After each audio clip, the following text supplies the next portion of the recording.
Okay, good morning, everyone. Good morning. Good morning. Yes, yeah, Ram sir. Good morning, sir. Morning, You are sir. good? Morning.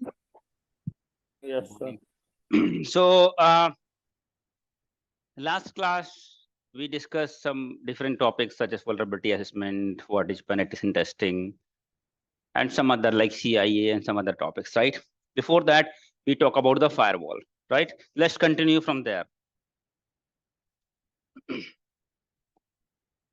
I hope you guys have completed the homework. The homework was for malware. What is malware, type of malwares, and Yes, sir. DOS and DDoS, and third one, brute force. What is brute force attack, right? And what action we can take if we see the brute force attempt, right, in our company? What kind of action has to be taken, right? You understand now what is brute force attack? You understand what is DDoS? How we Yes, can sir. prevent? Yes, sir. Great.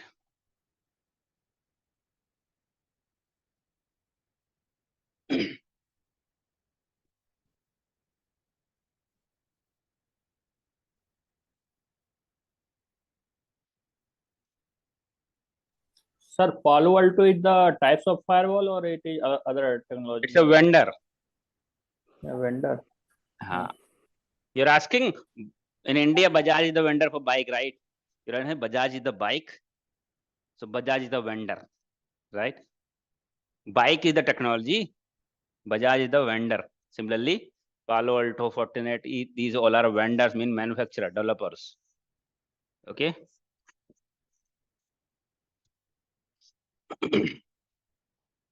In your PDF, there is a types of firewall like the proxy firewall, packet filtering firewall, stateful multi-layer, Right. firewall, Packet unified. firewall. So you can check it out in detail. What I talk about is standard firewall, how it works, but there are different firewalls. Proxy also we call it, some people call it firewall, but better price is different. It works as filtering only, but it kind of firewall, but we do not generally call as firewall. Proxy I'll be explaining you here. Okay.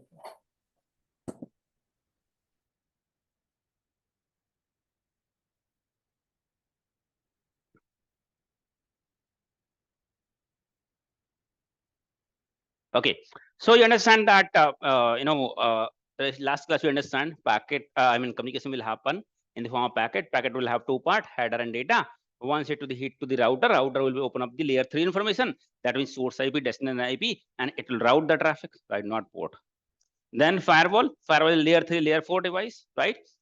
Yes or no? Understand IP address as a port number protocol. So once packet hit to the router, hit to the firewall will open the layer 3 and layer 4 information. That means header part, and check what is source IP, destination source port, destination port, and then further check the IP address port number information on the ACL, right? If it is in allowed list, it is in denial list, it will deny if it is the part of ACL.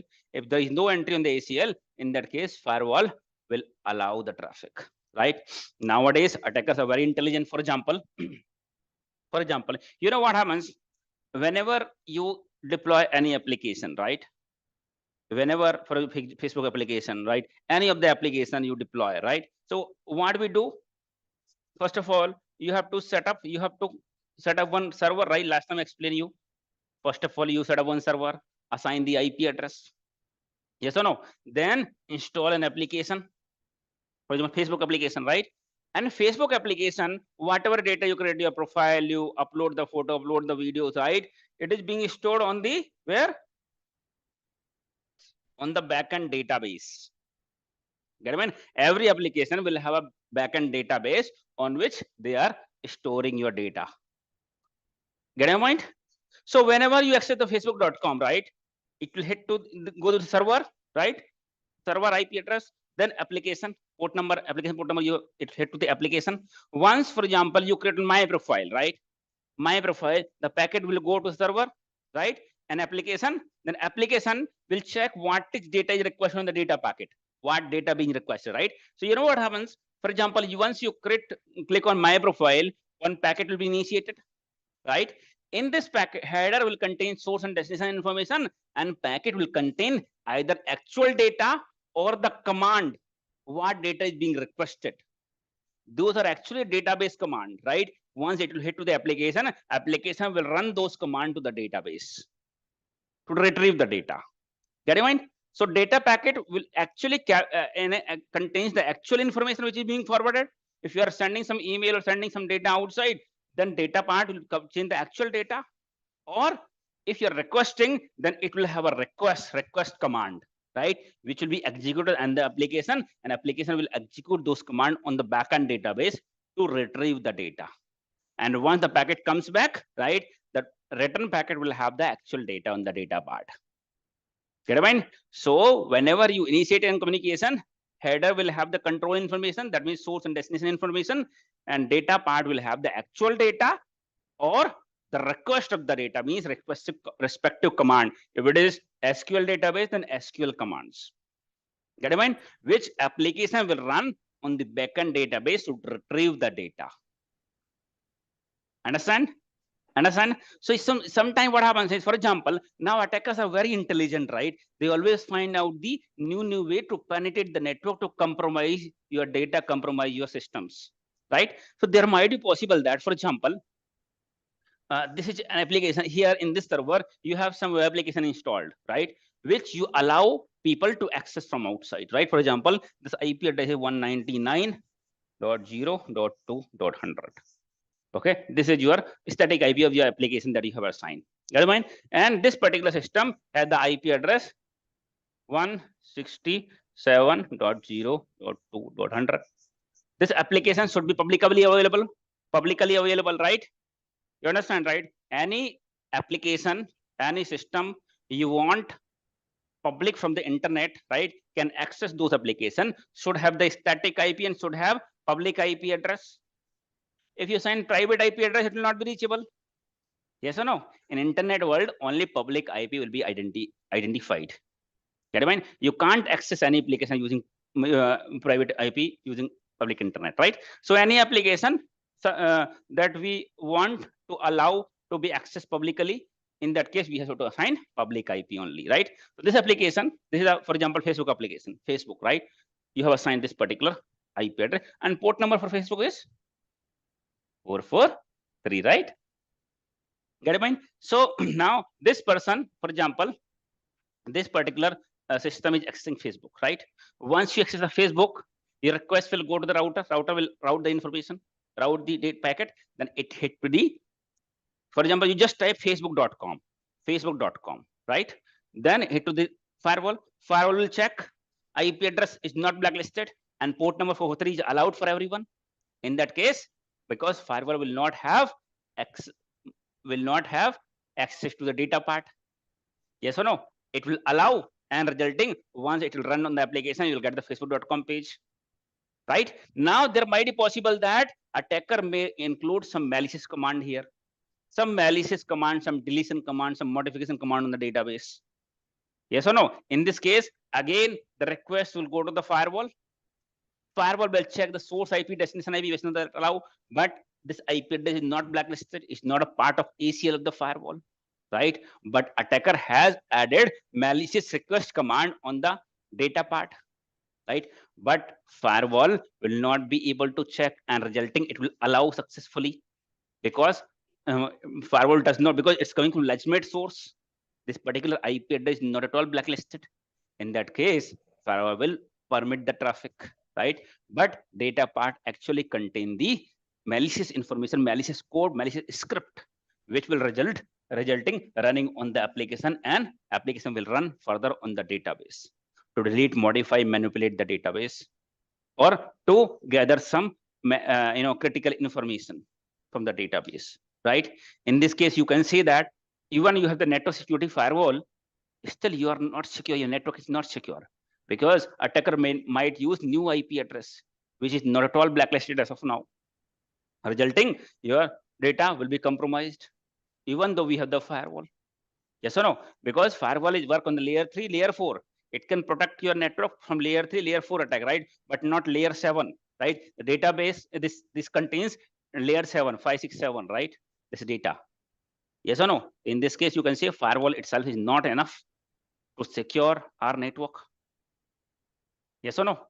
In this case, we should deploy another security control, which can secure our application on our data on the layer 7, 5, 6, 7, means layer 7 generally we call as, right, which have access of the data packet. We can see, okay, what command is being run, and it is the malicious command or it is allowed. Yes or no? Understand? Clear, everybody? Right? So that particular device we call as, anybody knows, which secure the application? Web application. As WAF. Web. Name itself suggests. Web application firewall. Correct. The name itself suggests WAF means web application firewall. Web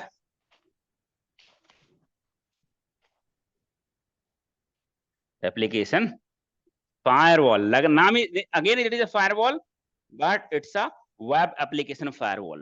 First thing is work on the application layer, not on the network layer, right? That means it has the accessibility on the data part, right? And second thing, it is mainly for web application. Normal traffic, you are sending an email or people are accessing any website, normal traffic will not go through WAF.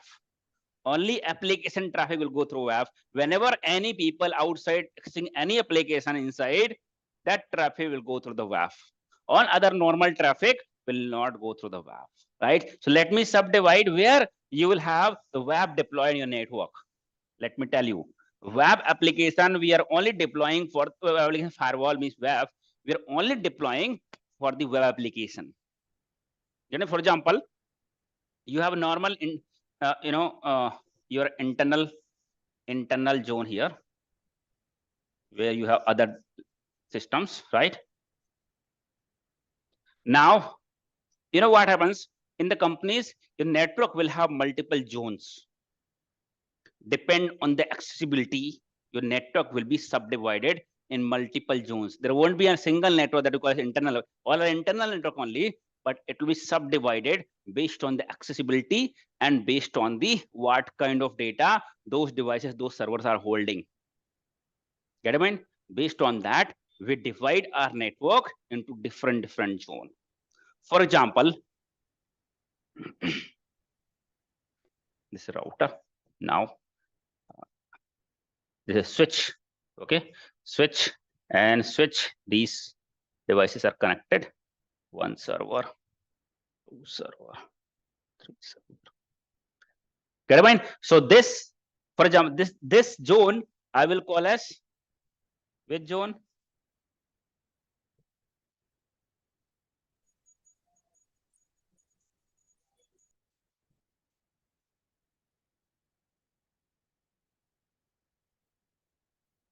DMZ.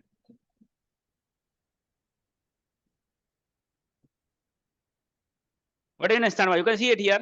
Here in this system servers, I have assigned which IP address? Public IP. These systems I have assigned Internal. Private IP.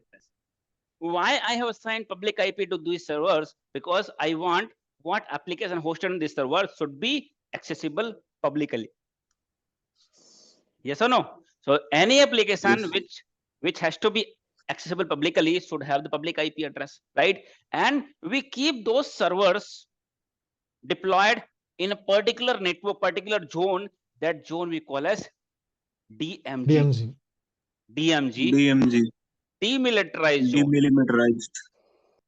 Here we call as this zone we call as DMZ. DMZ or DMG. Demilitarized zone. Demilitarize. What we call as? You can see I am further deploying 1 firewall here. That is internal firewall. See, this firewall is on gateway, right? We call it gateway firewall or perimeter firewall. This firewall is again 1 more firewall, like the internal firewall, right? Why 2 firewall? You can see this what do you mean militarized zone? Militarized zone. Military campus, you can't go, right? Only authorized people can High go, security. right? Yes or no? So it's the opposite of military. Demilitarized means anybody can go, anybody can access, right? That's right. This application is allowed to be accessed by anybody. means anybody from outside can go to your internal network. This whole internal network, right? Kind of internal network. They are allowed to go inside here. That's the reason this network called DMG zone, demilitarized network. That means demilitarized zone. That means outside people also can access this server. So any servers or any application that we allow people to access outside, we call a DMG zone, because in this zone outside people also are allowed. Means it's a demilitarized zone. Without military, outside people can also come inside. Understand? So these servers we call a DMG zone. Understand? Clear? Further, I have deployed this firewall called internal firewall, because we have allowed people to come inside, cross this firewall. But there might be possible when they cross this firewall, they can try to go inside to our internal zone. This zone we call as internal zone. We call as internal zone. So as per the policy, people should be allowed to cross the firewall to go here to access this application, but not allowed to go inside. Right? So we will have another firewall. This firewall rule define that people can cross it and come here, right? But people can go inside. So we have more restrict rule here in this firewall, so that people should not cross this firewall. Only internal people can access. Only internal people can go outside and communicate. Unauthorized people should not come inside. So we have another firewall, right? You have gate on your home, you have gate in living room, but further we have door on the your on the bedroom, right? So it's a bedroom. People are allowed to come to till living room, but they are not allowed to go in the bedroom, right? So you have another door, another firewall which have the rule that it will not allow to go inside. Get I mean? So this zone we call a DMG zone, demilitarized zone. Any application like Facebook, SIEM XPERT, or different application in the company, right, will be deployed in the DMG zone, demilitarized zone. People are allowed to go inside. That's the reason this zone we call a DMG zone. Can you mind? Understand? This zone we call internal zone. Similarly, based on the accessibility of data, right? Some company may have different such as PCI zone. PCI zone means another zone you will have, right? Maybe you will have further switch, right? Then you have some more different systems that we call as PCI zone. PCI means, anybody knows what is the full form of PCI? Payment card industry. Payment card information. Payment card industry. Right. Payment card industry data. If your company working in the banking domain, banking field, right? So maybe server some applications which are holding credit card, debit card information. Yes or no? Your user ID, password of net banking, right? So these are very critical. So again, they will have a firewall, separate firewall, which will have more critical, more narrowed rule. Even internal people should not be able to access. Only some authorized people should be able to access, right? So again, you have another firewall which segregate your internal network with DMG network. DMG means directly user ID, password, directly money, right? So those are very private, very critical, confidential information. Those are holding as per the compliance requirement that zone should be separated, should not be mixed with your internal network. And these people itself should not be able to access it. Only authorized people should be be able to access. Get I mean? That zone we call a DMG zone. Every segregation there will be a firewall. For this firewall we call a PCI firewall. You might have another zone, PII. PII zone. PII means PII. Personal information. Identifiable Personal information. information. Personal identification information such as your name, right? Your contact number, your Aadhaar number, PAN card number, SSN number, USA Social Security number, right? So these information are called as PII. So these information also critical, should not go in the wrong hand, right? So should be confidential. So maybe your company may have another zone with another strict rule on the firewall called as PII zone, right? So network can be subdivided in different zone, right? This zone we call as DMG zone. So any application that you go give outside access, we call it DMG zone, right? All your website application will be hosted on DMG only. Understand? And those applications will have public IP. Generally, this application will have public IP so that people can access from outside. but internal people also need to do some changes, some management. So this application may have private IP also and public IP also. Using private IP, people can access from inside. Outside, people will access through public IP address. Get in mind? So web application firewall is actually to secure this DMG application that you have, because internally we need not to secure, right? Attacker will come from outside, right? So to secure the application which are there on the DMG zone, right? Of course. So here, see, so web application firewall will not be here in the other network. Will be just before the web application. Get in mind? So here, for example, you have switch. You have applications here, web application. Right? So here somewhere you have application firewall.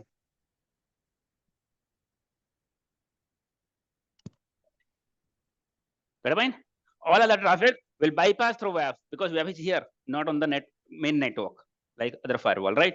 So whatever traffic is coming towards this application will go through the WAF, right? WAF will not open layer 3, layer 4 information because it's already have a firewall, network security firewall.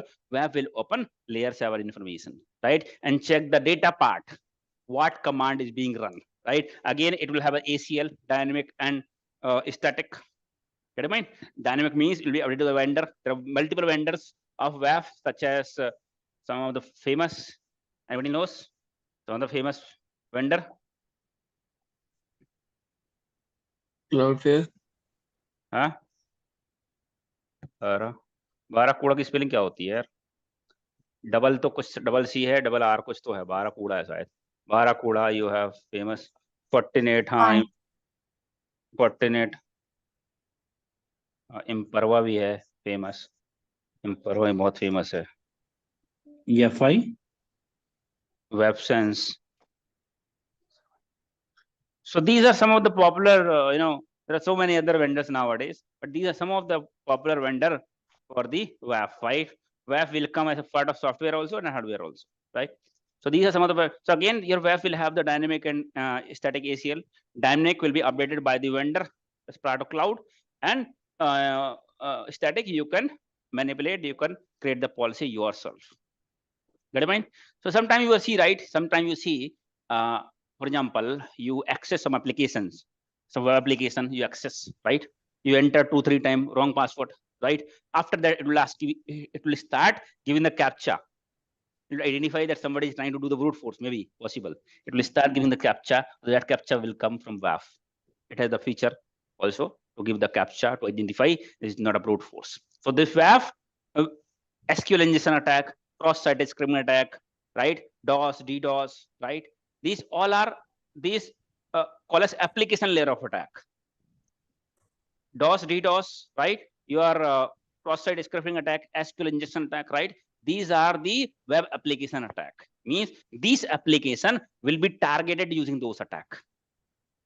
Get it? These are web application attack, right? Homework for you is you go through OWASP top 10. OWASP top 10 application layer of attack. OWASP top 10. This is very famous interviewer also asked. You go through this OWASP. OWASP top 10.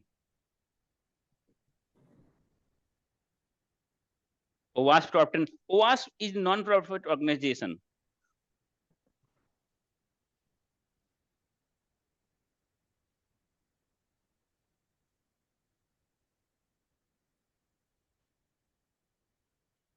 Sir, can you repeat the question? OWASP top 10.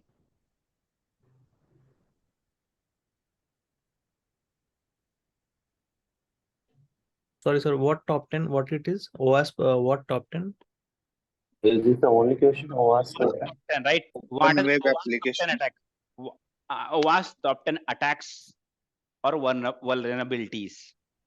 OWASP top 10 attack, you right? OWASP top 10 attack. So OWASP is a non-profit organization which does the research.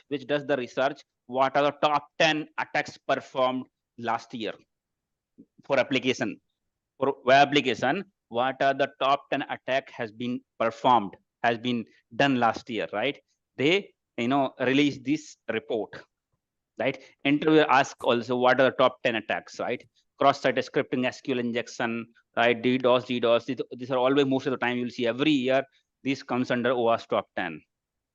Understand? So that is a homework for you. Some of the like cross-site scripting, DDoS, SQL injection, these are important. So you go through it, and some of the other attack also, but you should know what are the top 10, what are the attacks which are included in OWASP top 10 application attacks. Understand? Go through it. You have time. Go through it because that is important from interview perspective. The log4j also application attack or which attack? Log4j was vulnerability. Log4, I'm not sure if it's being, last year it was very famous. Actually, I created a video.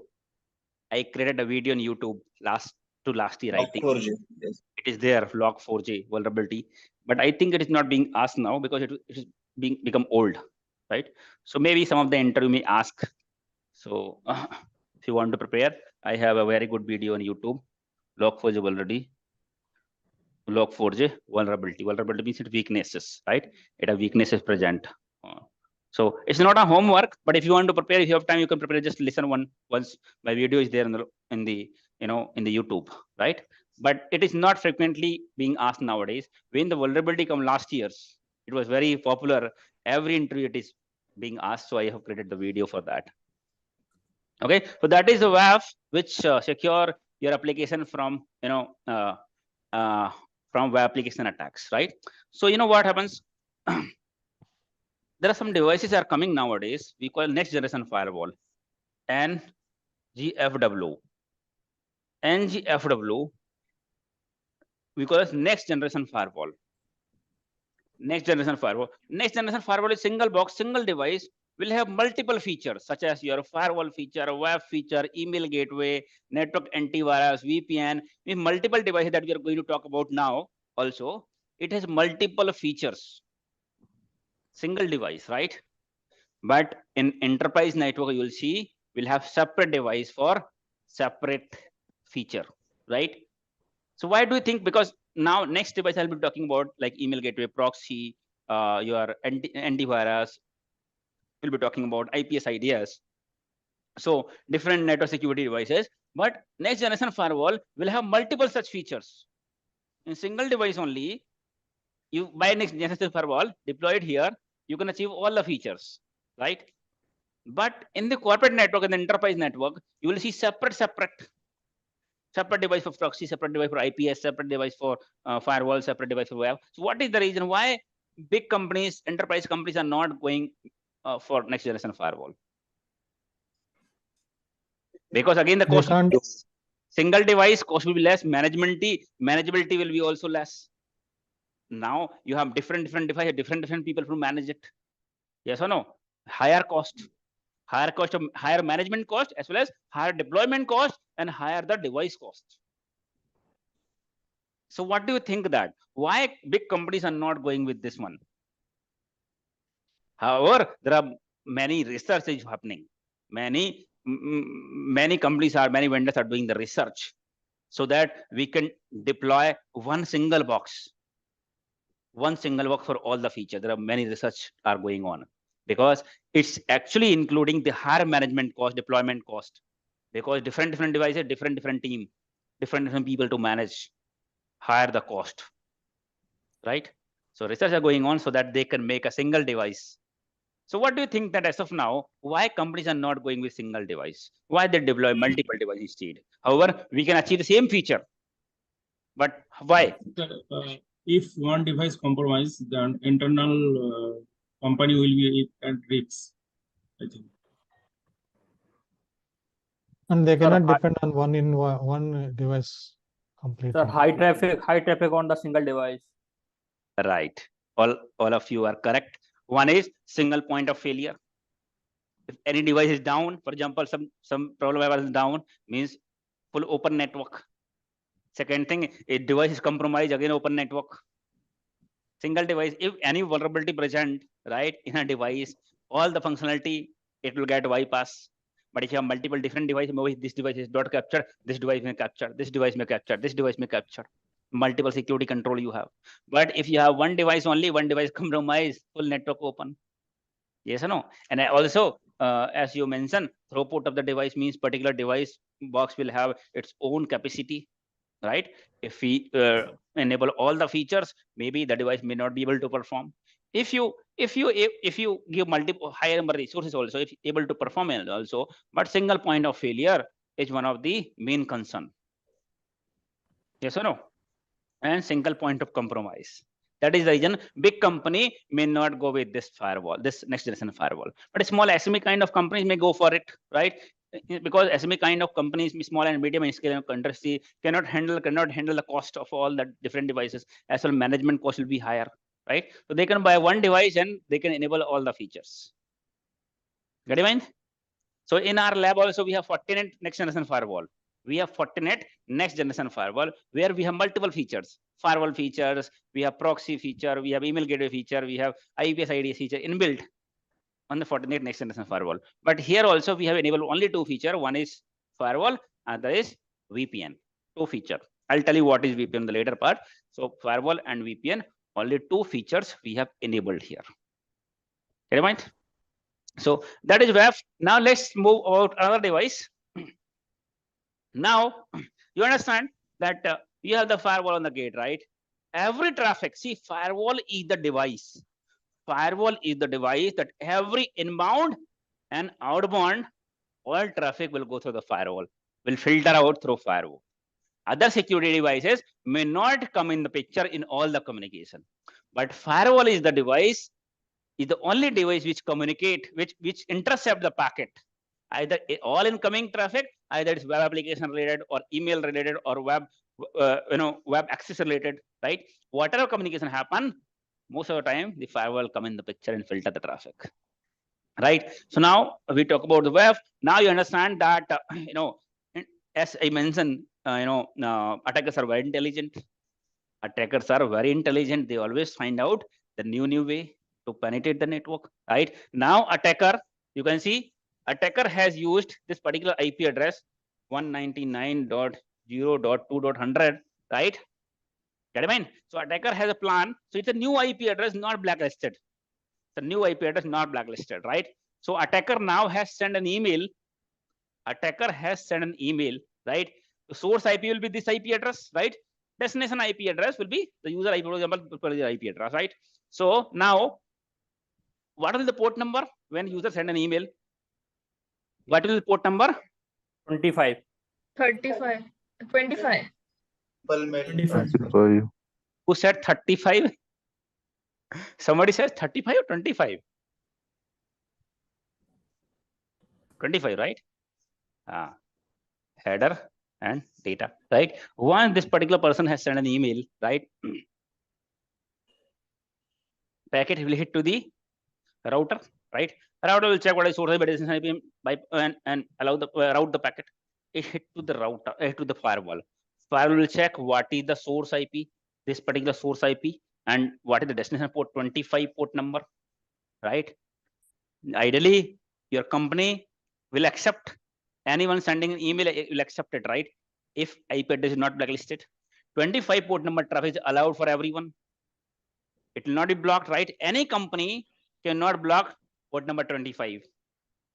Yes or no? It will be allowed for all destinations, all users. Yes or no? Now it will only check what is source IP, whether it's blacklisted or not. This IP address is not blacklisted. Resulting, firewall will allow the email and the email will deliver to particular user. For example, the email ravi@siemexpert.com will receive the email, but it was actually a phishing email. It was actually a phishing email, right? The email has an attachment which look like legitimate email that you have got a job offer from Tata Communication, right? Email has been delivered. Now this person Ravi may not be from security, may not be technical, may not be aware, may not be having basic security awareness, right? And on the excitement, he was not aware, he opened that email, right? It was a malicious software, means malware. Malware has been installed, right? Now it can create a backdoor. Now you understand, right? What are different type of malware, what all things can be done, can do the brute force, can create the botnet, crypto mining, data filters, anything can be done, right? So now in this case, you understand that even though we have the firewall, We have WAF also, but WAF will not come in the picture. Why WAF will not come in the picture now? Why traffic is not going through WAF? Sir, the port number is different. Yes, because web application will only intercept traffic which are coming on port number 80 and 443 by default. However, if your application is deployed in some other port number, it can accept, but majority of application will be 80 and 443, right? And it is just before the application. Yes or no? So WAF is for application traffic, right? This port number is 25. It's an email traffic, not an application traffic. So WAF will not intercept that packet. Understand? So it will go through the firewall, but all the traffic will go through the firewall. It gone through the firewall, email had been delivered, and resulting system has been compromised. Now we understand, even though we have the firewall, we have the WAF, still our network is not secure in case attacker may use any new IP address. Yes or no? Understand? So in this case, for email security, we have another device which we call as what we call as Email gateway. email gateway or email security appliance.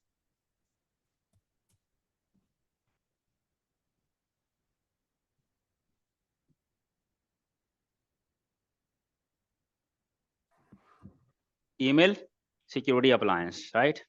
It can be hardware, software, right? There are multiple vendors. Some of the vendors who are very famous, such as, which is the one of the famous vendor?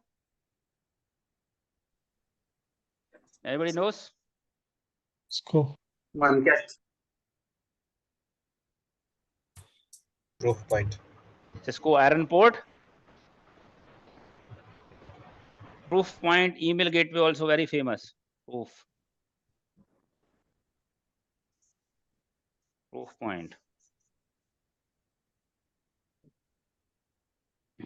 Cisco Iron Port, Proofpoint, right? So these are some of the famous vendor.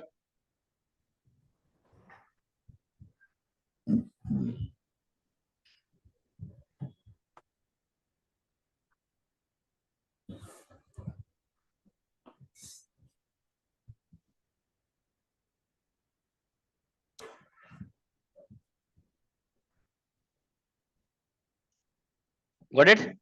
Clear? So this is some of the famous vendor. Now what happens is email gateway will intercept the traffic or which port number? 25. Right? Email traffic 25 means email traffic. What happens is, for example, you have deployed the email gateway. Let's say this is the email gateway. Okay. Let's say this is the email gateway, Cisco Iron Port email gateway. You bought this email gateway from Cisco. So once you deploy email gateway, right? It will communicate, it will be connected to Cisco Cloud. Yes or no? Cisco Cloud, Cisco R&D team is sitting here. Cisco R&D team, Cisco Cloud team will do the research, right? Which all email IDs, domains are involved in sending phishing email, spam email, malware email. Yes or no? Understand? So this team will do the research and collect the information and categorize those information. In the email gateway, you'll have default categories such as spam, phishing, right? Malware, spoofed. Spoofed, right? What is email spoofing? This is the homework for you.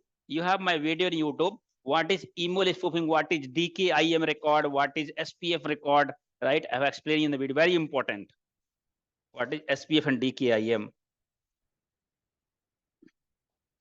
Email spoofing.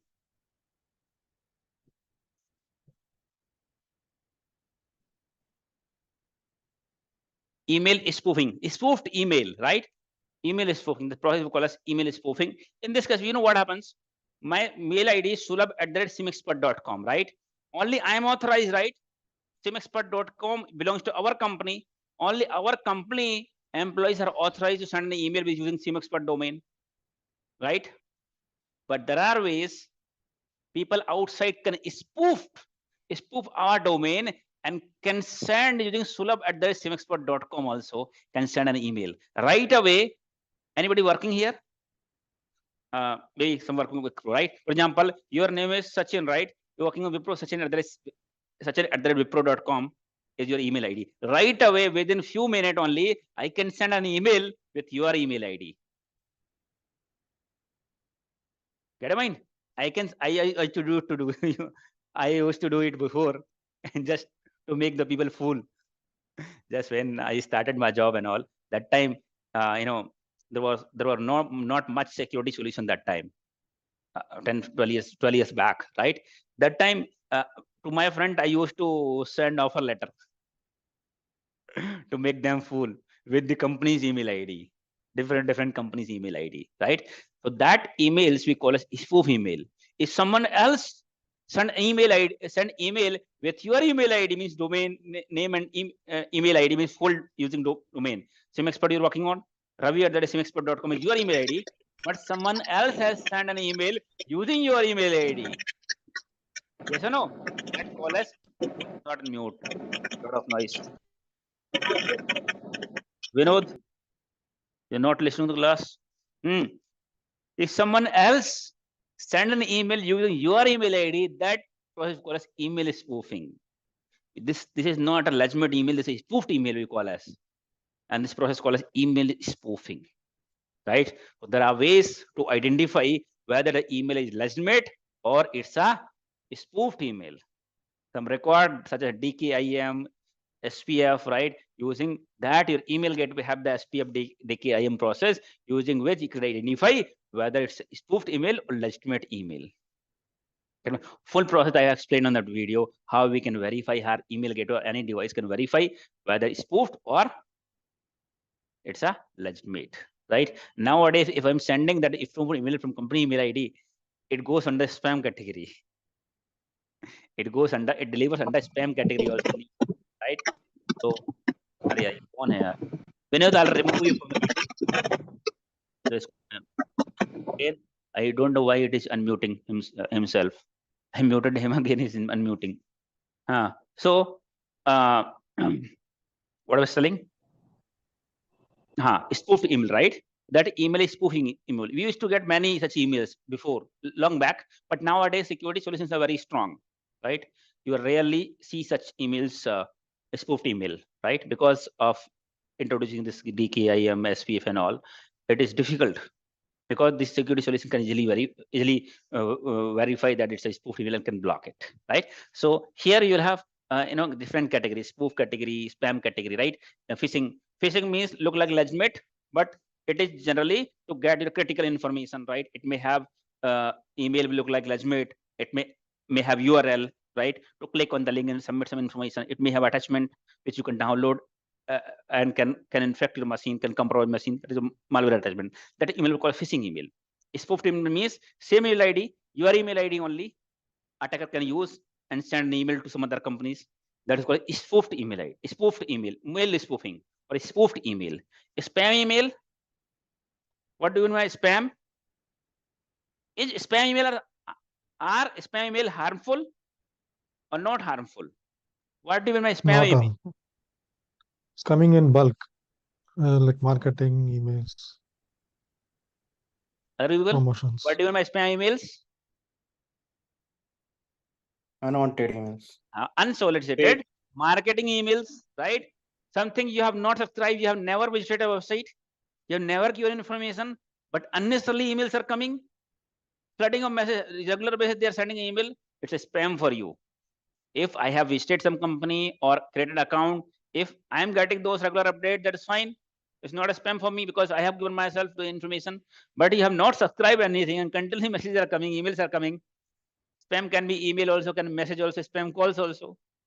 Yes or no? You have not subscribed, you have not contacted, you have not given the confidential information, and unnecessarily they're calling you, they're messaging you, they're emailing you. That we call as spam. If they are contacting you the email, that we call it spam emails. Understand? Phishing, spam, spoofed. Yes or no? Right? Sir, I have a question here. Yes. Sir, so actually, sir, I mean, most of the time, like we can see randomly, we are sending the email, like to a candidate or something. So sometime it is directly going to the, we can say the in the main message, but sometime it is landing into the spam. So why it is happening? Is it particular reason? Let me tell you that. Same as your true caller. Same as your true caller. He's saying that sometime when I am sending email, for some people, sometimes it goes on the inbox and sometimes it goes on the spam category. It is depend on the device that you are using, the mail device they are using. What happens is, for example, in Gmail, once you receive an email, after receiving, on the top sometime, if not in top, you have 3 dots. After emails on the right hand side, you have 3 dots. If you click on these 3 dots, some option will open. Report as spam, report as phishing. Yes or no? If you report such email as spam, phishing, right, it will flag as phishing on the Gmail for Gmail. If along with you, there are several people has also reported that email phishing, then Gmail will categorize your email ID or sometime domain also under phishing category. Get mind? Spam category. If you report a spam category. Then see, all the research companies generally, distribute the data to each other. Yes or no? They help each other. Okay, you help me, I'll help you. Right? So the various sources, they collect the information. Right? So generally you see some email which are being used to send bulk emails. Generally they are categorized as spam, and generally those emails coming on the spam categories. Why? Because they used to send many emails, and if you send 100 email, out of 100, 15 user or 20 users, reported as spam. It may be bad as spam because you send 100 emails, but another person sending 10 emails only, out of 10, 2 people reported, it will not be reported. So that is the reason, if you send many emails, there are more probability to report such emails. That is the reason which are the email ID which are being used to send multiple emails, bulk emails are being reported most. And those emails mostly are being delivered in the spam category. Now it depends. If your email, for example, Cisco email ID, Cisco, if Cisco has a tie-up with email and collecting such information, Cisco also will categorize under spam. And once you send an email, delivered under the spam category. Understand? Because Cisco also got an information that particular domain is falls under a particular email ID, falls under spam category. Sometimes they will see the activity of same domain, multiple email ID, the same spam category, phishing category reported. Then this email companies, such a company, can categorize spam whole domain itself. Most of the time, particular email ID will be listed as spam, but sometimes domain itself may be listed as spam or phishing categories if multiple such emails has been used with the same domain. Understand? So you see the calls also, right? You're getting, once you see the call, true call will spam call, red color, spam call. Why? Because you guys, multiple such people like you have reported true caller, this is spam call, spam call, spam call. And now finally true caller also categorized spam only, right? Let's say your number is going a spam number, right? It's good thanks to true caller. Thanks to true caller in this way that whenever we receive the call, we see spam, then we disconnect the call. We do not pick up the call, right? So nowadays, so many number from 011 in India, right? 011 spam calls, right? Because many people have reported a spam call. Got it? So now, how email gateway will assist us by safeguarding our network from spam, phishing, malware, emails, right? What happens is the research team does the research which all the domains or email ID are involved in such categories, and they'll create the category information here, spam, and all the emails which are falls under that category, they will add under spam, phishing, malware, such categories. Yes or no? They'll have multiple such categories, and they will have list of such emails and domain. So any emails coming in, if that particular email ID or domain falls under that category, it will block the email on the gateway itself. It will block you will have separate, for example, spam category spam, phishing, spoofed, right? Malware, something like that. The spam category, there are 100 email has been blocked. Phishing category, 90 email, right? 50 email, 10. If you log in the email gateway, whatever email has been blocked, right? You'll see spam category 100 email have blocked. Phishing category 20 has been blocked. So any emails coming from those domain, those email ID will be blocked under these categories. And these categories will have the list of email ID. If they falls under that, so how many email ID falls under that blocked? And you can see the number, how many has been blocked. Yes or no? And it has certain retention period. It has certain retention period here. Sometime it may happen false positive also. False positive means those are legitimate email sent by some vendor, but it has been blocked and not delivered to the user. So user can reach out to the team saying that team, my vendor has sent an email, but we have not received. So once email has been blocked on the gateway, right? Your receiver will notify.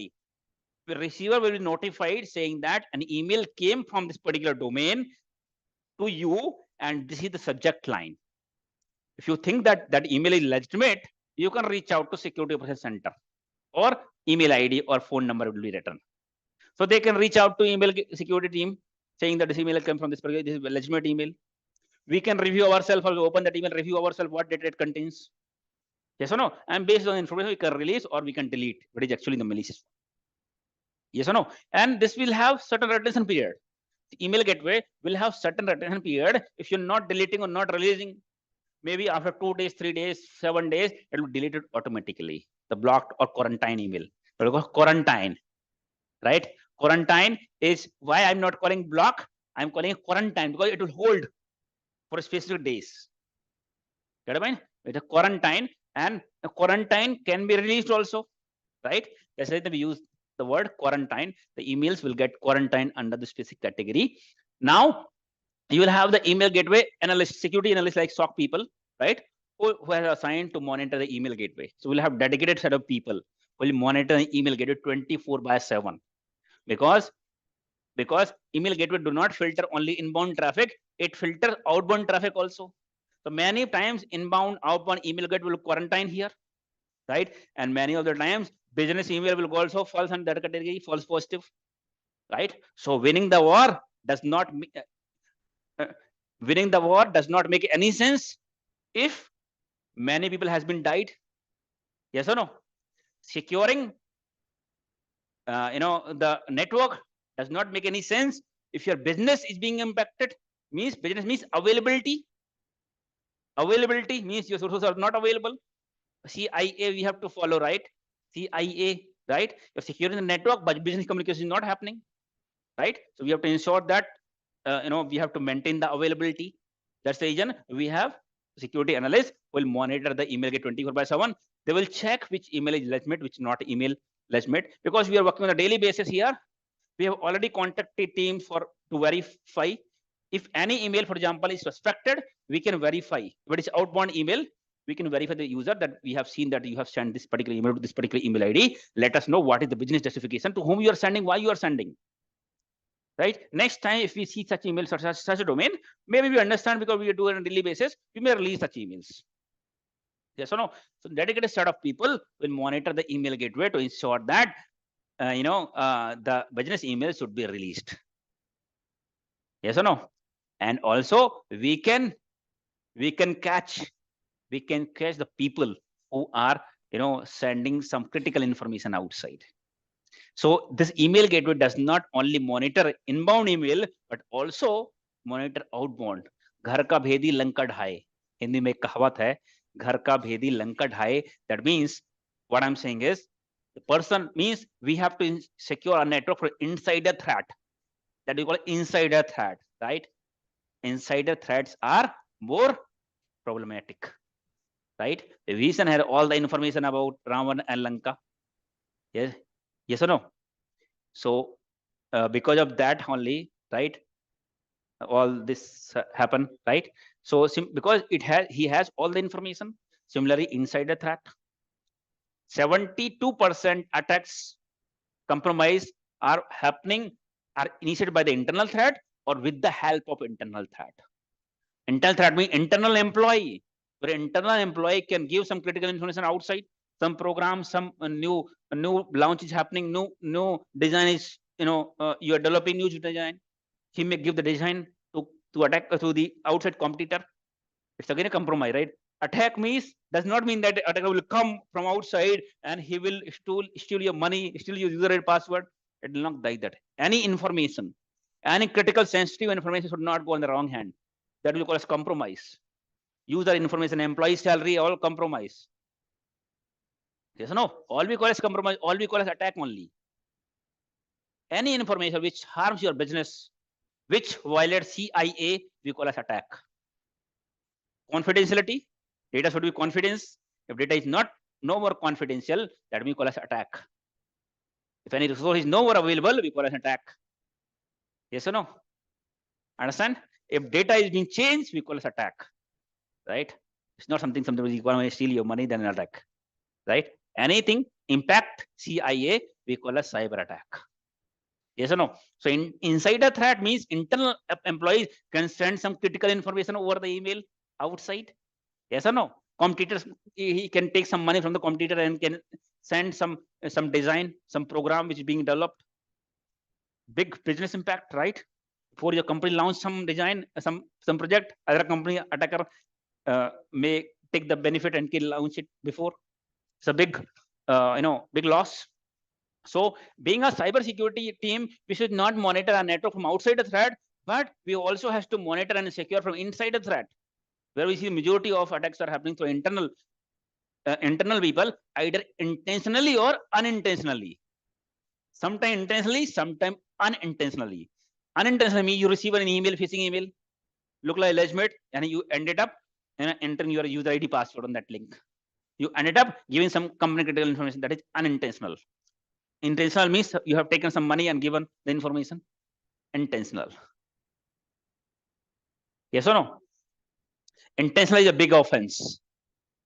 Unintentional, if repeat multiple times, repeating mistake multiple is a crime.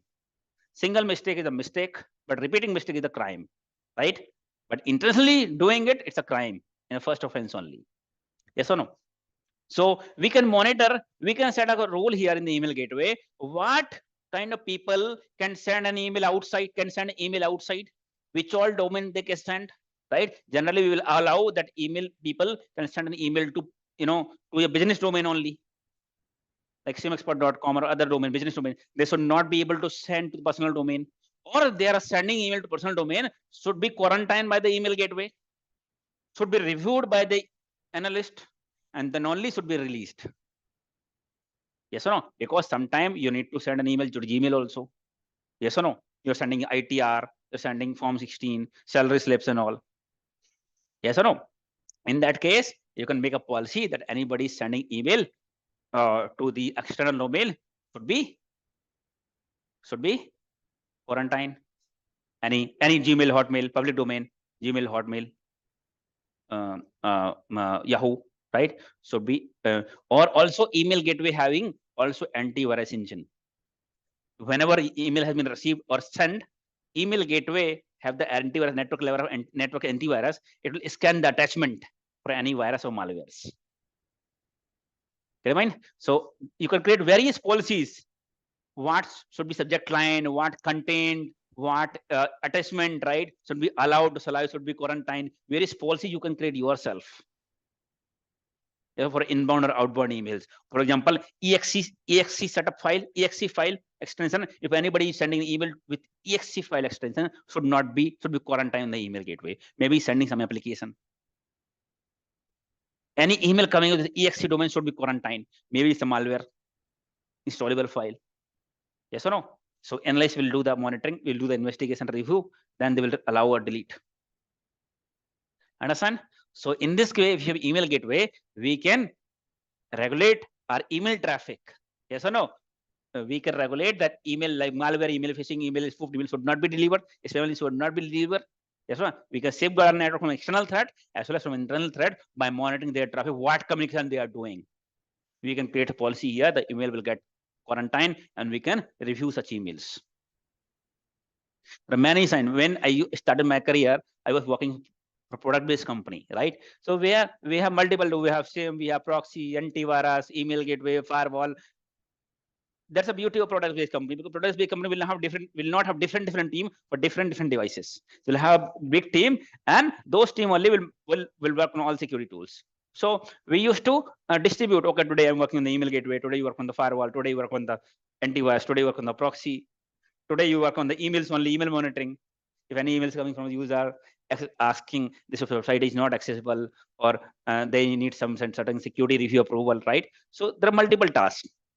So we used to see a lot of communication outside, where email getting, so we have seen multiple such incident. One of the user from server team, the part of server administrator, he sent more than 100 Windows license. Windows operating system license he sent to his personal email ID. Mail has been caught on the email gateway. It's an incident, right? It's a violation of policies. Whenever you join any company, right, big companies, there are some mandatory training and certification that you have to do. Those are compliance requirement. Out of those training, one of the self-paced training, whenever you join any company, within 10-15 days, you have to finish those trainings. Many trainings are security awareness trainings, and user computing policies, right? Workplace policies, many such trainings you will have in the company, which you have to complete. After that, there is a quiz exam also. That means why exam? And you have to pass those exams to ensure that you have watched those training carefully, seriously. Then only you'll be able to write the exam. Once you complete the training and write the exam and pass the exam, that means you have gone through the training and you are aware of the policy now. Yes or no? While you are aware of the policy, you know the policy, still if you violate the policy, it's a policy violation, it's a crime. It's not a mistake, because you done the training, written the exam, passed the exam. After still if you're repeating such offense, it's not a mistake, it's an offense. And you will be punished. One of the policy we call as end user computing policy in the company. Name can be different companies, but that we call as end user computing policies. As per the end user computing policies, companies' electronics media, assets, internet should be used only for company purpose, business purpose, not for the personal purpose. And all company sensitive, critical information, classified information should not be sent outside without permission. Acceptable use policy. That's a end user computing policy, but different company may give them little different name. Yes or no? So in this case, user has sent 100 Microsoft operating system licenses to his email ID, right? That's a big offense. So he got the policy violation number 3, means direct termination. He got terminated on the same day. So what we used to do is, whenever you send an email, we have any doubt, we'll reply, we'll attach email gateway. We can download the actual email. We'll download and we'll send new email for business justification. We'll mark him, we'll ask the justification from him, marking his manager on the email gateway, as well as security team manager.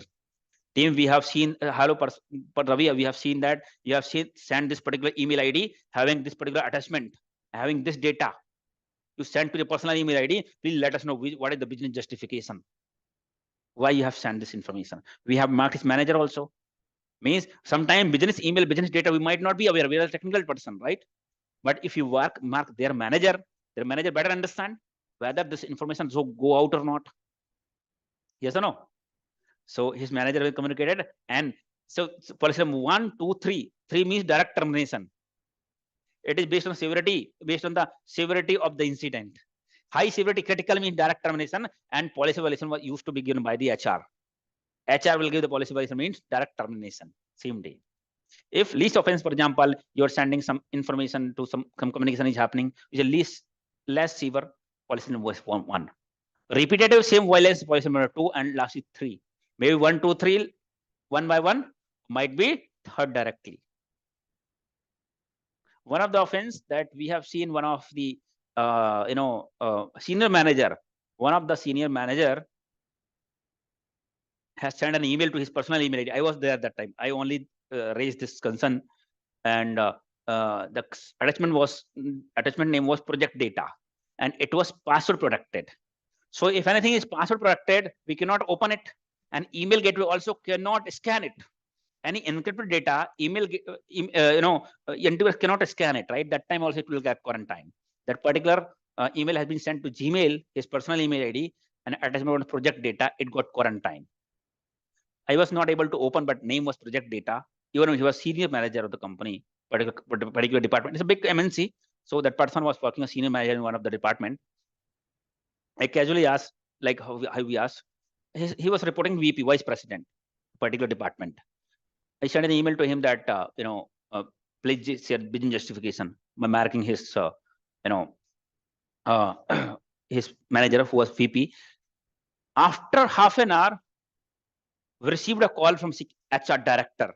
HR director, human resource director, our manager has picked up the call. He called to our manager. Pick to the call. The manager asked me, Sudhab, did you, send an email regarding email policy, something? I said, yes, this was the case. He said that person has been terminated from the company. That person has been terminated from the company within half an hour. He has been terminated from the company. What happened in the background? What happened on the background? When I sent an email, he and his manager, who is vice president, sitting on the same floor, right? He called the manager, who is VP, called his floor. He asked for password, the particular attachment. And once he opened it, he found the data, the information was classified information, very sensitive and critical information that should not go out of the company. And he has sent that information with bad intention. That is critical information. Everybody knows that should not go on the other side, right? And at the same time, that person VP has called to HR director and asked him to terminate. Take the higher action, immediate action. Within half an hour, has been terminated, and HR director called to SOC team and asked them to disable all his account, all his access to the network, and within half an hour has been terminated. So that is the severity of security incident, right? The person was there in the company since last 13 years. Since last 13 years, he was working on the same company, has been terminated the same day within half an hour. These are critically of security offenses, right? Cyber security is very critical. So many such offenses we used to see. People are talking on the emails, chatting on the email with boyfriend, girlfriend, they're chatting because that company was a banking company, right? In banking company, they will not allow you to carry your mobile inside. They will not allow to carry the notebook. They will not allow to talk over phone.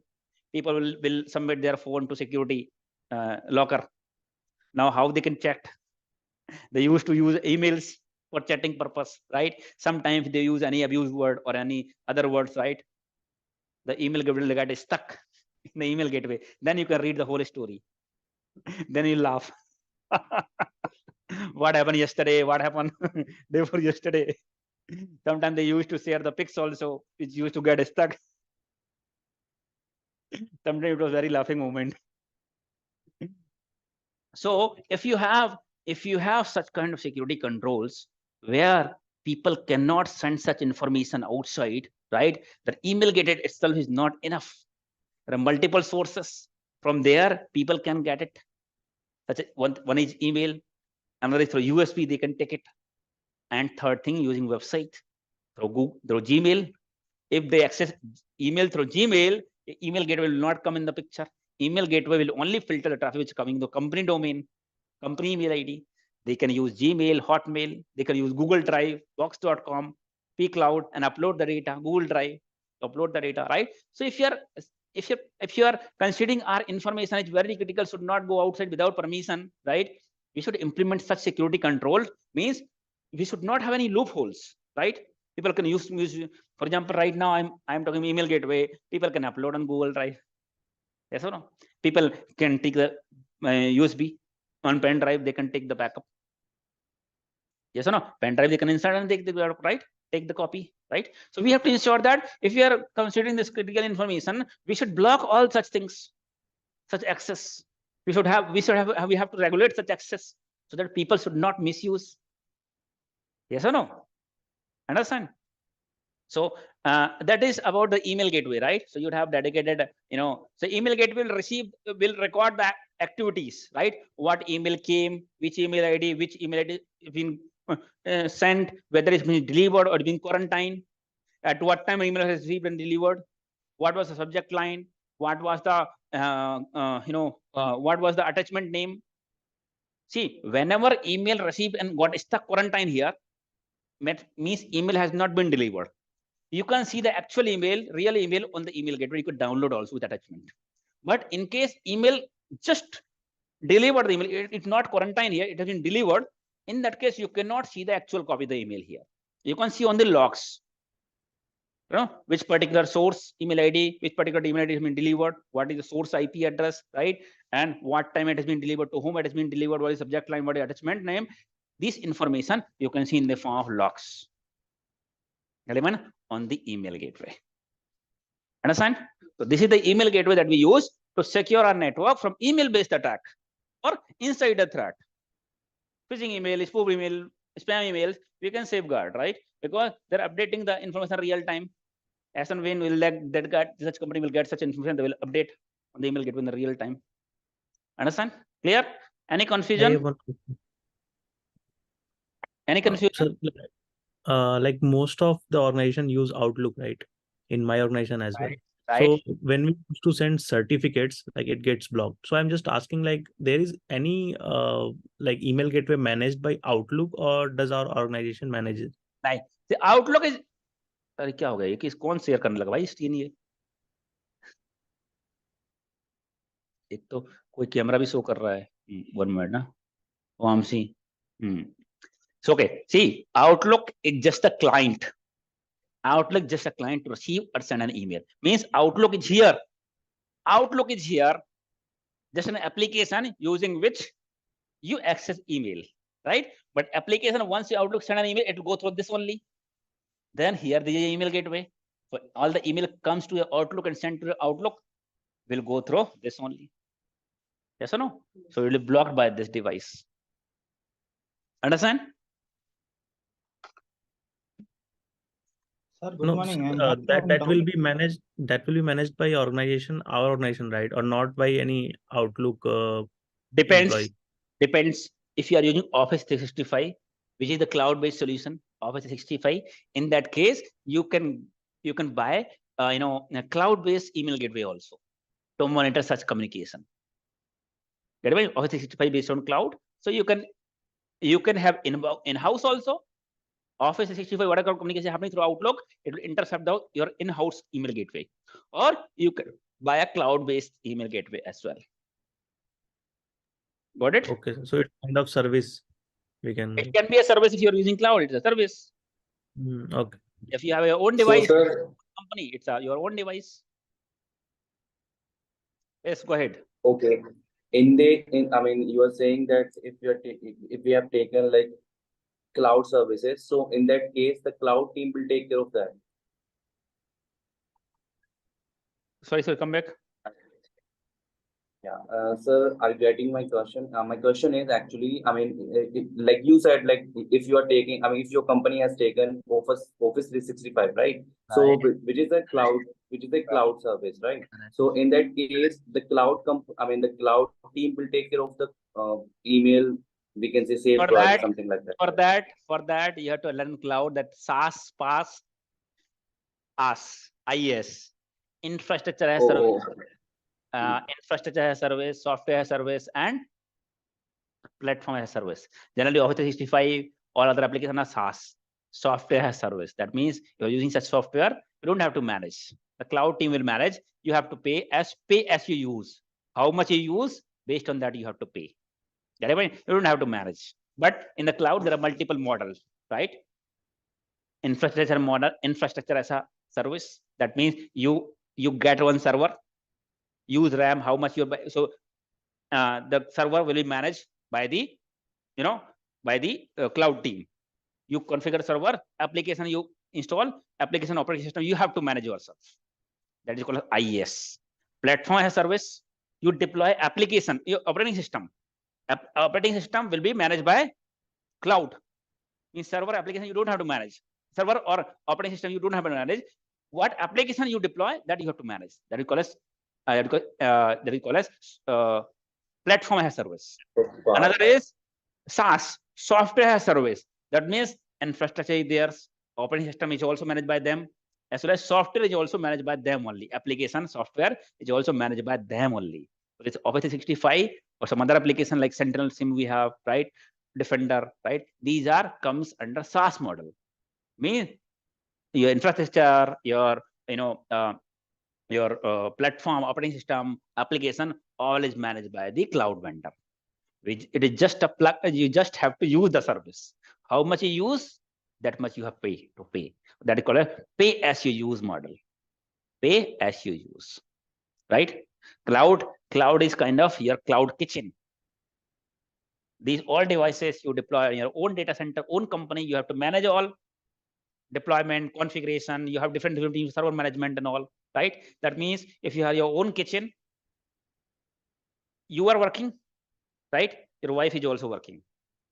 You don't have time to buy the groceries, to cook your food, right? You open the app Swiggy and Zomato. Yes or no? Swiggy and Zomato and get the cooked food here, right? Yes or no? Cook food at your home whenever you want. You don't have to manage your kitchen. You don't have to buy the grocery. You don't have to clean the utensils. Nothing you have to do. Ready to eat. Ready to eat, right? But somewhere it is happening. Somewhere someone is cooking for you. Yes or no? You have some restaurant where they have big kitchen. They're cooking not only for you, but different, so many people at the same, that we generally call as cloud kitchen for you. It is cloud kitchen for us. Yes or no? One, they're managing everything, right? They cook and they will send to you. You just open and eat. Similarly, cloud is not in cloud. Cloud is not a cloud. Cloud is also a place, kind of your data center, but is bigger data center. Data center means where you have several network device security devices. They have big in many acres. Amazon cloud is one of the biggest cloud in the world. First and biggest cloud. Second is Azure, Microsoft Azure. So that is also kind of cloud kitchen. So people, both of you are working, right? So now we are ready to pay the cost. We don't want to manage who will cook here. Tired. We are paying tired. Who will cook now? Who will buy the grocery? Who will buy the vegetables? Unnecessarily overhead. Then this Swiggy and Zomato, nowadays that's the reason they are very famous, right? Initially they used to give some coupons and all. Now we are habitual. Even it is higher cost, you are still ordering. Yes or no? So because you want to focus on your work, right? You don't want to focus on other things, management and other. That's the reason you use Swiggy and Zomato cloud kitchen. Yes or no? Similarly, cloud, big data center, because if you have your own devices deploy, manageability, infrastructure, right? Management, troubleshooting, the resources are very time taking and headache. Yes or no? Instead of that, this company will tell that, and security, main thing is security, physical security. Physical security. This data center where you are holding the critical data devices should be also required tight physical security, right? So these companies are saying that you don't have to bother about it. You do your core business. We'll manage your network. We'll manage your infrastructure. We'll manage your servers. You just pay. How much you use, you pay. Whenever you need to increase the resources, just one click. Just click and add it. The bill will come at the end of the month. You not to go physically and add the RAM and CPU. One click only you can add, increase the CPU and memory. Everything will come on the bill. Once bill will come, then you'll understand how much you have used, right? That we call as cloud. Now you see that many companies are moving towards cloud. Why? Because they don't want to take the headache. They are ready to pay money. Especially small companies. A small company is a good solution for small companies, because either you have 100 servers or 1,000 servers. Security, physical security, or this one is based on what kind of data you are handling. Some kind PCI data, this kind of data is very critical, right? So security is same only, right? So instead of 100 or 1,000, if you have 1,000 devices, okay, you have your own data center, you can manage security and everything. Big company, a small company is difficult for them to manage such servers and data centers, ACs and everything. So in that case, cloud is a better solution for that. You have 2 people in the home. 2 people are in the home. You can easily order from Swiggy, Zomato. But what if you have 10 people? Yes, sir. It will be costly for you. Even you get some offer, buy 8, get 10. Still it will be costly. Similarly here also, if you have 1,000 devices, then on-premise solution will be better for you instead of cloud. Get I mean? If you have only 100 servers, then cloud will be better for you. 2 लोगों का खाना बनाओ, 10 लोगों का खाना बनाओ, थोड़ा ही फर्क पड़ता है. If you cook food for 2 people, you have to go and curry and everything, right? Dal and everything. So that is the difference. I hope you have got understanding now. कितना मैस हो गया? हाँ, so that is called as email gateway, right? Clear? Sir, one doubt, sir. Hello. Yes. Go ahead. Good morning, sir. Yes, Sir, good. I just want to know that how to block these hash values in firewall, sir. No, hash Because, value you can't block. You can't block hash value in the firewall. You can block it on the antivirus. Okay, sir. Since our antivirus doesn't have any real-time IOC blocking, sir, what we have, is there any other solution apart from antivirus? Antivirus, or you can get the email gateway if through email. See, any device which does the file level of analysis, right? Like your email gateway. It may be your email gateway means it has antivirus only, right? Most of the time it will be your antivirus only, or EDR solution. EDR, it is the next version of antivirus only, right? Yes, sir. Endpoint level of device which intercept the file, which check the file, can understand the hash value. So different question पूछ रहे हो, diverting the topic, but let me tell you that hash value क्या है? Hash value.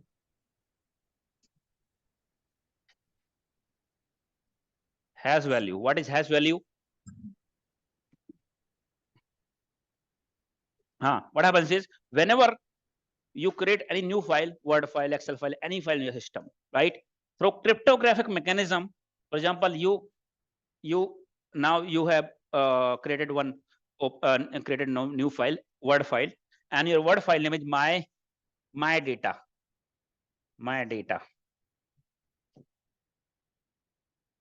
right? You have enter some data and save the file. It's a Word file, my data dot word का spelling क्या होता है? doc, right? Once you create new file, it will create one unique, it will generate one unique hash values. Unique hash value using cryptographic mechanism. Unique hash value, it will be around 16 digit, maybe STH0567 whatever. It's a alphanumeric. 16 digit. It's a 16 digit string. 16 digit. 16, 14 to 16. It depends on. So there are multiple. So it's a unique value. The SHA means this hash value is a unique value. Get it? For example, my data docs. Once you send to someone, he's changed the name. Mradul data, Mradul file. He changed the name. Mradul file, right? Now he changed the file name Mradul file, but hash value of the file will remain same. Hash value will not get changed. So from hash value, you can identify the uniqueness of the file. That this file and this file both are same because both file hash values are same.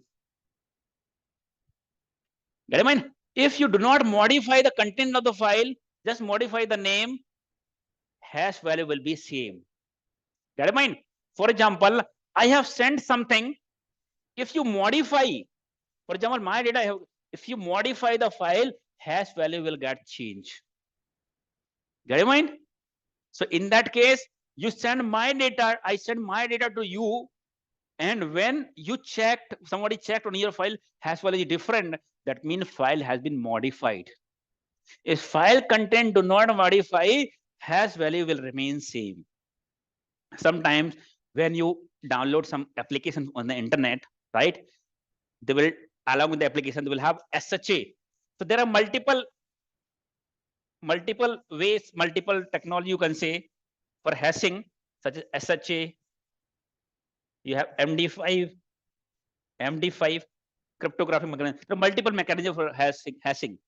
SHA. So when you create a file, right? It will create in using cryptographic mechanism. It will generate multiple hash values. One is using SHA, SHA-256, SHA-512, MD5. So any of the hash value you can use, but MD hash will be different different value, and MD5 will have different value. But both you call as hash file only, hash value only. What happens, for example, sometimes you're downloading something from internet, some application, right? May possible that you download an application, while downloading, your speed of the internet was slow or connection got interrupted. You downloaded the application, but while you install, application did not work.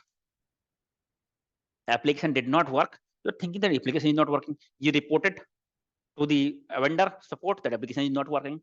But actually the problem was when you download the application, your connection was not stable, and resulting some small file could not download, right? And resulting application could not work. Or maybe some change happened while you downloaded. That's the reason in this application while you're downloading, it gives the application to download as well as MD5 or SHA file to download. Means hash value also you download. Why we are downloading? Why they are asking to download application also and hash value also? Why? Because to ensure that the file which has been uploaded, you downloaded and you got the same file. So MD SHA value or MD file they will download. You download and check what is the SHA value. And once you download application, you also cross check what is the hash value of your current application that you have downloaded. If hash value both are same, that means you download the exact application. If hash values of what is being given and what you download a file, extract the hash value, if both are different, that means some change happen on the application and may not be working properly because changes happen. The uniqueness of the file we can identify using the hash values. So hash value we can use to identify the malicious file also. Attackers are very intelligent. Sometimes they will send the malware email, phishing email, sending it's an offer letter.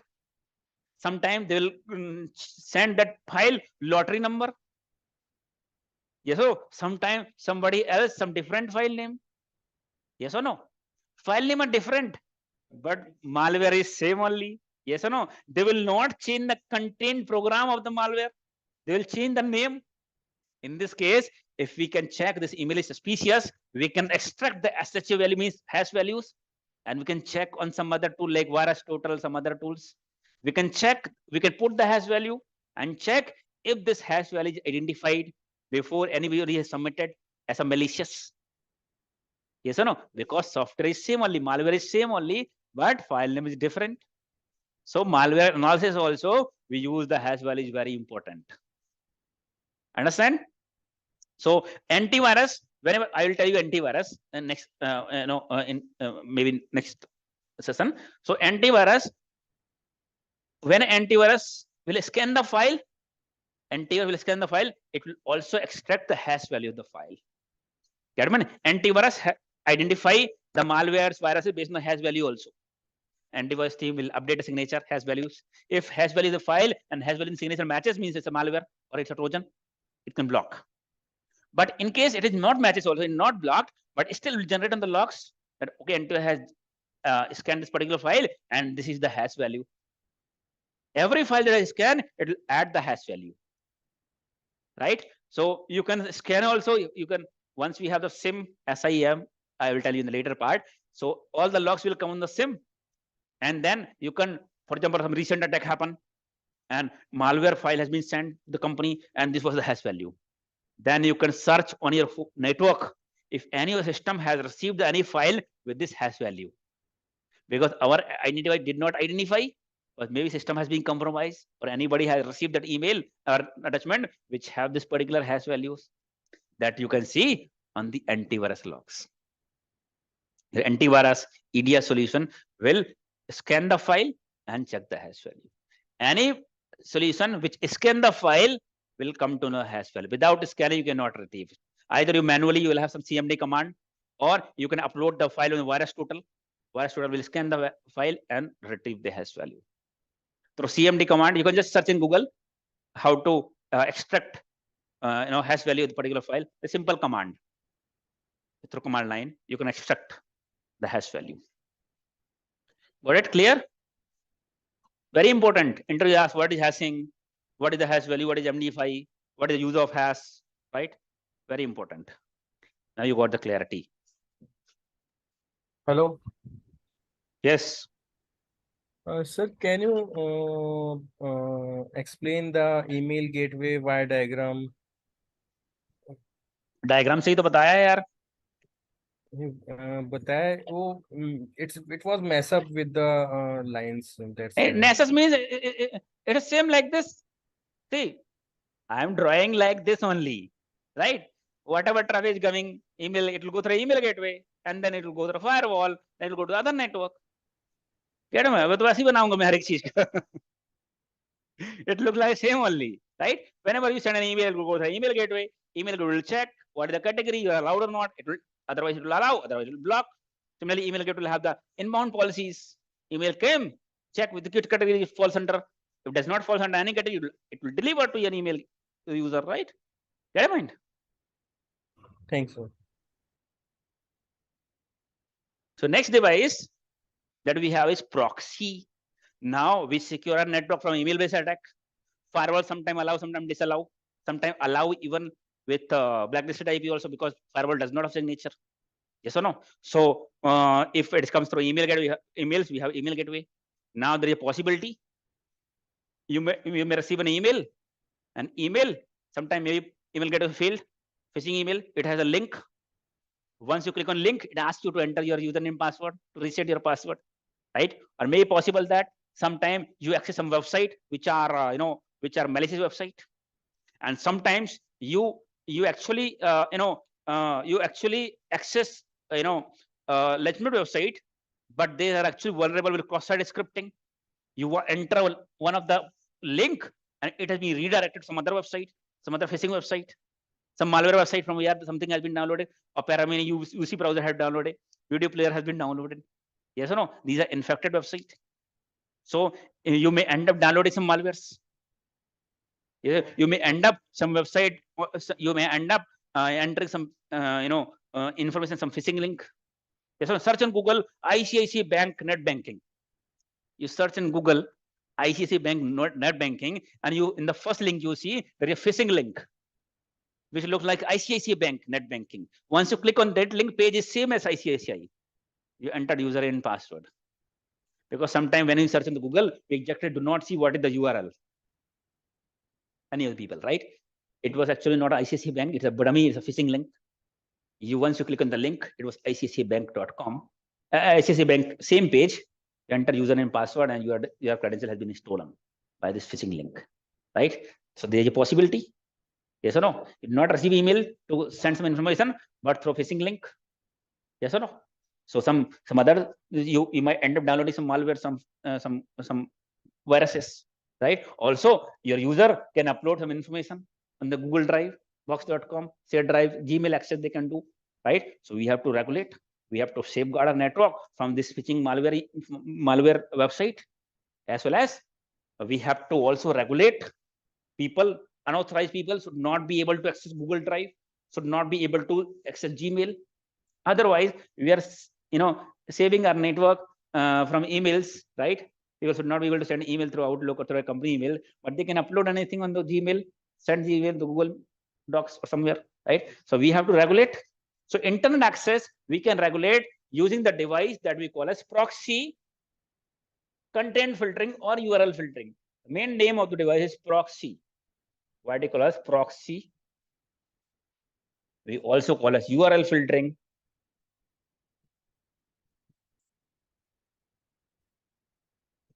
Or we also call content filtering.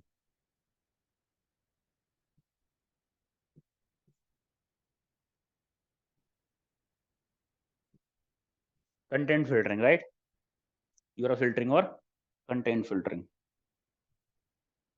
Proxy इसके बाद फिर क्या है? Proxy के बाद antivirus है, IPS IDS है. और 2 दिन इसमें क्लास में क्लास करता है.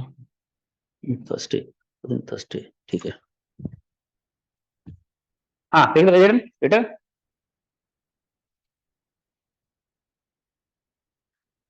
ओके. क्या हो गया? नहीं लिखे थे? नहीं लिख पाए थे? Content filtering, proxy, content filtering, and third is URL filtering. Anything you can call, right?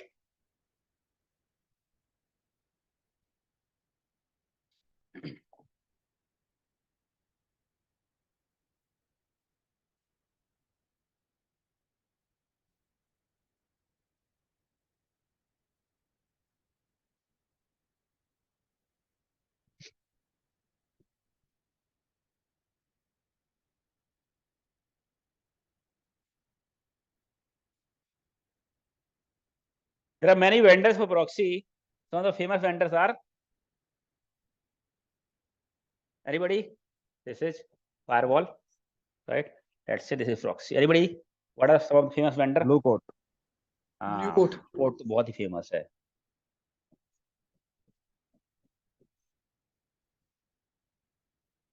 Blue coat proxy. Some of the you can buy hardware, software again, right? And you can have a cloud also. Blue coat. Blue coat. We call it proxy SG. Blue coat proxy SG. SG.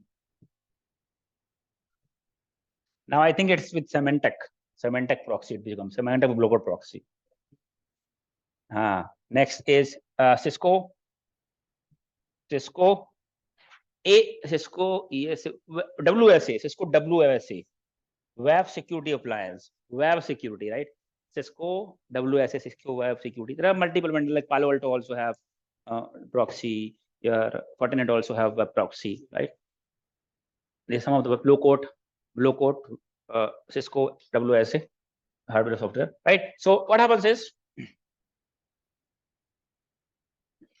whenever, for example, you want some proxy from blue coat, right? So it will be connected through to whom?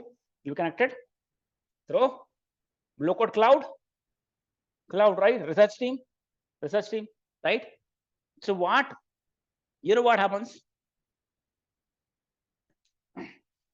The proxy team, proxy vendor have the research team, which does the research. If any website comes live on the internet, right? They will review those websites and they will check the content and they will categorize the website, means what category it belongs to. For example, when we have made our website livesiemexpert.com, they review the content. Now they are categorizing under the education and training category. Education and training category. Gmail falls under the email category. Your your social media such as LinkedIn, Facebook, Insta, categorized under the social media category. Your ICICI Bank, IDFC First Bank, right? Your your Axis Bank falls under banking category. Business category, some website. Government category, government website category, right? Your Gold Drive, Box.com, pCloud falls under the file sharing category, right? So all the website technology category, live streaming like your YouTube video streaming website, YouTube Vimeo.com, live streaming or video streaming website. Yes or no? So all the website will be categorized under such categories, right? You have the category information here. Okay, this social media, email category, your Gmail category, email category, technology category, right? Business category, search engine, Google, Yahoo, search engine, different category. Apart from that, malware category, phishing category, spam category, right? These category also will be added here. Any website which are phishing link, malware link, right, will be added under malware. By default, any website falls under malware category, phishing category, adult category will not be accessible for anyone, right? In this case, you can see we can safeguard a network of phishing category, malware, and other categories, right, which will be blocked here by default for all users. So we can safeguard a network from outside threat, for web-based threats, yes or no? Phishing, malwares, and all, right? Because they'll be as soon as they will review, will categorize and will update the category here. So any website that you are accessing category under malware, you'll get the block page. Website will not be able to access; it will get blocked.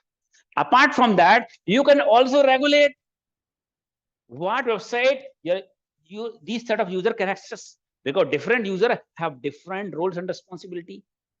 Yes or no? This is the business analyst. This set of users are business analysts. They should not be accessing technology website. They should not be accessing YouTube. They should not be accessing Gmail, email. Otherwise, they can send the data outside. They should not be accessing YouTube. Like either they can do the time pass, or unnecessarily they will eat the bandwidth.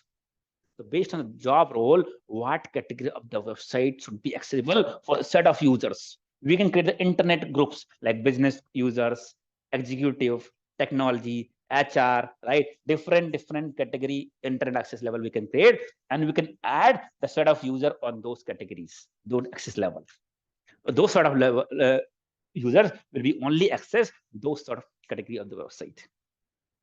Business user, if access the YouTube website, but that does not be the falls under business category, he'll get the block page saying that the organization has chosen to block this page for you because it falls under the technology category, right? If you think that this is an error for you, then reach out to SOC team or whatever email or contact number you can give, proxy team can give to contact.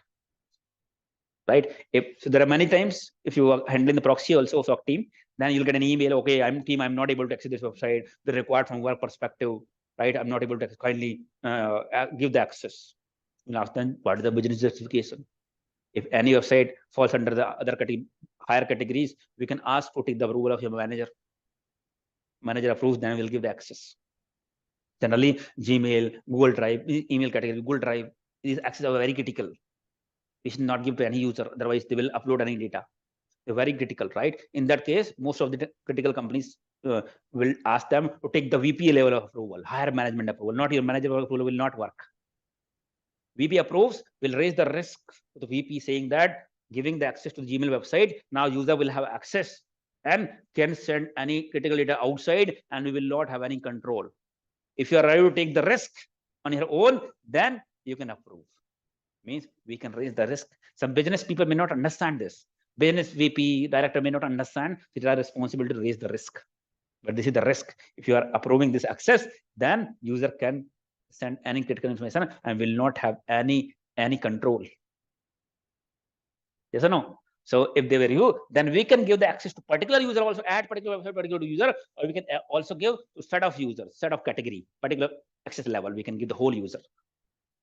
Apart from this category, we can also allow or disallow any website. We can block any website or we can whitelist any website to any user. Understand? That can be done using proxy. So proxy safeguard our network from phishing links, from malware links, as well as it helps Proxy is a server. It can be server. Proxy is a server. We call as server, of course, because it will be hosted on operating system only, right? Why they call it proxy server, proxy device, right? Because it has the operating system only, it's kind of server only, right? Proxy server or proxy, you can say. So using proxy, we can regulate our internet access. Means what user should access what website, should not access what website. We can regulate using proxy, URL filtering device, or content filtering. It is filtering, right? URL filtering. Name is URL filtering. It filters the URL, right? What website you can access, what website, Content filtering, because it's a content, URL is kind of contained. That's what we call content filtering. But why we call as proxy? We understand two meaning, content filtering, URL filtering, but what is the meaning of proxy?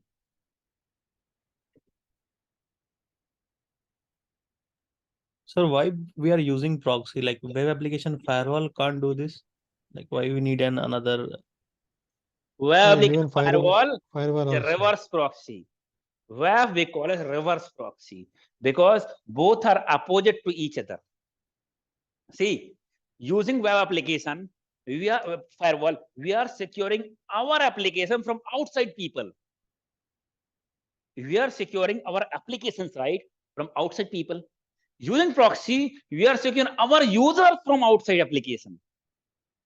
It's just vice versa, right?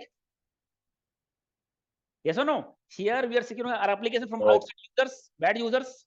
Here we are securing our users from outside application. Both are opposite, right? That's why this called as proxy, and WAF we call as reverse proxy. WAF is also being called as reverse proxy. If anybody asking you what is reverse proxy, it is nothing but the WAF. Understand? Understand? So why we call this the proxy? You know what happens? For example, if you have company has deployed the proxy, right? Then, for example, this IP is 10.0.0.5, your computer IP, right? Then we have to configure all the system that whenever they access the internet, their access request should go to the proxy. Should go to the. If you don't have proxy, it will go to the firewall, then internet, right? So then we have to tell in the browser, if you see, go in the LAN setting, there's an option to configure proxy IP address and port number. If your browser has already proxy IP configured, that means whatever website you access, it will go through the proxy. Yes or no? Then proxy will check your access level and allow what is allowed. Right? So what happens is generally proxy do not allow your communication directly to the internet. Instead, for example, you have access facebook.com. Now, once it receives the request from facebook.com, it will initiate new connection on behalf of you and go to the internet.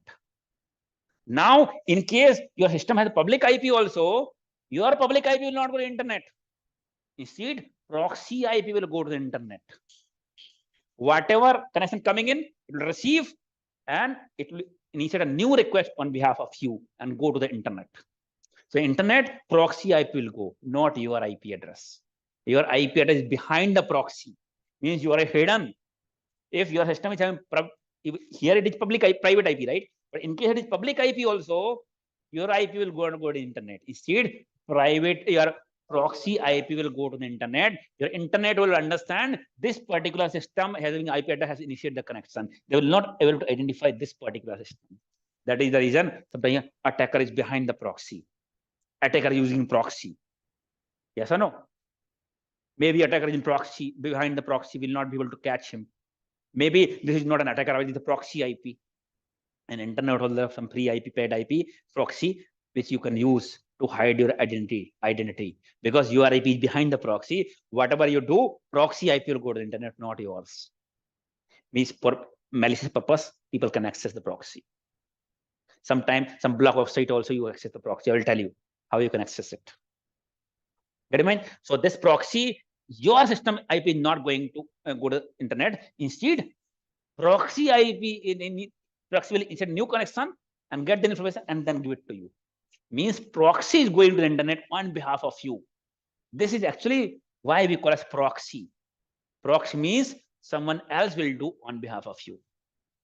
Many times we'll get the inquiry from mostly from Telangana, Andhra Pradesh.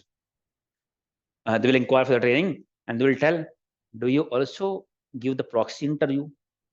Do you help us in proxy interviews? Now you can correlate this with the proxy interviews. Proxy interviews means, what do you mean by proxy interview? What they're actually asking? When they ask us, do you give the proxy interviews? What do you understand by this? What are they exactly?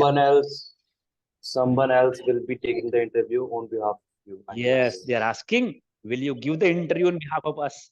Behalf of me, will you give the interview? Right? That is called as proxy. And that's kind of biggest scam going on, mostly in Andhra and Telangana. Biggest scam. People charge 2 lakhs, 3 lakhs rupees. I had so many people who fall in the trap.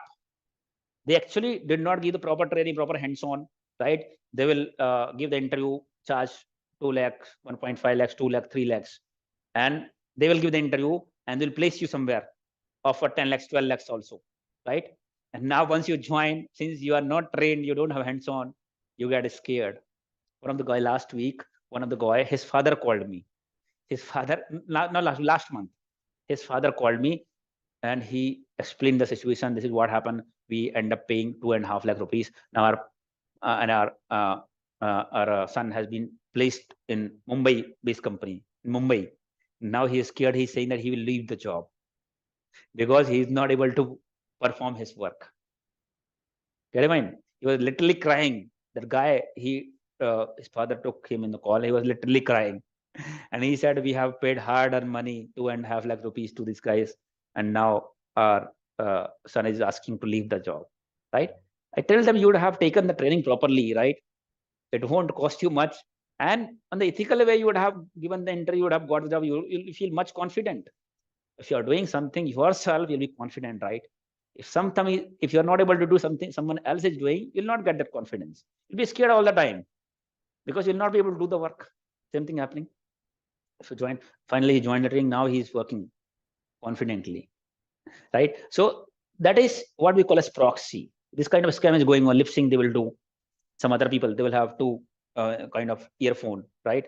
In online interview. One video also got viral a few months back. Corona time एक बंदा lip sync कर रहा था. It means I am doing the interview, I have lips only. And person behind me, he will tell the answer. I will only lip sync. And whenever there is a lip mismatch, they will understand, okay, maybe network problem. But when you see network is stable, that video went viral. Network was pretty stable. He was asking question and he got confused and he stopped listening. And answer is still coming. Person behind him is still answering the question and he stopped listening. Then he identified person is listening, his scam is going, all those stuff, and he recorded the video in Teams and made it viral.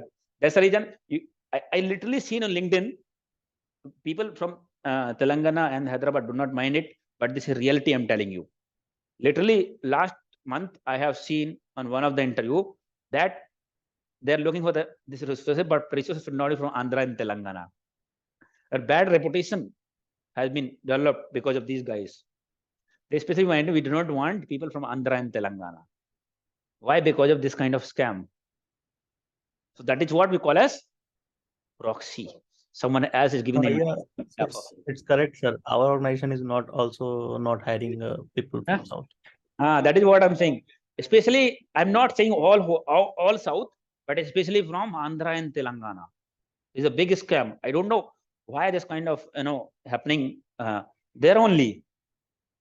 That is, this is reality. This is not something I'm telling. This is the reality over the internet world. Everybody, these people are also aware. It's not something that we are doing, but this is aware. This is I'm not saying everybody, right? एक मछली पूरा तालाब को गंदा कर देती है, एक गंदा person, right? That is what happening. Some people who has made this happen. So my suggestion for them is to take the proper training, learn it yourself, be confident whole life, right? We'll continue the proxy feature tomorrow class. Thank you for joining. Sir, I have a question, sir. Yes. So like you have explained this proxy, this in the earlier topic you explained as the email gateway. Do we need to deploy both this proxy as well as email gateway, or no? That is not falls under your responsibility. Only will receive the logs. Only receive the logs. Now you understand. Email gateway will be integrated with your SIEM. Means you'll get the email gateway log. Which user has sent an email from which email ID, what is the destination email ID, right? What is the subject line, what is the attachment name? These logs you'll get on your SIEM for SOC perspective. You need not to deploy any such device. If it is required, I will explain you, or I would recommend you to join separate training for that, right? But only knowledge is required. That's it. No. What I mean to say is, in the real-time environment, both the devices will be deployed, yes, right? Of course. Whatever I'm explaining you means all the devices you will see. These are very common devices that you will see in majority of IT environment, IT infrastructure. Router, switches, firewall, WAF, proxy, email gateway, antivirus, that are IPS ideas, right? That means those are very common. That's why I'm explaining you here. Okay, sir. Thank you so much. Hello, sir. What is logs? Yes, right. Other people who has office, they can wind up, they can leave, they can disconnect. Only people who are asking questions, they can ask the question. What is logs? Huh? What is logs? Logs means event evidence, right? Last time I explained you. Event means who has come, from what IP. That will be record. It's nothing but the record, right? Record who has come, who has gone, what is IP address, what is source IP address. It will record that we call it event or log, LOG, log. Sir, many. Hello. Right. Hello. Yes. Yeah. Many times from the company mail ID, Gmail ID is blocked. So it is going to the email gateway, right, sir? It's through email gateway, yes. Maybe it is blocked. Once you send an email, it will be blocked. And you do not try to send it also. If you sign some sensitive information, it will get blocked, and security will come to know what you are sending, and they send you the policy violation in such cases. On the company, then so sir, in that case, if the mail sent to the Gmail ID, so it is got stuck in the email server, so it will be readable from the SOC team, right? Yes, we can download the exact email, what are the attachment, what are the content exactly. If any email quarantine in the email gateway, you can download exact email, see all content, attachment, everything. Yeah, if it is delivered, so then we can see in the log form. Only log, only record. You can't see the actual attachment. You can't see the actual content, what was written on subject line. Subject line you can see, but content, dear Sumit, hope you are good. These all things you can't see, right? Only attachment, subject line, source email ID, destination email ID, attachment name, subject line, you all this information you can see. Okay. Thank you, sir. Okay. This proxy setting we can achieve through firewall also. Hey, firewall cannot see the URL. If firewall, next generation firewall, have the proxy feature, then only you can see that. Okay, standard firewall, port number and IP address, it cannot check the URL.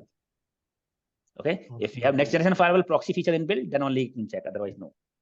But we are talking about a separate devices here, right? So separate feature proxy. Yeah, Panorama, Palo Alto, they have that URL. That means it has proxy inbuilt. That is okay. That is the what means that is the proxy work, URL filtering device. If your device has that feature also, there are many devices, next generation firewalls, which have unified threat management, which are having these multiple features on the same device, right? But feature we call a different name, right? Yes, thank you. Like, sir, firewall is like Sir, when we got level that 4 lab device. access. One by one, Abhi iPhone. Yeah. So my question is, sir, like firewall is like level 4 device, right? Layer So 3, layer 4. proxy, Layer yeah, 3, layer 3, layer 4. right? So in that case, proxy will be It also kind of layer 3, layer 4 only, but it identifies the URL. Okay. Because it do not, yeah, it identifies the URL. It do not identify proxy, right? Actual data which in what you are accessing. You only access the URL. Okay, sir. And only question I have, I'm so sorry. I'll ask only this question and I'll leave then. So, sir, actually, my question is, like in my organization, I'm working for a company. So, sometime if I'm getting some email from from the source side, so I'll be having some documents. So it will be showing like if I'm downloading the documents, so it will be showing like the documents are being scanned. So it is related to the email security appliances, or I guess when it being scanned, when you are seeing that, when you download, whenever I am downloading, before downloading, it will be showing the documents are being scanned. So before from email, before you download from Outlook, right? Yeah. Right. Why? Because it's happening through antivirus. It's called a real-time scan. Before you download, once you download, that time it will scan, or once you open also, that time also it will scan. Right? Nowadays, once you try to download, right? Once you click, that time it will start scanning. Get it? And it will block. If it is actually virus, it will block at the same time for real-time scanning. Okay, sir. Okay, thank you so much, sir. Thank you for your time. Okay. Sir, when we got that lab access? Lab access was we started practical session.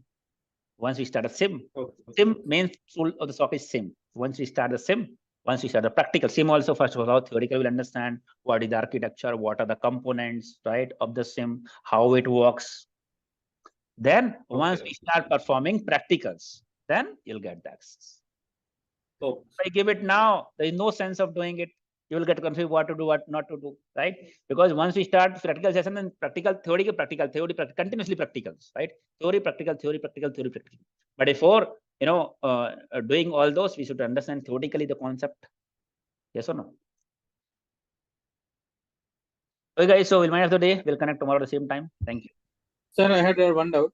Yes, sir. Yes, last question. Sir, I'm working in one of the organizations. So when once I worked in project, then we are connected through VPN, so we can connect it to our client.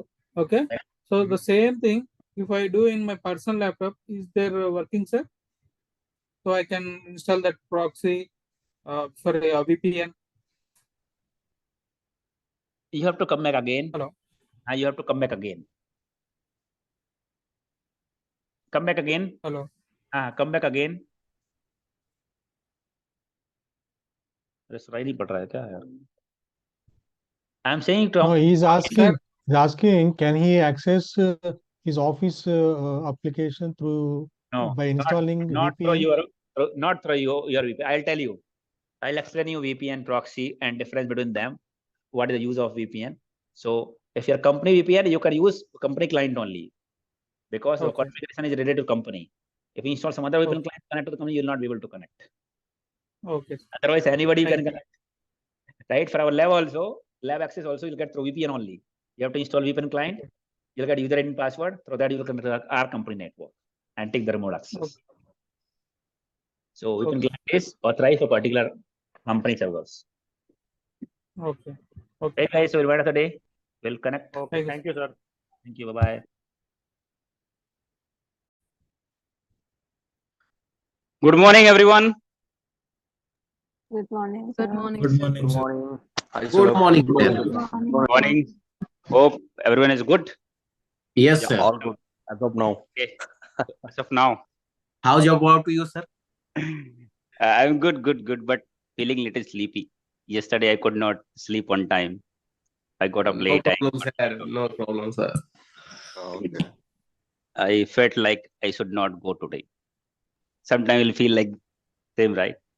But I thought, no, I have to complete this on time. So that's the reason. Anyways, I hope you guys are completing the homework, right? Yesterday, the homework was for emails, right? Yes. Email spoofing, I have given the homework, right? Yes, So sir. how we can avoid email spoofing using SPF record, DKIM, DMARC, right? Multiple authentication mechanism for, verifying the spoofed email, right? If anybody send an email from your email ID, your domain, that is called as email spoofing, right? So on the actual topic, if you talk about, we were talking about the proxy. Yes or no? You understand proxy, URL filtering, content filtering, right? Different name, but same thing, right? Proxy. That means once you access, proxy may use URL filtering, right? Means to regulate your internet access, right? Means what kind of role we have, different people are having, and what kind of a website they should be able to access, right? They should not be able to access unnecessarily sites, right? Otherwise, they will do the time pass, eating the bandwidth. Yes or no? Watching the movies on YouTube or any video site unnecessarily. That means disadvantages. They will be eating the bandwidth, unnecessarily utilizing the bandwidth. Also, they will not be working. They will not be able to access site. They will be working. Yes or no? They will be spending 9 hours. So we can regulate the internet access using the proxy. Second thing, malicious website, malware, phishing, spam category of the website will not be accessible to anyone, right? So we can safeguard, we can save our network. Darshan, you are not in mute. Guys, if anybody is not in mute, unless I noise will come, I'll have to remove you. This is the warning. So what I'm saying is, here, who is Avinash? Let me remove him. So unnecessarily website, right? Suspicious website will not be accessible. That means we can save our network from phishing website, malware website, and all, right? As well as we can regulate our internet access, what our people can access. We can create the separate different accessible internet access group, right? Because as soon as any website comes live, proxy vendor from whom you have bought this proxy device, right, does the research and check it out that particular website belongs to which category, right? Falls under which category. So particular people who has what level of access, what kind of category website they are having access, based on that they will be able to access, right? People does not have access to the particular website, they will get the block page, right? Saying that your organization has chosen to block this page for you, this website for you, right? If you want that it is an error and should have access to the website, kindly contact. Get in mind? That kind of block page they will be having. So we call as proxy. This device we call as proxy. Why? Because it when you access the internet, right? Your IP does not go directly to the internet. Means your connection directly do not go to the internet. Instead, your connection will go to the proxy. Proxy will initiate a new connection on behalf of you and go to the internet. Got it? That is the reason we call as proxy. In the internet, proxy IP will go to the internet, not your IP. Right? And if man in the middle somewhere, track the communication and attack back, he will not be knowing the actual IP, he will be knowing the proxy IP. And proxy do not accept any inbound connection. Proxy only when you access the site, go to the internet and get the communication back, right? But if anybody is targeting towards proxy IP, it will always deny the connection. Get it? That is the good thing, that it's securing a network. It's not accepting any inbound traffic, right? So man in the middle who is tracking your and try to hijack the session, right? It will be difficult for him because the inbound connection it will not be allowing. Get it? So that is the work of proxy. Apart from that, proxy also record the activity, right? You understand that each and every digital device, your network device, security device, servers, application, databases, right? These all are digital device. So whatever activities are happening, right, on those devices will be recording in the form of logs, means event. Yes or no? So proxy also records. Whenever you access the internet, access the website, it will go to the proxy. Proxy will record also, right? Which user from which source IP, access what website, what time, how much you downloaded, how much you uploaded, which category the website belongs to, right? Website complete URL facebook.com/like this, right? So if you're working in a company, for example, you're not working, you're working on night shift, but your manager does not know what you are doing on a daily basis, right? He can request the log from security team saying that, can you send me 1 week log for this particular guy? I want to see what he's doing on the internet. Yes or no? So we can see all your internet access report, what exactly you're doing over the internet, right? So don't be over smart. Everything is being monitored. Yes or no? What website you are accessing, what you are downloading, what you are uploading, right? Accessing social media, YouTube, vimeo.com, everything is being recorded in the proxy. Anytime your manager can ask for the logs. Get it? This all things have been recorded, so we can see how much you downloaded, uploaded, everything using the proxy solution, right? So you understand? Is also the proxy. What? Zscaler is also a proxy. There multiple vendors are having. Zscaler is mostly famous for load balancer, right? However, this Zscaler is a vendor, means developer, right? They're having multiple product. Okay, so you understand? We talk about a firewall. All the traffic is going through firewall, coming and going through firewall. Email get web, only web application traffic, only to secure the web applications, right? While your email gateway to secure the email traffic, means traffic on port number 25 will be going through email gateway, right? Proxy to secure your users from malicious website as well as to regulate the internet access. Most of the time, proxy will configure for port number 80 and 4 for the most of the time. However, normal other application traffic also, other port traffic also can be allowed or disallowed, can be regulated by proxy, but most of the time you'll see web access means 80 and 443.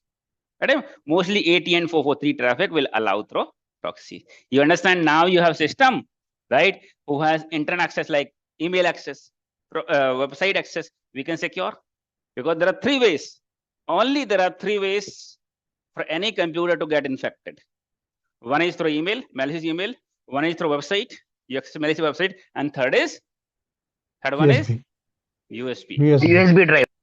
That is the reason. See, we have this control, right? Because all emails and website access you do through network only. Your office exit internet access is going, but USB anybody can insert. That's the reason 99.9% companies will disable the USB access on your system, right? USB access means USB drive access.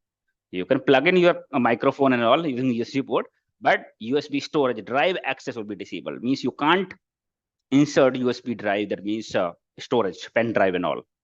Get it, man? So that in not. So we have closed all these loopholes, right? Weak holes, so that this one will not come inside the network. So this is what about the proxy. Why we are discussing about these devices? Our work is a SOC, right? Most of the time we'll work in the SIEM to monitor the real time. Why we are talking about all this network device like router, switches, firewall, your proxy, email gateway? Why we are talking about? Because we are going to get the logs.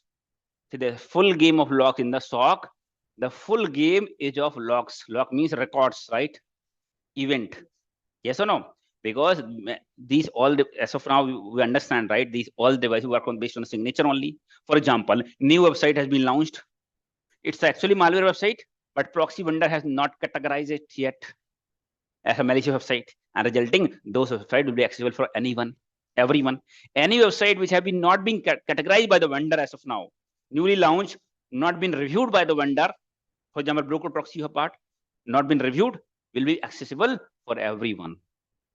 In that case, there might be possible that somebody access and malware get downloaded, or any website sometime miscategorized also.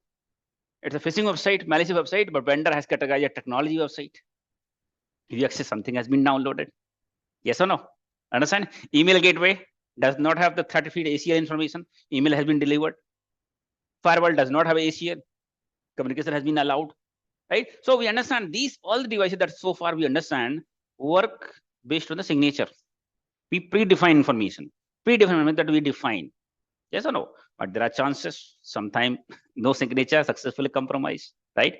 So how, from which IP connection has came, from which email ID email has been came, where it has been delivered, what user has accessed what website, right? How many users have accessed the website, right? All this information we can check based on the logs, right? So all these devices will be sending the logs to the SIEM. That is the reason I explain about all these devices, because without having understanding of these devices, you cannot work on the SOC. Otherwise, you can work, but you will not have your concept clear why you are doing so. You just follow the copy-paste job, but your foundation will not be clear why we are doing, what should I look at. Many of the people directly work on the SOC. They do not have understanding of these devices, all basics.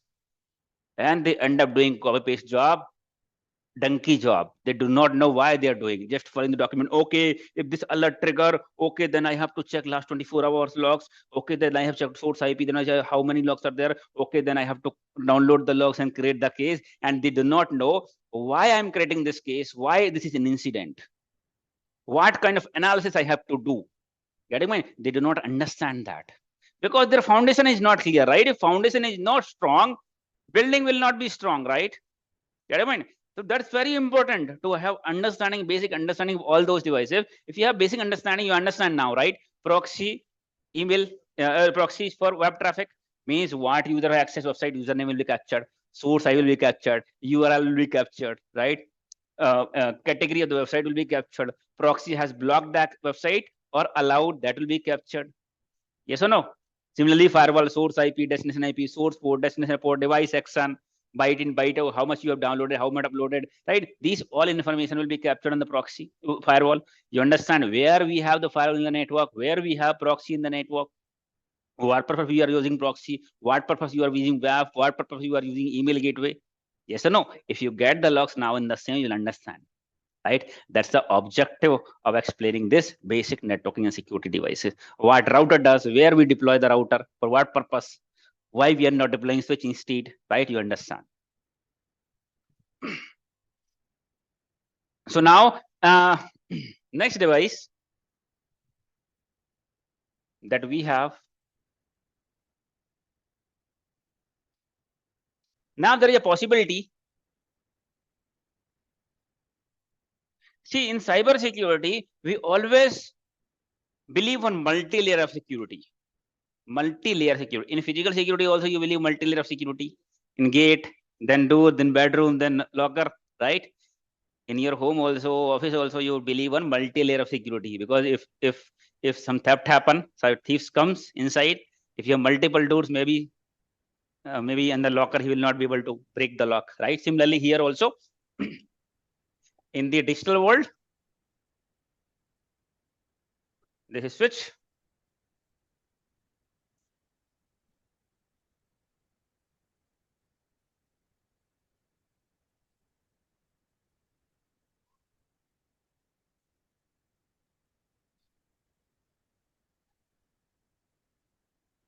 Okay, this is firewall. Now, there's a possibility, for example, this is email gateway, okay, or proxy or email gateway, whatever. There's a possibility, right? Attacker has, initiated the mail with a new IP address, which is not blacklisted in the firewall, right? But it's having malicious attachment, right? So IP was not blacklisted. Your firewall will allow the traffic. You have email gateway. In email gateway also, the domain name or email ID was not blacklisted, not at the part of ACL, right? Resulting email gateway will not understand email contains the phishing attachment or this is a phishing email, right? Resulting email gateway may also allow, right, that email, and resulting email will get successfully delivered. Yes or no? Guys, who is not in mute? Two people are not in mute. Sir, hello. When I'm Sir, explaining you should not interrupt in the beginning. I'll take the pause, then you can ask the question. Sir, there is some technical problem. I can't view your classes. But you can view, right? But sir, mute करने पर ही मैं देख रहा हूँ sir. हाँ क्या? मैं unmute करने पर क्लासेस नहीं दिख रही मुझे. टू लास्ट क्लासेस म्यूट करने पर दिख रहा है मुझे क्लासेस. देखिए, म्यूट ना म्यूट करने से क्या फर्क पड़ता है? क्या सर, इसलिए मैंने करा आज, क्योंकि लास्ट 2 क्लासेस में मिस कर चुका हूँ. अभी देखो, अभी दिख रही है? ऐसे म्यूट ना देखने से कोई फर्क नहीं पड़ता. म्यूट सिर्फ ऑडियो म्यूट होता है, वीडियो म्यूट नहीं होता. सिर्फ ऑडियो म्यूट होता है. ठीक है? So make sure you are in mute. So what I'm saying, I was telling, in this case, there's a possibility that email will get delivered, resulting system will get infected, or you may access a website. Website is actually phishing website, malware website, but your proxy vendor has not categorized yet, resulting you have access to the website and something has been downloaded. Yes or no? There's a possibility. So we always believe on multi-layer security. Somehow email has been delivered, or you access something using the web browser, right? And resulting your system has downloaded the malware, right? Now that means, see, all these devices are network layer of network security devices, means are the part of network, right? While packet traveling to the network, you have these devices. That's why we call it these network security devices. These all are network security devices, right? Now malware reached to the endpoint. Means it has penetrated the network already. Yes or no?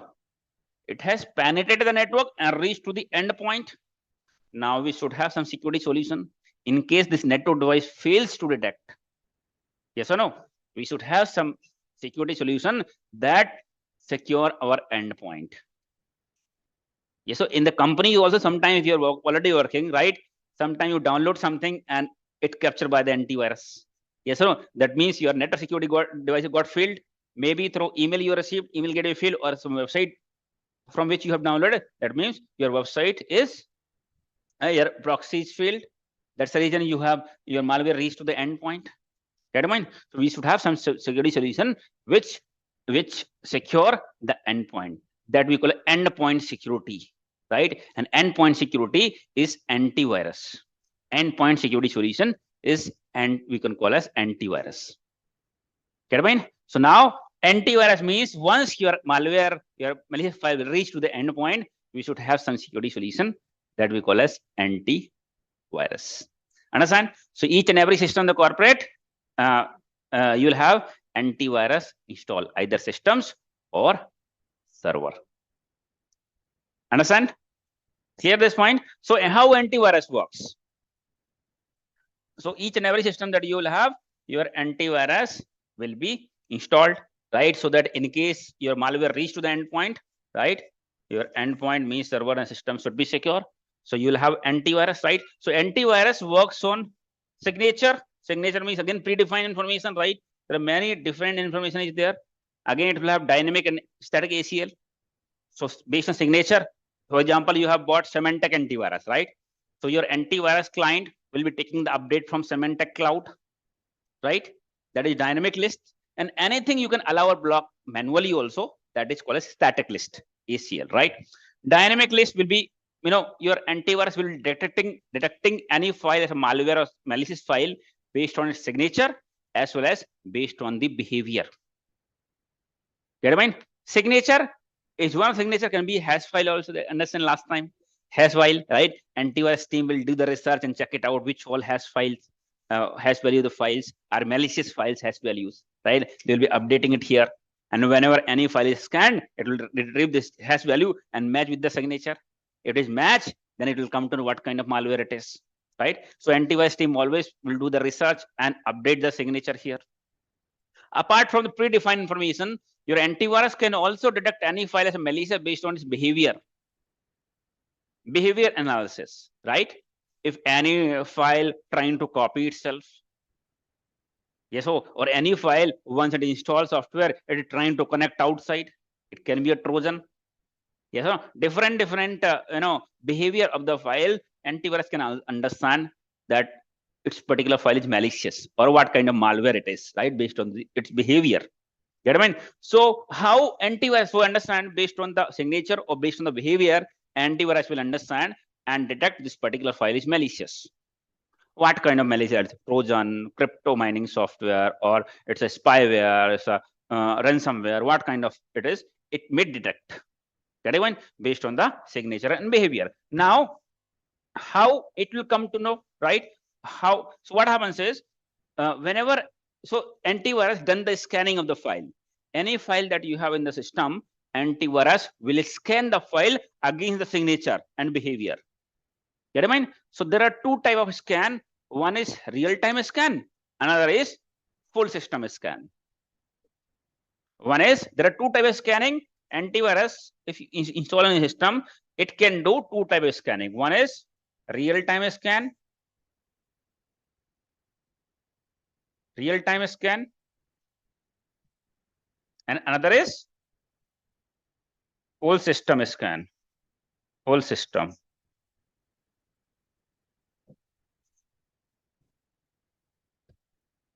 Because you are going to get the logs from antivirus also, right? On the SOC, on the SIEM, it's very important to understand how antivirus works. So whenever you have antivirus installed on all the systems now, right? So as soon as, for example, you got an email, once you click on the attachment to download, during the download process, before download process starts, get what I mean? Once you download, once you click on the file to download, right? Before downloading process starts, right, and completes, your antivirus will catch and it will start scanning the file for any malicious, like malware or any kind of different malware, right? Get it? It will start scanning, and if it is detect anything, it will take action. What action it will take, I will tell you, right? So that is called as real-time scanning. That means as soon as you download any file, that time it will scan, right? That scanning is called as real-time scan. You plug in the USB. Once you plug in the USB, for example, USB, anyways, you don't have access to any company. Once you plug in, all the file will get, scanned, right? Once you access any website and click on download, once the download gets started, it will not be completed. Once it gets started, it will start scanning. And if it is found a signature, it will take the action. What the couple of different actions I will tell you. Get it? So that is called as real-time scan, right? So you understand, whatever antivirus activity action it takes, whatever activity does, it records, right? Okay, this file has been downloaded. This is the path of the file. This is the file name on this particular system. This user has logged in and file has been scanned. It's been deleted, it's clean, quarantine, left, and there are multiple options, right? All logs will get generated. Get it? And this is the hash value of particular file. This is the file name. Get it? So these all devices will generate all the activity so that we can get to know what activity is happening, what is malicious, what is not malicious, which user has logged in a particular system, right? Which file has been scanned, what is the hash value of the file. Everything will be recorded in the form of logs. Get it? Question. Now, yes. Yes. Okay. So, sir, I believe you were aware that some organizations are no longer using antivirus. Do you know what is being used in the place of antivirus for endpoints? Because I know some organizations don't use antivirus. Now what happens is, not everybody. I mean, the new solution came that is called EDR solution, EDR and XDR, endpoint detection response and extended detection response, right? While this antivirus has the reactive approach towards the malwares, so EDR has the active approach. Get it? And there are so many other features. Any system you can isolate at the same time. There are multiple features that we are having. We have separate badge actually for EDR. Separate. So I will give the quick overview about the antivirus. But some companies started using the EDR solution, right? In next generation SOC, in next generation companies, you will see some companies deploy the EDR also. Even we recently got the license for one of the leader tool in the market, which is CrowdStrike. Last month only we got the license for that. In India, we are the only one who has the enterprise license for any training institution. We are the only one who has the enterprise level of license for CrowdStrike, which is a leader in the market for ED and XDR. So we had completed one batch also for that. Okay, so real-time scan, antivirus. See, whatever functionality antivirus is having, EDR is also having, right? But some more functionality EDR is having, which antivirus does not have, right? So real-time scan means as soon as download any file, click on any file, that time it will do the real-time scan, right? And take the action. One is full system scan. Full system scan. Full system scan means whenever you run the scan, it will scan the all files. In the real-time scan, what file you download right now, right? New file come, it will scan. It will not scan whole system. Get it, mind? But in full system scan, it will scan full system. All the files it will scan, right? So my question from you is, we already have real-time scan. Means whenever new files comes, it will scan. That means whatever file has came to your system, means whatever files are there on the system is already been scanned as part of real-time scan. But time to time, maybe once in a 15 days, once in a month, once in a 2 month, generally not 2 months, once in a month at least, we run this full scan. Means we schedule, your antivirus team will schedule the antivirus scan all the system from central console. They will have central console. For that, they will schedule all the system scans once in a 15 days or once in a month. Full system scan. So my question from you is, when I said all the file already scanned by the real-time scan, maybe within 15 days, whenever the file has came, then why the need is for full scan? Why do we do the full scan? Why we schedule the full scan once in a 15 days or once in a month? Because the file is already came through real-time scan, yes or no? So why do we do the full system scan? Any clue on this? To So what? update the applications. To update all the applications. Update application? No, it's not for update. It's a scanning activity. Sir, there should be a possibility that any previous file got replicated once or twice in our system. No. Previous file. See, all the file has came through real-time scanning already, right? So to detect files came through other sources like USB or something. Huh? No, USB is not allowed. Or in case At the allowed time of also. download, at the time of download, the antivirus might not have that signature. Okay. This. Then? Just to double check. No, double check. See, it's not a human that he will do program, right? If any signatures are like updated, like after, like from time to time, then it may like. I mean, there might be a possible Like before that signature was not malicious, then after that update it may like become malicious, so that's why. Correct. Some people has given the right answer. The correct answer is there might be possible that last week you downloaded a file, right? It was actually a malware, but antivirus does not have signature at that time. Yes or no? Antivirus does not have signature at that time. That's the reason antivirus has not taken any action and considered this file illegitimate, and it is still there in the system. Later on, antivirus signature has been updated. They added the hash or something that this particular file is malicious, but antivirus will do the real-time scanning only as previously, right? So file which already came in the system, antivirus will not scan automatically. Means that particular file is malware, but antivirus does not know that it is there in the system. Yes or no? Because antivirus does the real-time scan only. But now antivirus signature has been added, and that particular file is malware, but it did not detect on the real-time scan. Now with the latest signature updated, for example, yesterday, latest signature, if we scan, there might be possibility that some undetected file also will be detected as a malicious file with new signature.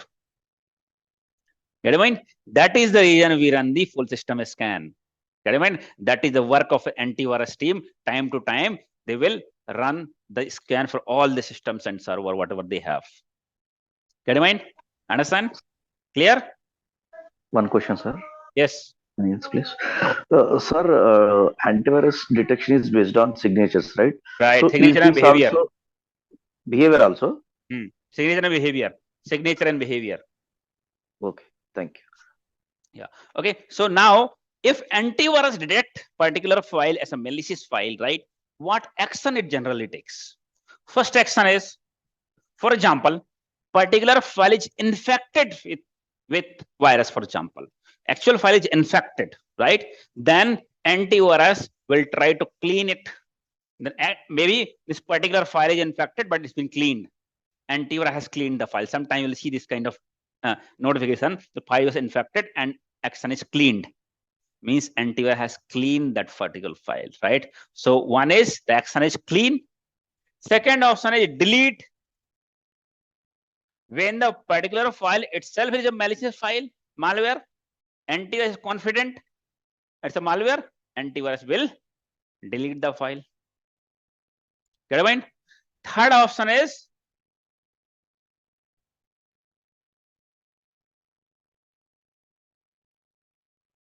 quarantine. Yes or no? Quarantine. Now everybody knows what is quarantine. Before COVID, some people I have to explain this technical word, quarantine. Now after COVID, everybody knows what is the meaning of quarantine, right? Quarantine means isolation, right? Isolation for stipulated time, for some time, right? So whenever antivirus detect any file as malicious, but it's not 100% confident, maybe 75% confident is malicious, but 25% is still there are chances that file may be the important file, some legitimate file, right? If antivirus is 75% sure is malicious and 25% unsure and delete particular file, maybe that is a useful important file for the user, which antivirus has just deleted, right? In that case, antivirus is not going to delete the file at the same time immediately, right? Instead, it will quarantine that file. That means it will move particular file to the isolated folder. For example, your Symantec antivirus, you understand, right? Any application that you deploy, ideally it deploys under C drive. You can see the folder, C drive under program file, then until unless you have not given any customized folder like D drive or some other folder, right? C drive, then Symantec antivirus, right? Then there will be path quarantine folder. C drive, Symantec, then quarantine folder will be there, right? So, for example, particular file detected on your desktop, on your desktop, right? From desktop, once it detects, it will move that file from desktop to quarantine folder. Quarantine folder is isolated environment. Means if it is a malware also, there won't be any further infection. It's an isolated environment. The antivirus create kind of sandbox. Get it? Right? The antivirus creates while you install, after you install the antivirus, quarantine, right? So once the file is moved to quarantine, malware or any kind of Trojan, right? Viruses, no further infection. But why? Then why antivirus has not deleted the file instead of they have mentioned quarantine? Why they have not deleted? Why antivirus has not deleted the file instead of it has done the quarantine? To examine for the future. To examine the. Not for that. Anybody? Sometimes the detection may be false positive. So, like we may require that file. Huh? Like we may require that file. Okay, then.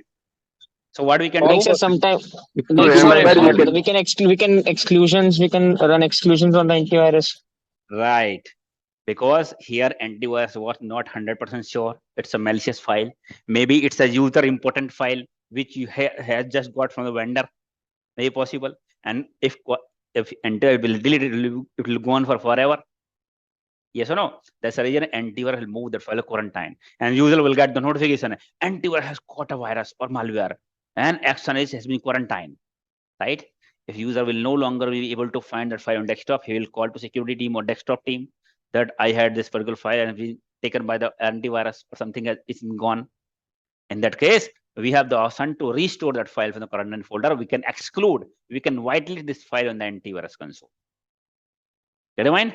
So we can restore that file if required. That is the reason that is in quarantine, but not blindly. Not blindly, right? We have to verify with the user from which source you got this file. Yes or no? From where? Who has forwarded this file? Which user? Which vendor? Also, we can verify particular file with other antivirus vendors also. There is a good tool, open source, freeware tool, web tool is VirusTotal. VirusTotal.com. See, in the company, you have, for example, Symantec antivirus only, right? That means Symantec research company only updated the signature, right? VirusTotal have 60 plus antivirus engine. Means it has a signature of 60 plus antivirus research companies. Get in mind? So Symantec antivirus was not 100% sure, right? It's a virus, a malware. And user is also saying that file is not malicious. In that case, you have option to validate whether only Symantec is saying it's virus or other company also saying, or other company is showing as clean. So VirusTotal is very good tool. You guys can explore it, right? Anyways, in the regular batch, we explore it practically here, but you have option for now if you want to explore, right? VirusTotal.com, very good website. 99% company in the SOC, people in the SOC uses this website. VirusTotal.com. Virus spelling है ना? VirusTotal.com. You guys explore this website, VirusTotal.com. So it has multiple work. In VirusTotal.com, you can upload any file which you think that you're not confident, malicious or legitimate. You can upload this file. Once you upload the file, it will scan. It will scan the file, right? And it will scan against 60 plus antivirus signatures. Right? 60 plus antivirus engine will tell whether it is detected as per the signature or not. If apart from Symantec, all other antivirus saying a clean, only Symantec is showing not clean, as it was not confident, right? And user is also saying that legitimate file, then we can whitelist this file and restore, right? But if multiple antivirus showing that it is saying that it's not clean, it's Trojan, it's a malware, it's a it's a spyware, or it's a something else, right? That in that case, even user is telling it's a malicious, we can tell that the file is infected, right? And we have to delete that file. Get it? Because multiple antivirus engines are showing that it's a malicious. Get it? So always, if sometime you get an email or something, right? See, downloading the file may not impact if from any emails, right? If you just download the file, do not open that. Do not double click. Will not impact your system, right? You have to click it to open it. You have to click the file to open to get in your system to work, this particular malware. You have to open it, right? Sometimes you want to check something you've downloaded or email you got, right? You may download that email attachment and then you can upload on the VirusTotal. But there are chances, we have to be very careful. There are chances that once you download, even single click you do, it will get open and it will get infected. Your machine will get compromised. That's the reason these things we do not do on the on the production system. We can do in sandbox like isolated system, or you might have one computer on the guest network, not on the production. Company network means company will have some separate network also, which is not connected with the other servers network. Separate network we call a guest network, which is directly connected to the internet, not with your company other important critical servers. Right? That network will be guest network. So, right? So in the company, you'll have some computers which is the part of guest network, right? So there, if you want, you can run such and test this malware. Get it? Mind? Otherwise, if your system is part of company network, your system got compromised, attacker has gained the access to your network and do something else in the whole network. Get it? Mind? So anyways, the malware does not run without your action. Any program you download, right, nothing will happen until unless you open it. Similarly, malware is malicious software, right? Any software required human action, human intervention to open it, run it. So it will not run, but there is a possibility of human error. You download it and just now, by mistake, you clicked it.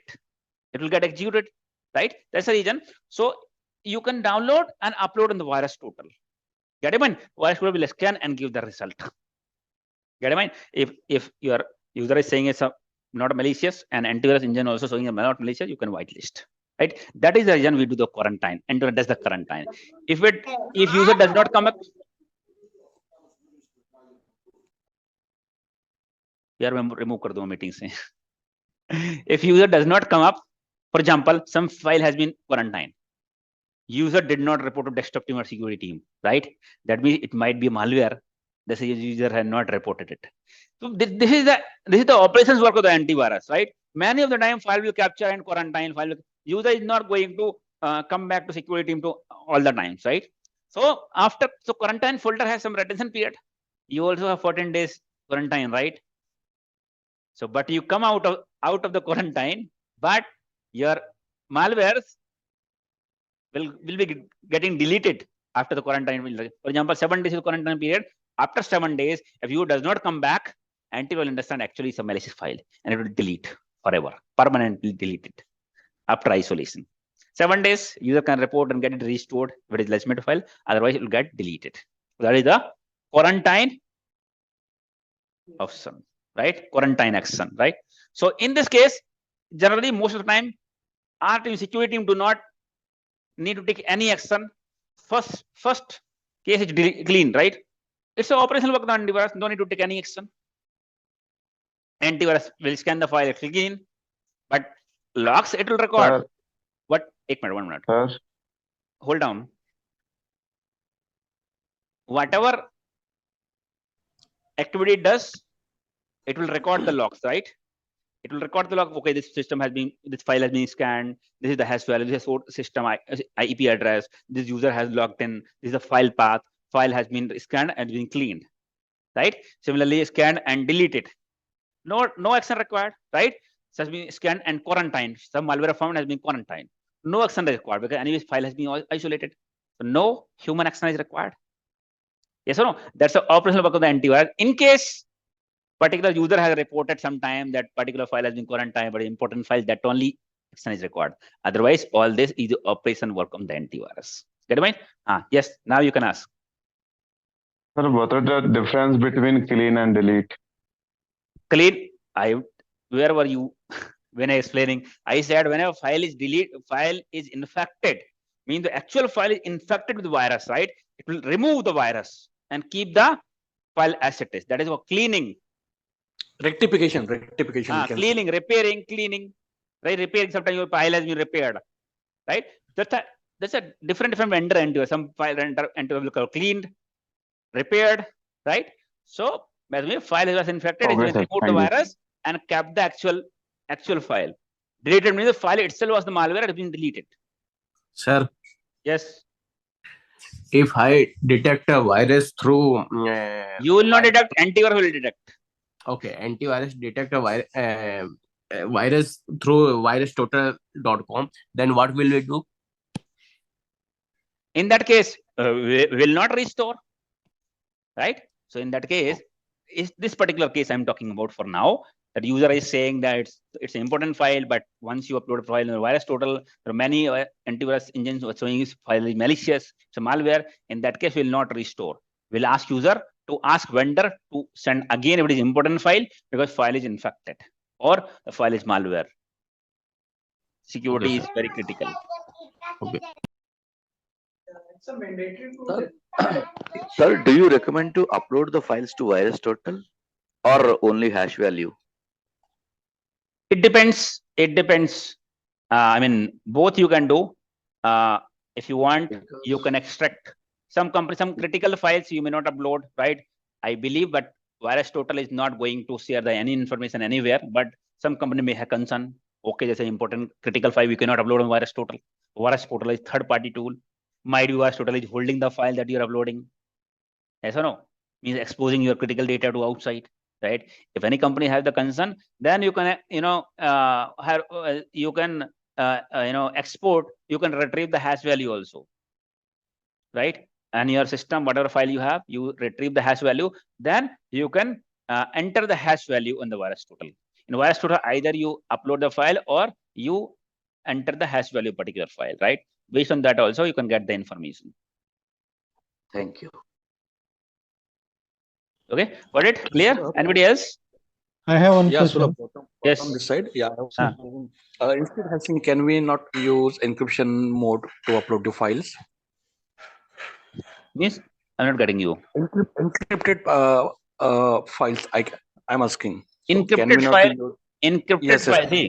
See, if file is encrypted, right, it will not be the malware then, because encrypted file, if it is password protected, antivirus will also not be able to scan, as well as the file also, malware also will not get installed because it's encrypted, right?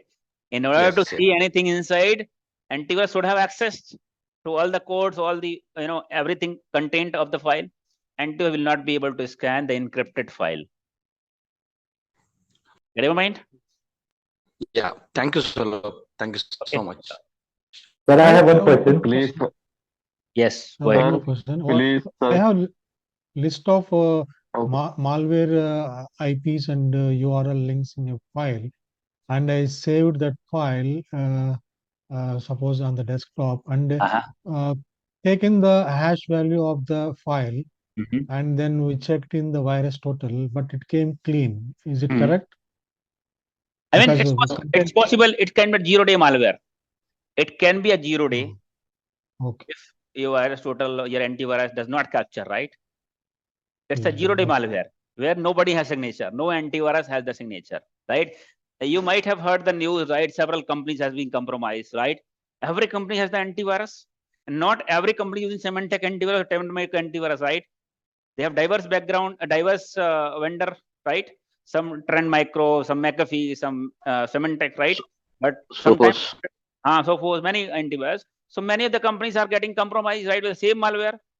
If you heard the news in 2017, WannaCry ransomware, more than 260, I mean, there are so many, more than 100 companies, more than 100 countries, more than 100 countries, thousands of companies. The data got compromised with ransomware, WannaCry, right? It's a kind of malware only, but it's a 0-day malware, right? That means none of the antivirus has the signature. None of the antivirus vendor has the signature, right? In that case, either you go hash value or upload anything, it will show clean, clean, clean only, right? Because nobody knows. Get your mind? Clean? What happens if we put the sleep feature in the malware? For example, sleep 10,000 when we generate a malware.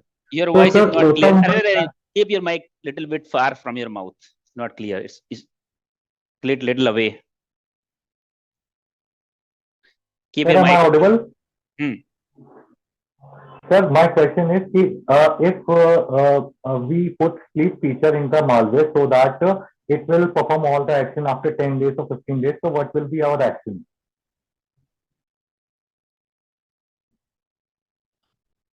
I could not get it because your voice was not very clear. Everybody understood what he said? Sir, can you define what is signature?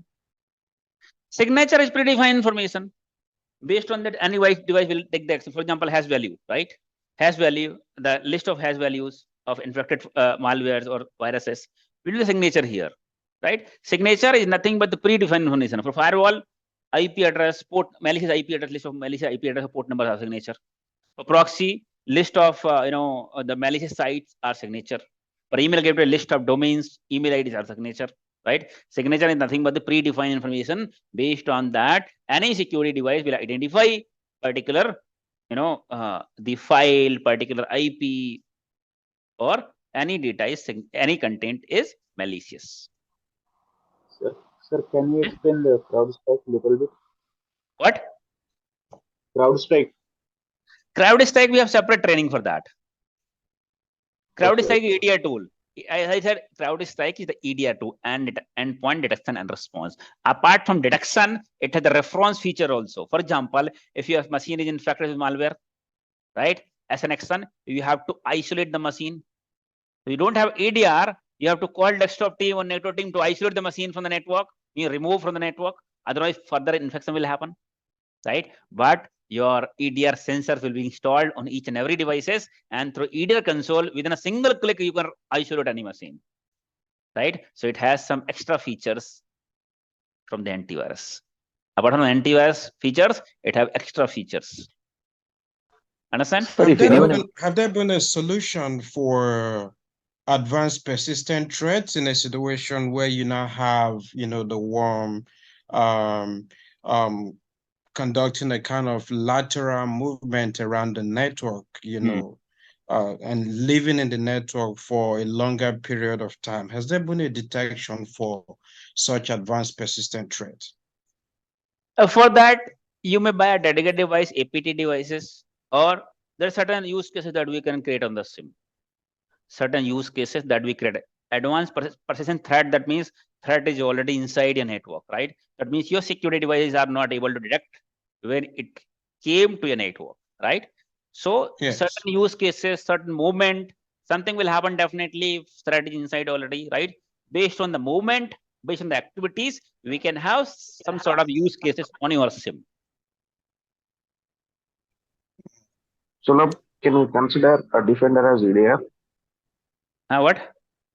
Yeah, Microsoft Defender is now having an EDR facility functionality. Before it was kind of antivirus only, but now it has the EDR. Hello, sir. Thank you. Yes. What are the process are done in the quarantine? Process means will just move to quarantine. Can you elaborate? Sir, what do you understand? What do you want? What do you want? What do you? How many times it can be live in quarantine? How many times? How many days or hours?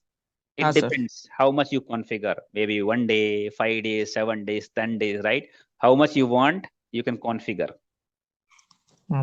Okay. So if you want 7 days, it will be 7 days. After that, it will be deleted automatically, right? 7 days is enough. If you are giving long days, then your C drive will get full. Yes or no? Slowly, if you have multiple detection, then it will take some storage to keep the file. Okay, so thank you, sir. So during quarantine process, like what exactly things will happen there? What? During the quarantine process. So what exactly that system will undergo? Quarantine process means it cannot do anything. That is isolated. It will be kind of isolated from the network. Means it will try to connect out. It will block. All the activities will be blocked. Okay. Okay, let's move ahead. At the end of the session, you may ask the question after 10 o'clock. I just have one question. So look. Last question. Okay.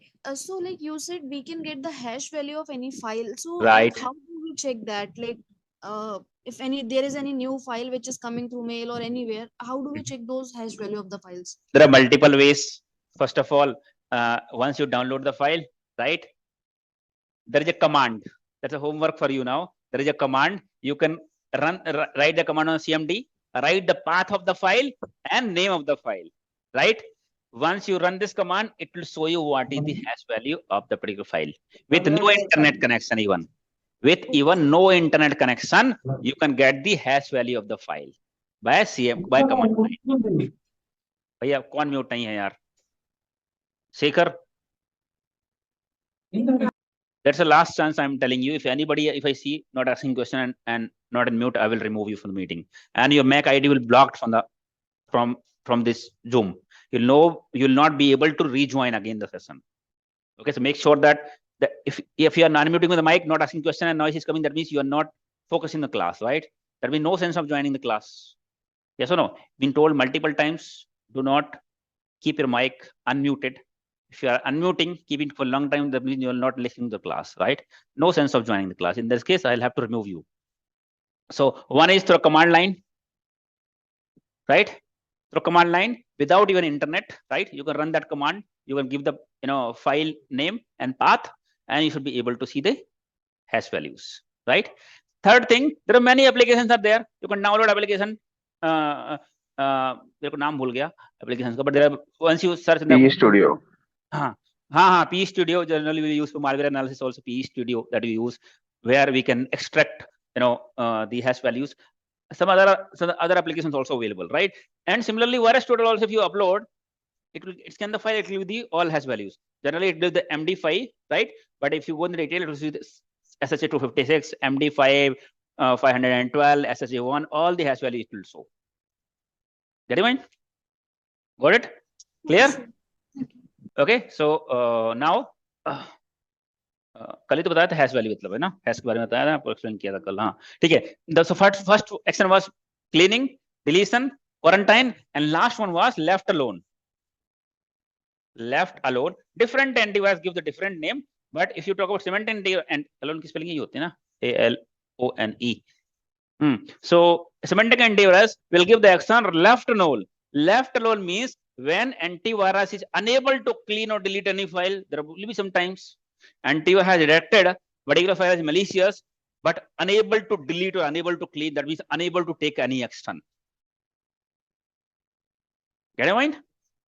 Sometimes there will be some scenarios where antivirus is unable to clean or unable to delete the file. It is a malicious file, or it can be a malicious file, but unable to clean or unable to delete.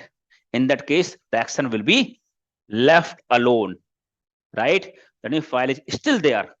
In that case, your action is required, right? As soon as you get an alert saying that file, semantic antivirus or antivirus has captured the virus or malware, but action is left alone. In that case, you need to take an action. Get in mind? You need to take action and you have to do the manual delete. In that case, right? In that case, if it is malware, you can scan the system from Malwarebyte. Malwarebyte is again a antivirus only, but it is having 30 plus antivirus engine. 30 plus antivirus engine signature it is having. I think इसको remove ही करना पड़ेगा. Remove him.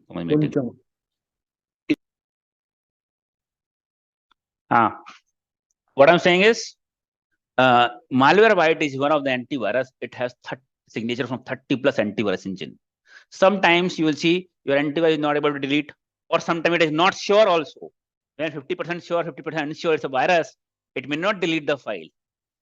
In that case, it will generate only logs, alert that particular file detected in this particular system is malware, right? In that case, you need to take the action. So you can ask in this case, you can ask desktop team. You can tell desktop team to install Malwarebyte and scan the whole system from the Malwarebyte and share the logs. If Malwarebyte detected this particular file as a malware, as an action, it will delete the file, delete or repair the file, right?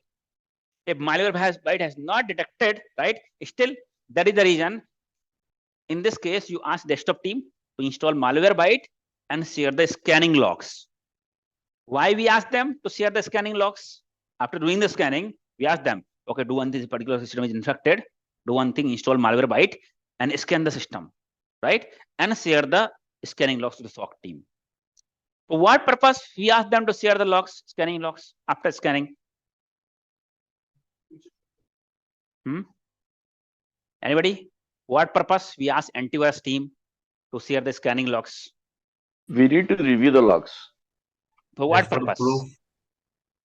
To find that that accurate file is there or that is malicious or not. That's correct. And whether antivirus has taken any action or not.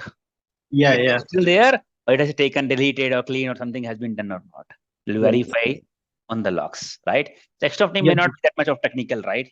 So that's the reason we ask them, a desktop team, to scan the system and share the scanning logs to us so that we can review those logs, whether antivirus means Malwarebyte has taken any action or not. For example, this particular system was infected, you got left alone, and antivirus has deleted the file.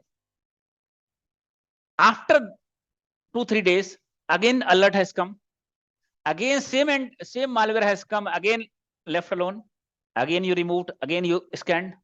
So if any of the system is any of the malware reoccurred on particular system, right, reoccurring on particular system, then 2-3 times it came, right? Then sometimes interview will ask, right, same malware is coming on same system again. There are possibility, right? There are possibility that is the reason we do not delete any malware ourselves. If any program is installed, malicious software is installed, if you delete yourself, there might be process that you uninstall the malware, right? But it's residual, such as some process registry entries are also there, already there, and it may reoccur again. Yes or no? That's the reason we delete it through antivirus so that it can kill all the processes. It can uninstall and can delete all the registry entries. But sometimes there is a possibility. कुछ लोग चिपक जाते हैं ना बिल्कुल. There is a possibility that some malwares, their process are not being killed. The registry entries, the residual is still left, and it may reoccur. So what action will you take if 3-4 times same malware is reoccurring on the same system? What action will you take in that case? What do you think? Anybody? We need to define a rule that if the same file is getting detected, so it's supposed to be quarantine, or it should detect. No, it's deleted already. If quarantine means again deleted option, right? It is getting deleted or deleted means left alone, but you can do that. But in that case, I mean, there is no. I don't think that there is such rule that if left alone again and again, then it should be quarantine. I don't think there are any such rules, right? So if we quarantine the system, we will add that file to the excluded file. System.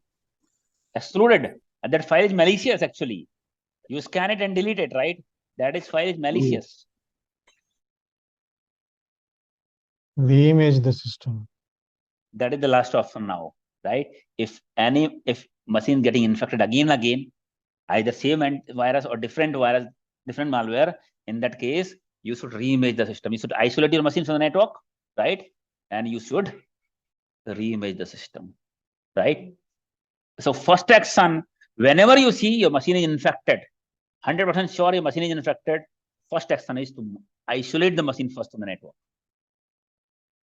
First action, whenever you see your machine is infected, confirm that the machine is infected. The first action is isolate the machine from the network. Then only we do the scanning activity and everything. Get I mean, if malware reoccurred or it kind of critical malware such as ransomware and all, right? In that case, we reimage the system. Means we format the system and reinstall the operating system. Sir, if machine is not online, sir, if machine is not online, so the scan will not perform, right? We cannot push the scan. Of course, means all our, I mean, through central console, we cannot do the console. Desktop team can do that. Desktop team can do that, right? Desktop team, local desktop team can still perform the scan. Yes, sir. Thank you. Okay, so the last option is if malware is reoccurring, right? Last option is reimage the machine. Reimage means format. Right? Reinstalling the operating system, right? And when we see the high severity malware such as ransomware, right? This kind of infection will happen, then you should reimage the machine, right? That is the reason reimage means completely data gone. Data will be completely gone, right? Understand? Means you lose the data. That is the reason recommended. Do not keep any critical data on your desktop. Yes or no? You never know when your system will get infected and when your system will have to be reimaged. You will have, a company will have shared drive, SHARED, shared drive, right? Where you can share the network drive, network storage. You will see the path on your my computer folder, right? You see path, you can just click it there. The folder shared drive will open. You can keep any data, critical data there. Why? Because you never know when your system will have to get reimaged and you lose the data. Critical data should be there, the shared drive, because your system backup is not happening ideally. Most of the cases, a desktop laptop backup is not happening. Backup means, understand backup, right? Backup will not happen. You cannot restore the data. You lose the data.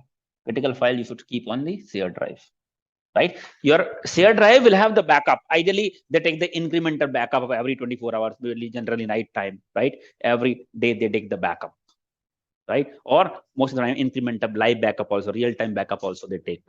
Depending on company to company, but at least once in 24 hours, definitely they will take the backup. So in case shared drive, sometimes shared drive will get infected.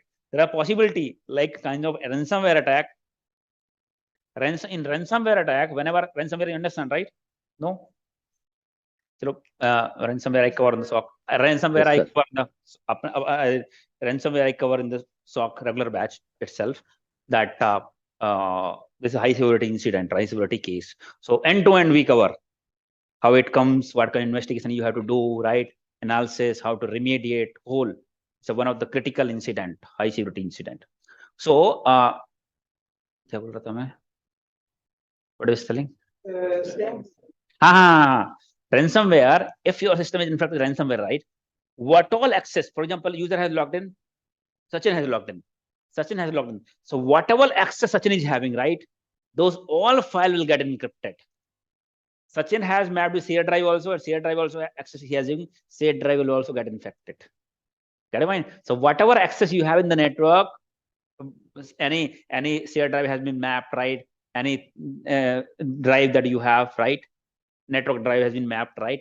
All the data will get encrypted, right? So we have seen many cases, many of the shared drive got encrypted. But CL Guide, shared drive, you can restore the data from backup.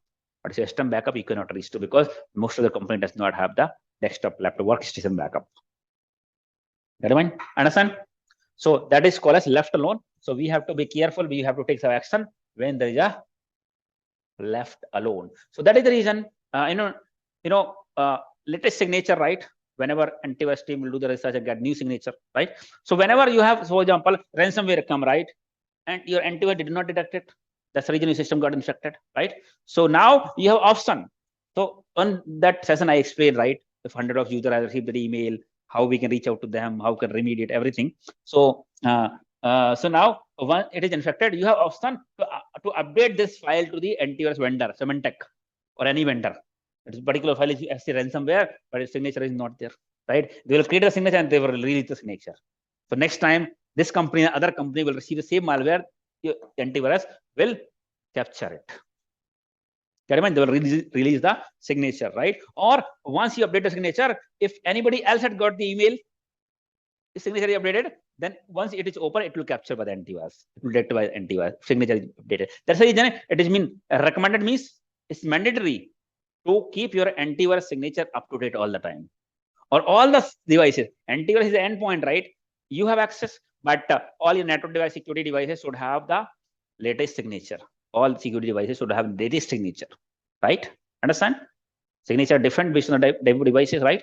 So antivirus signature, because you see, right? You install in your system, sometimes alerts come, your antivirus signature definition is out of date. With latest viruses, keep the signature up to date. Yes or no? Or else when you when your subscription expires, that time also you do not get any update, and it shows your antivirus definition is out of date, right? So we have to ensure that our antivirus should be up to date. Otherwise, the latest malware, latest viruses which are coming, antivirus will not have signature. Antivirus take the money for signature only.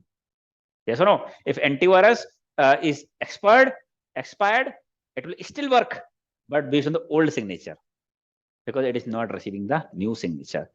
That's the only work of the antivirus team.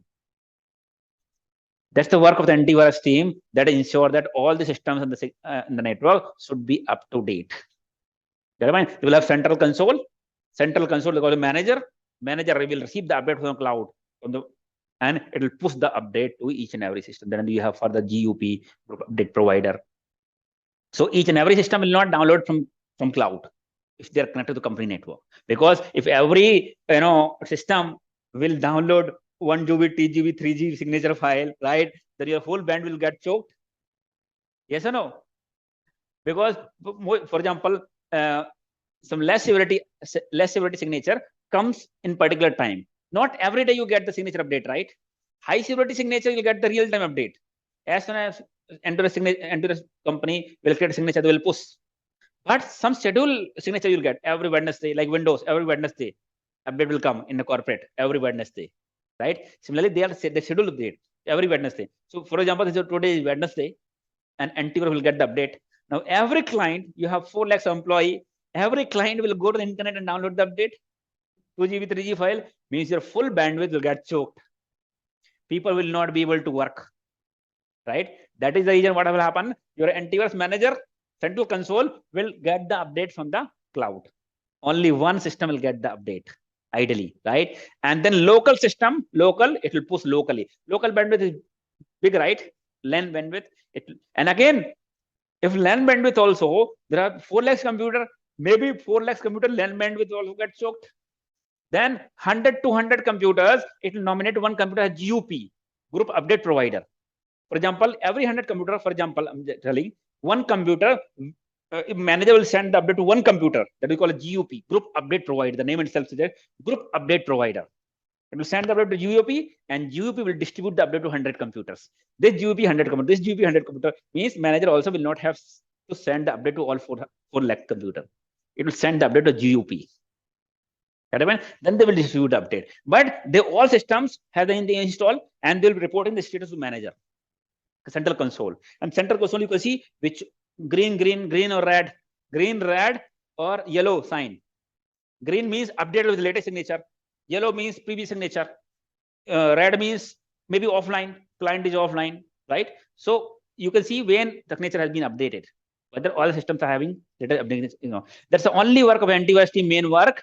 Whenever antivirus person team will go, they will open on the manager and see whether antivirus all updated or not. If any antivirus is not updated, they can push it through manager itself. Particular system update, they can push it to manager. Or if some set of computers are not taking the update, we'll check whether GUP itself is up or down. Maybe GUP itself is down. Yes or no? So it will not send the update to others. Sometimes GUPs are not always a server. Any desktop, laptop, workstation can also be known as a GUP. It's a normal antivirus client. We promote it as a GUP. Maybe in particular group, one of the computer you have noted as a GUP, but somebody has shut down the computer. GUP will not receive the update and it will not distribute also. Yes or no? In that case, so antivirus team have to troubleshoot the problem. Why sometimes update pushed by the GUP has been failed. Yes or no? Then antivirus will look at and push the update from the manager. Yes or no? Or some problems are there on the client, right? They will uninstall the client, reinstall the client. All the work is done by the antivirus team to ensure that all the systems should be up to date. And second thing, they schedule the scanning, full system scanning. For 15 days, once in a 15 days, right? For example, okay, this sort I'm scanning the system today. Next day, these all set of system has been scheduled. Next day, this set of system has been scheduled for full system scan, right? Anything has been found, they will take the action. Right? Sometime, it will become recommended action you have to do, right? So that is so sometime, then what about the laptop user might be working from home, might be sometime working from home, not connecting to the office network. If they will connect to the office network, you will push the update. But when they are not at home, one they will at home, they will connect to the company VPN network. That will be the part of company network. That time the update will get pushed. Or you have option to configure. First preference is company GUP, company antivirus manager, GUP. Second is cloud. If few days you are not connecting to the company network, then antivirus will download the update directly from the cloud. Okay, mind? So you have option. Secondary option you can configure as a cloud. First is company network, second is cloud. Okay, mind? It will download, laptop user can download directly, automatically from the cloud. Because that is the reason we push the update from the manager only. Otherwise, user may not updating. Your antivirus also sometimes you do not update. Array 2 GB ki file here, kaun download kare, right? Even you tell them to download, download also, still some user may not download, right? That's the reason we make it centralized, right? And we do it ourselves. Your end user also cannot disable the antivirus. They cannot do all those stuff, right? So that is the antivirus and how we can plan the updates of the antivirus. So we create the rules also in the SIEM, because all the logs will generate to the antivirus, all the device will be going to the SIEM, right? We can create a rule also, alert also. Antivirus signature has been failed to update. We should get an alert. Any antivirus manager has pushed the update, but update got failed. We should get an alert. So we can update to antivirus team that, okay, this particular system has failed to update. Kindly update the signature. Because not updating the signature means security concern, security issue. Maybe particular system will got compromised after some time. There is concern, right? Understand? So fail to update or antivirus detected virus, we should get an alert on the SIEM, right? So see, many of the devices generate the alert also, but if we get the alert from multiple devices, that's a problem, right? You have to check on the antivirus differently alert. You have to IPS alert differently. So that is when we have SIEM. Now all the alert will be generated by SIEM only, centralized. And all the alert you can monitor on the SIEM. No need to monitor different device separately. It will be centralized. With centralized team, we call as SOC, Security Operations Center, centralized team. You have multiple offices in different countries, but SOC is one, centralized. That's what you call as SOC, Security Operations Center. Center means in Sarkar, how many center you have, right? One, right? The center we call as is centralized operations center. Centralized operations, security operations, centralized means center. Okay, understand? That was the antivirus. If EDR extended means the extra features that EDR is having, we call as endpoint detection and response, right? And extended version of that is again extended detection response, SDR. So the CrowdStrike license that we have EDR and XDR, both the features. It's a small device, it's not a bigger device like SIEM. Right? It's not a big device like SIEM, multiple features. So a small device, kind of antivirus, some features is having, not big. So it takes around 20-25 hours training for EDR. So will that be covered in this? It is not a part of SOC batch. If we cover it, then the cost of this SOC training will be much higher and people may not afford it because license is not cheaper. The cost will be much higher of SOC batch. That is, it's not mandatory, but it's good to have. It's not mandatory to get the job, but it is good to have. Sir, if anyone asks what is the basic difference between EDR and endpoint, so what we need to say? If you want that, I will share the document. Because if I start covering all this, then our detailed topics will not be covered. No, in one line. In one line. You can send that. It works on the antivirus has the reactive approach, but EDR has the active approach.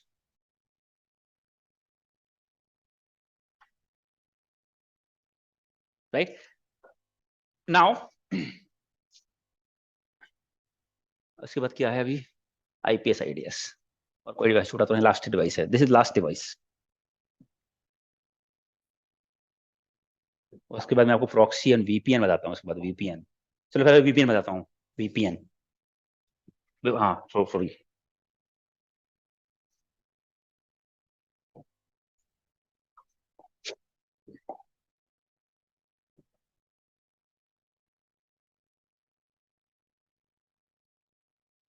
VPN stands for Virtual Private Network. Virtual Private Network. Virtual Private Network.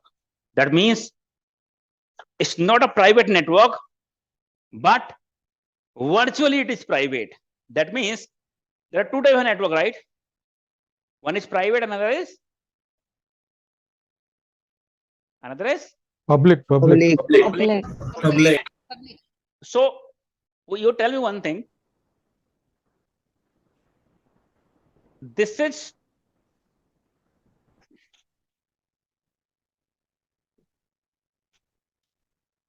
private network or public network?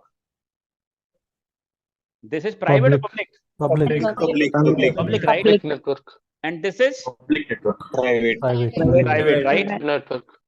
Right? This is private and this is public. The name is VPN, means virtual private network. So this is already a private network and this is public network. So VPN will be here, working here or here? inside the Internet. The name is virtual private network. Means the network is actually internet. public. inside the private. Virtually, it will make it private. Yes or no? If you break down the meaning, right? Name itself suggests virtual private network. Means over the public network, if you correct private. Yes or no? That is called as virtual private network. Means virtually it will private, but it is public. Got your mind? Understand? So you know what happens in this case? In case of VPN, for example, you have some systems. This system 10.0.0. This particular system or these servers, these particular all systems, you want to give the access. You want to give the access to this people, this person, or some other people. You want to give the access.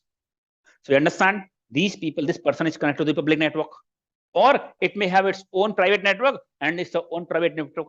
Both are connected using the public network. Yes or no? So if I want to give access to these computers, to this computer, this IP will not work. Yes or no? Because it's private IP, and private IP will not be identified over the internet. That means if I want to give access to these all computers, I have to assign which IP? Public IP. Yes or no? Then only public can go inside and access this computer. But you understand, if I will assign public IP, one is cost, and second thing, if this can come here, other people from the internet can start targeting these systems. Yes or no? So I cannot give the public IP address to all the servers, inside servers, critical server. I cannot expose to over the internet. Giving public IP address to any of the computer means exposing your system to the public network. In public network, you have good people, bad people, right? Good people will go in the legitimate way, and bad people will come with the intention of performing some bad activities. Yes or no? So this is not a solution, but you know that my people working remotely, working from home, some people are traveling to Australia, New Zealand, but they need to connect to the company network. And my company also geographically separated. I have branch in USA, I have branch in India, right? All people should be able to communicate, because these servers which are having every people from different locations should be able to access. Right? One solution for that, if you have different branches, one solution for that is you buy a dedicated line, dedicated pipe you buy. From internet service provider, you buy a dedicated pipe from here to here. Means you have company network, right? This is different branch, this is a different branch. You buy a pipe, separate pipe, that you call it MPLS. Means direct dedicated lease line. Means that line is only for you. Get in mind? But that is very costly solution. Not everybody company can buy it, right? Big company will have this MPLS solution, a dedicated lease line. Dedicated pipe, water will flow, means I can only go this way, nobody else. That is called a MPLS, right? Other solution is VPN. For example, I'm telling you this particular person is a remote user, has to access this company resources, right? So this person has a public IP address, of course, and this system is a private IP. We cannot assign public IP address. So how we can access, right? So what we can do is we can use a VPN technology, virtual private network technology. There are devices which come VPN devices. The firewall also, many of the firewall have the inbuilt VPN feature. Like our Fortinet firewall we have here, we have the VPN feature also, right? So in that case, it will create virtual private network. Means it's a public network, right? It will virtual private network. Means the communication will be encrypted with SSL, secure socket layer. Means over the public network, it will create virtually private network. That means the communication will be encrypted with SSL. That means secure socket layer. That's the only challenge, right? It will create a dedicated tunnel. It will create a communication will get encrypted, one thing, and it will create a dedicated tunnel. Inside that means only you can go. It will create directly tunnel. So what will happen if, for example, this is a VPN firewall, this is a VPN device. VPN device is IP address 199.0.2.100. VPN device should have public IP address. VPN should have public IP addresses. Then only the system will be able to connect this. Get it? So now you have to install one client on the system, right? You have to enter the IP address of your VPN device and port number. For example, port number is 443. Get it? once you connect, once you enter IP address port number and username and password will be created here. So that it's not happen that unnecessarily any other people also install the VPN and they're able to connect. IP address port number is not difficult to get, right? But the username and password will be created. Once you enter username and password, one private tunnel will be created.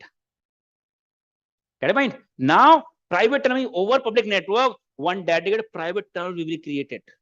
And you will be shifted virtually. That is with virtual private network. Virtually, you will be actually shifting from your home to this network. Once you connect to the VPN, your system will also get the private IP of your network range. If you do the IP config, you'll get this IP address. Whatever range of IP address has been given. Virtually, you are shifted from here to here after connect. Once you enter VPN password, enter username password, you'll be connected to the VPN. That means you are actually virtually shifted from here to here. Now, by default, whatever internet access you do, you access facebook.com or any communication you do, your communication will not go directly to the internet.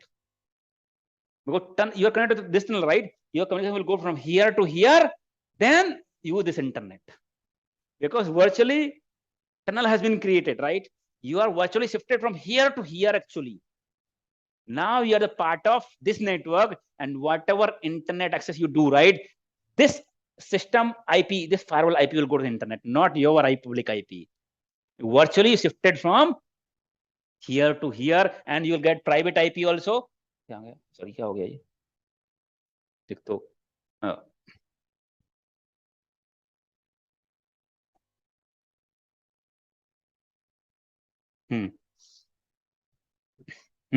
You get the private IP, right? And virtually you'll be shifted here. Whatever internet access you do, the connection will flow like this. Means what from here to here and here to here, internet. In this case, whatever internet access you do, your public IP will not go to the internet. Instead, your company IP will go to the internet. Like people sitting in a company and accessing some website. And you will be able to access all the resources what access has been given to you. All are having private IP address. By sitting at home, you can access all systems, all server, whatever access has been given to you. That means even you are a public part of your home network, right? Public network. But once you connect to VPN, virtually you'll be shifted from here to here. But not actually, not physically, right? That means it create a virtual tunnel.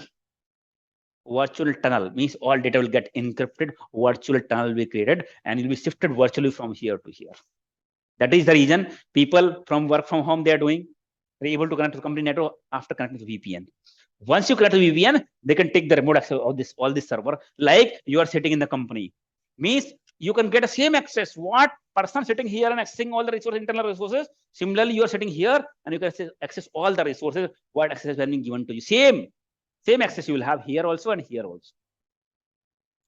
Virtually, you have been shifted here. So what website you access?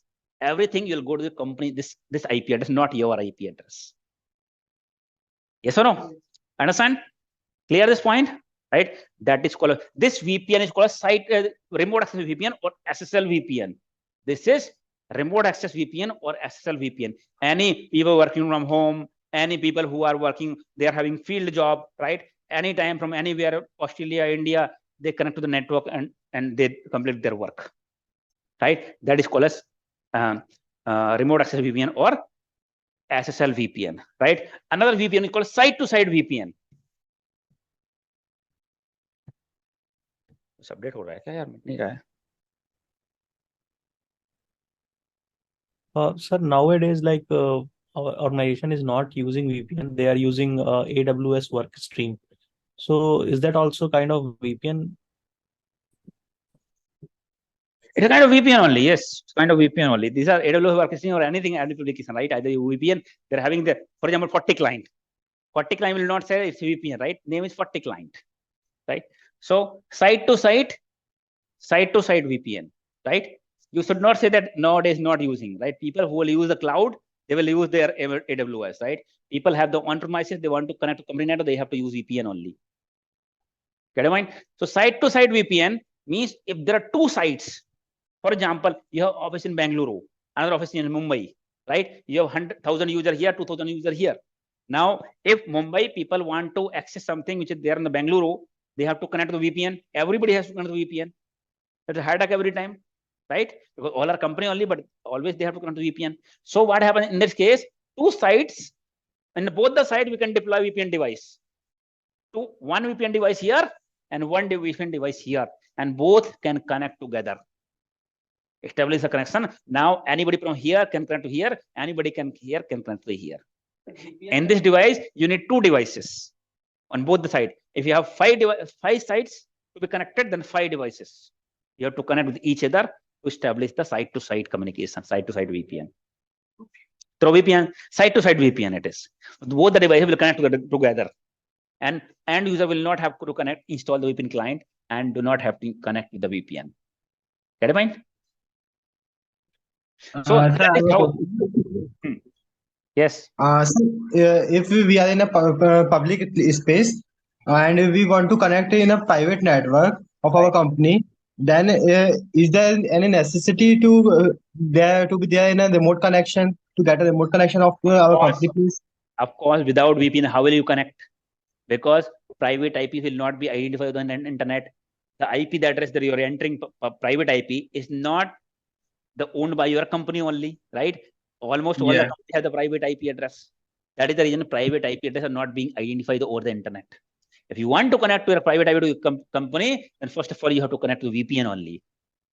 Then only you'll be able to take the remote access or do anything. Oh, thank you. Sir, what is VPAM? What is? VPAM. What? I'm not getting you. Sir, VPAM. VPAM. VPAM. Yes. I did not hear this word. Vendor Privilege Access Management. Because it's not related to VPN. That is not related to VPN. If you ask any sort of word, if you tell, right, which is not related, I will not be able to answer. If it is related to the same thing, then you can ask. If it is a different word altogether, I may not understand. I would try to correlate with this. That is a different thing, not related to this. It's privilege access management. It's the access management tool, huh? What? There is a limit. Of course, there is a limit based on capacity, throughput. A smaller device having less resources, less people can connect. If you're a big company, you want thousands of users to connect. Based on that, you have to buy a different model of device, different models, different model, different hardware and software requirement, different resource requirement, right? So that is how you understand, right? You understand one thing, the concept, then remote access from home. Once you connect to the VPN, you have to enter, while installing the VPN client, you have to enter the IP address of this VPN system and port number. Once you configure, then next time onward, user and password. Once you connected, that means you're connected to the VPN. Any website you access, it will go through here, then here. That means your VPN IP address will go to the internet. For example, Facebook you are accessing. Facebook, you will see the connection is coming from this particular IP address, not from your IP address. Get in mind, your IP will be hidden behind the VPN because your connection is being routed from here to here. You know, same configuration, same deployment we also have here. We have Fortinet VPN. So previously, I mean, of course, to access the lab, you have to first connect to the VPN. Then only you have to take the remote access to the server to do the practice. It's been around 7 years back. I'm telling you one situation. What happens is, I used to get the VPN access. People used to, that time internet was not cheaper, 7-8 years back, right? We get 500 GB plan or 300 GB plan, right? Like that. I have given lab access initially. I seen within 5 days only, 6-7 days, 500 GB data got adjusted after giving VPN access. What could be the reason? You know what happens? People got the VPN access, they connect to my network. They used to do the practice. After that, once they're done with the practice, they should disconnect the VPN, right? They should disconnect, but they did not disconnect. They were not disconnecting, right? They watched the movie on due to other things they were downloading, right? Now, once you download using VPN, your bandwidth, your internet also will charge you, exhaust the data. At the same time, your connected from here to here and going to internet. That means my bandwidth is also utilizing. If multiple people do like this, they watch movie, download something, that means my bandwidth also will get overutilized. And that is within a few days, my all bandwidth got adjusted. The data got adjusted. Get a mind? We got directly here to here, here to here. Then, and also there are chances people, I mean, anyways, I'm not going to do this. So in this case, there's a solution. So what solution I have implemented so that people, while they're connected to my company network, their data should go from here to here. While they're accessing the internet like Facebook or other website which is not related to my network, they should go directed to their internet, not from my internet. So anybody knows what configuration we can apply? Web access control. Anybody? अरे यार दिमाग से निकल गया अभी अभी. It's gone from my mind. What we call as अभी दिमाग में ही था अभी भूल गया. That what we can do. Anybody knows from firewall team? I missed out that word. What we are doing here? Just now I missed that word. We can apply on the VPN device so that VPN traffic will go through this one and all other traffic will go through directly their internet. So क्या बोलते हैं? Split tunnel. SSL. Split tunneling. That we call as split tunneling. Yes, it's tunneling. Split tunneling. Spelling गलत है split tunneling की. Split tunneling, right? You can apply split tunneling on a VPN, so it will split the traffic. The internal traffic come through VPN, and all other traffic come through directly through the internet, right? So now, using this VPN, so might be some people might not be working in the company, still they have heard this word VPN. What purpose you use the VPN?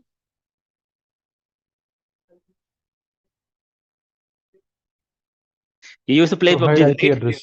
Because PUBG is banned in India, right? So have you ever thought about it? How after VPN connection, connect to VPN, you are able to access PUBG?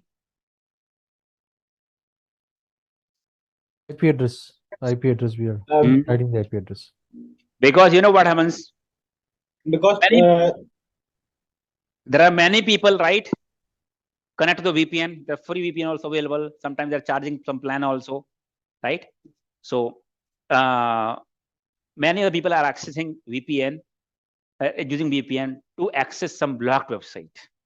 The website which is blocked on your India. There's some other purpose also, but mainly people like you, me, and other people are accessing VPN to access some block website, right? You understand, right? Whenever block means whenever any application or any website has to be blocked, government only ISP will not block anything for you by default on their firewall. But when government asks them, so ISP will block, the IP addresses, domains, DNS entry will removed from the DNS server, right? Then only ISP will block the IP address or domains on their firewall. Get it? So once you access, for example, PUBG or any website, right, or any application which generate traffic on particular IP address, right, it will go to the ISP firewall. ISP firewall will understand whether this particular IP address is blocked. You will not be able to access. Or any application, PUBG application you install, again it will connect to one IP address only, right? Or domain, right? Domain itself will not result to any IP address on the ISP DNS, right? They will be blocked. In that case, you will no longer will be able to access. Now he liked the game very much. He had to play, right? So now what he's doing is he's came to know. So VPN you can access, right? Now VPN, what happening in VPN? Once you connect to VPN, you are connected to the, for example, in USA PUBG is allowed, right? So once you connect, the VPN service provider will have the VPN server deployed on the USA. Once you connect to VPN, that means you are connected to the ESC server, right? So once you connect, your ISP come to know that you're connected to this particular IP address, and this IP address is allowed on the ISP firewall, right? then you are connected. Now all the communication happening from here to here is encrypted. Means your ISP firewall will not be able to see what communication you're doing. It's an encrypted format, right? Now once you connect to the PUBG or any application, blocked application, it is happening through private tunnel. Your ISP is not able to understand what website you are accessing. Then ISP will not be able to block it. Get in mind? Now you are accessing here.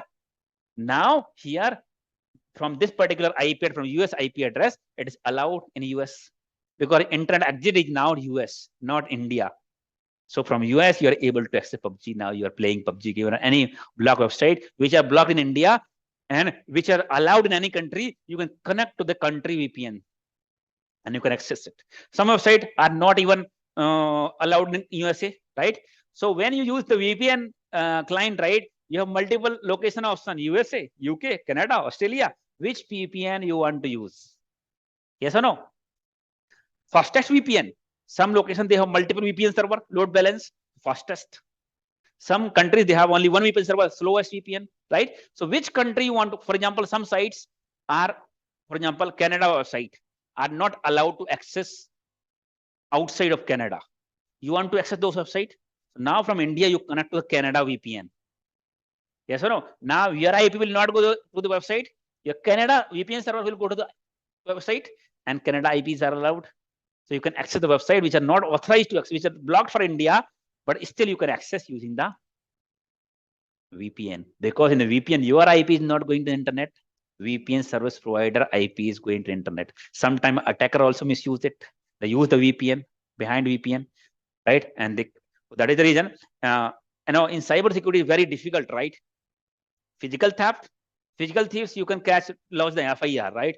But in cyber attack is very difficult. That's the reason we believe in prevention, not on cure, prevention cure, but not detecting the thieves.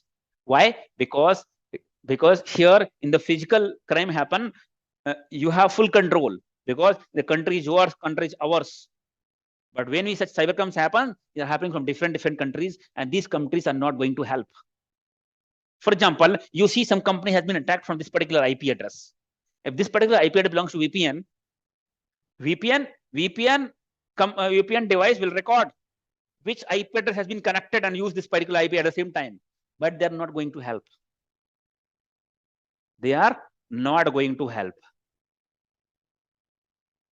Get in mind? They are not going to help. They're not going to share any information.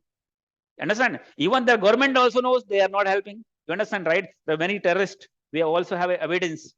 Yes or no? Still many years, some court case and something is happening. Still they are not handing over to India, right? There are many criminals. There are many money diggers went out of the country. We have all the evidence, right? So other companies are not helping. If those people are still in India, you understand, right? Because we have full control here. That's why cyber attacks are initiated in different countries. Same company, same attacker, rarely you will see. Same country. Other countries attacker will target. That's the reason very difficult, right? So we can hide identity behind the VPN and these companies. That's the reason Indian government told last year that all these service providers should know their customer and should give the information. If they want to run their business in India, they have to know the customer and they should share the people information to the government if required. Then only you can run your business here. Otherwise, you go out of India. We do not need you. Yes or no? Because people are misusing.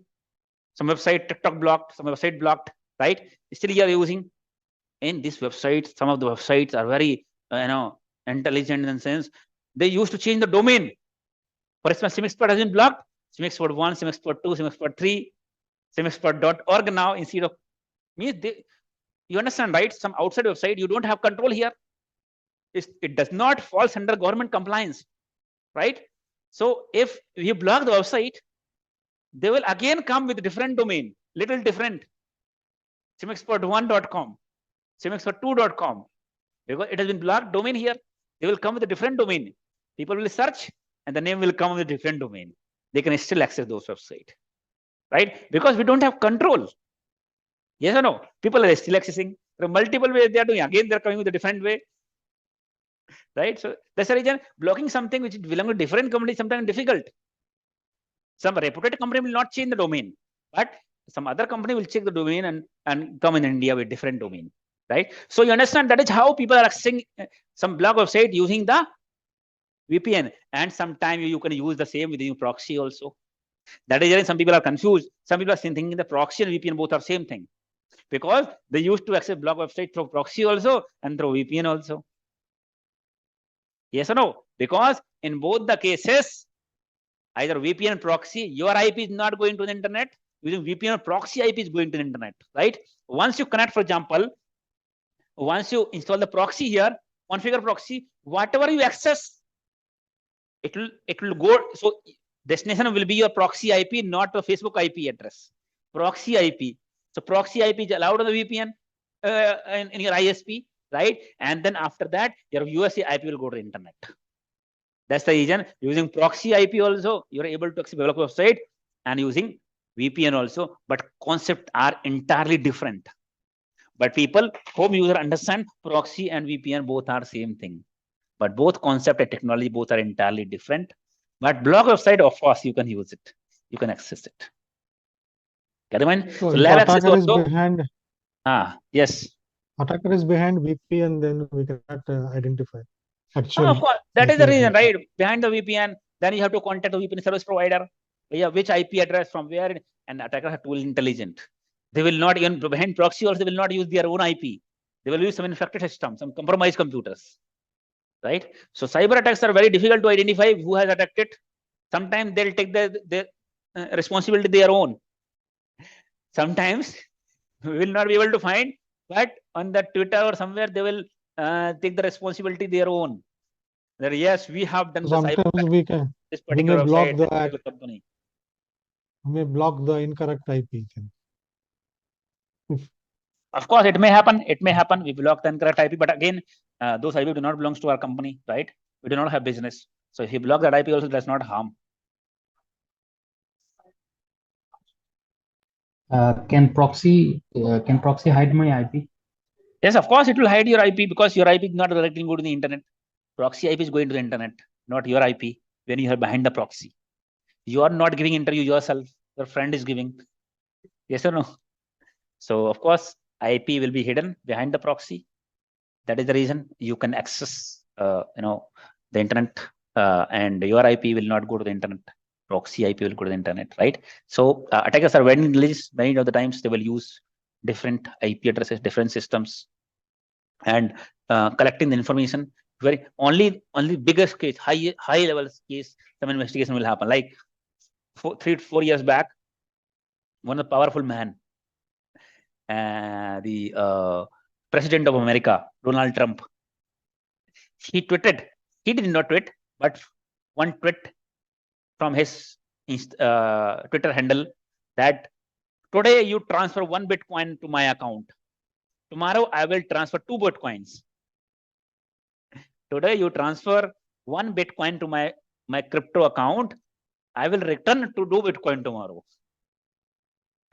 Now you understand, one of the powerful person, President of America, if he is not going to lie, right?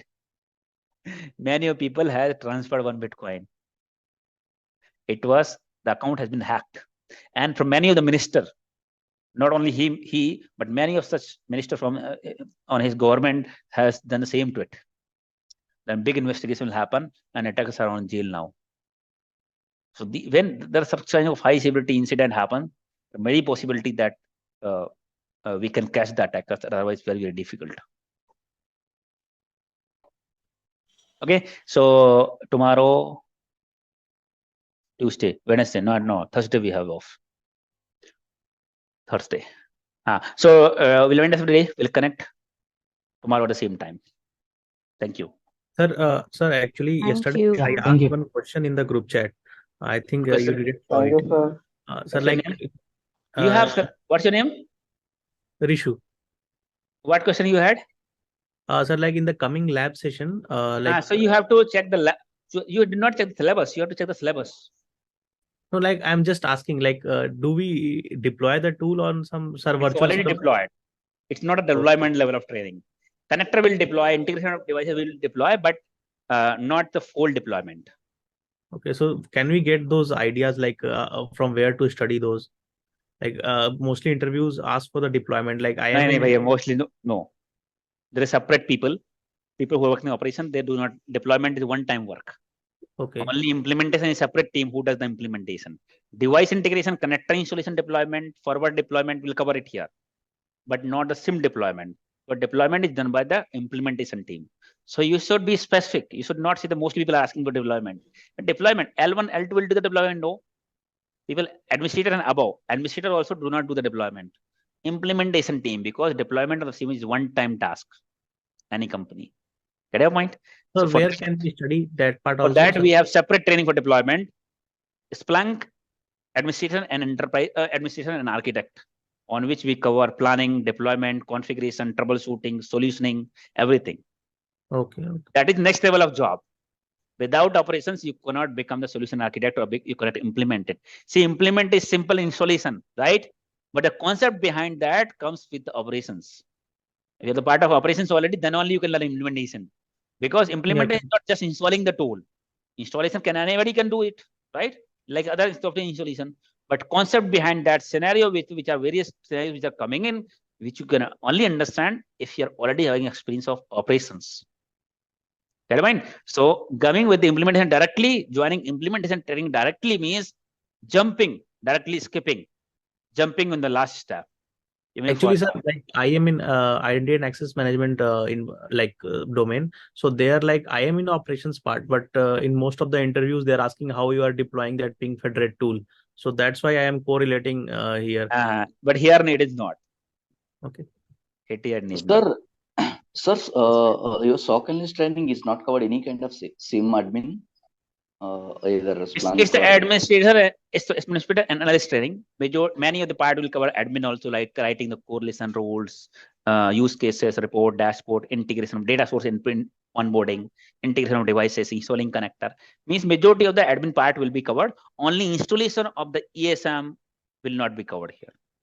So L3 level kind of expectations. L1, L2, and many of the L3 activities, not fully L3, right? Many of the L3 level also, because that you should have some experience of operations. And this training is it will become 5-6 months, right? And will not be I'm already for everyone. Yeah, I'm already working, sir. Then you can go with Splunk administration and architect training. People who are already going to SOC operations, having experience of installation or device integration and other stuff, writing correlation rules, they can go for the advanced admin training. That is implementation level. So that is very advanced. And for batch? anybody who will go for implementation, they must have Linux experience, Linux knowledge at least, basic Linux knowledge, because all the security tools will be deployed in the Linux only. Not as administrator, sir. So as a senior SOC analyst, I should have some knowledge about the SIEM also, right? That can be teaching. That will be covered here. You can have a look on the syllabus. That will be covered here. Up to 5-6 years experience people are doing, right? That level will cover here. L1, L2, majority of L3 activities also. Get it, mind? Okay, so all the use cases. Same training. Use cases creation, all will be covered. Okay. Data source onboarding, device onboarding, right? That we call as integration, connector installation, troubleshooting. If any device is not forwarding the logs, that is all our admin activities. Yes, sir. Sir, can you just send syllabus on our group? You can download from our website. Which group? You are on free group or you are on a regular group? In a regular group. You can download from our website, right? And you should download before joining training itself. You should have a look at the syllabus. Sir, weekend batch, when it is going to come in, sir? Weekend batch will happen on September mid. So I need to contact the number which is in your website. Right? Yeah. I will give the information on the last day. That means day after tomorrow, right? Will be the last day of our free class. So I'll be showing you the SIEM that we have deployment, what kind of deployment we have, configuration, everything. And I'll be giving the information if anybody want to continue this batch or weekend batch. Okay, so fine. You suggest only weekend batch for working professionals, right, sir? Not suggesting. It's all about timing only, because both are same batch. Weekend, weekday, same duration, same training, no change, right? It's all about your timing. If your time permit weekdays, you can join weekdays 8 to 10. Time does not permit, only weekend you have time, you can join weekend batch. I believe you are still here. That means you have time in weekdays. No, sir. I'm working in CST hours. So you have time, right, in the week in morning. Yes, CS charts, working in CS So charts. the weekdays is good. Regular continue. You have continuity. Okay. Okay, guys. So we'll end of the day. We'll connect tomorrow at the same time. Thank you. Now Thursday we'll take off. Tomorrow is Wednesday, right? Thursday Raksha Bandhan. So Thursday we'll take off. Instead of that, we'll cover on Friday. So cover it one day. Okay. Thank you. Thank you, sir. Sir, one of my question. Yes, go ahead. Sir, please suggest me some sites so I can search some technical words which you are taught me and taught in class. See, you should not see now in the internet world, no need to follow a single resource, right? What you can do is whatever word, whatever I explain, right? Just Google it, go on the YouTube, just Google it. You check it out. Which resource you are understanding good in better language. You can learn from there. There is no only separate single book, because see, in single resource, something may be good and something may not be good, right? So you search in Google, what are the best resource you can go through it. No problem. Okay, sir.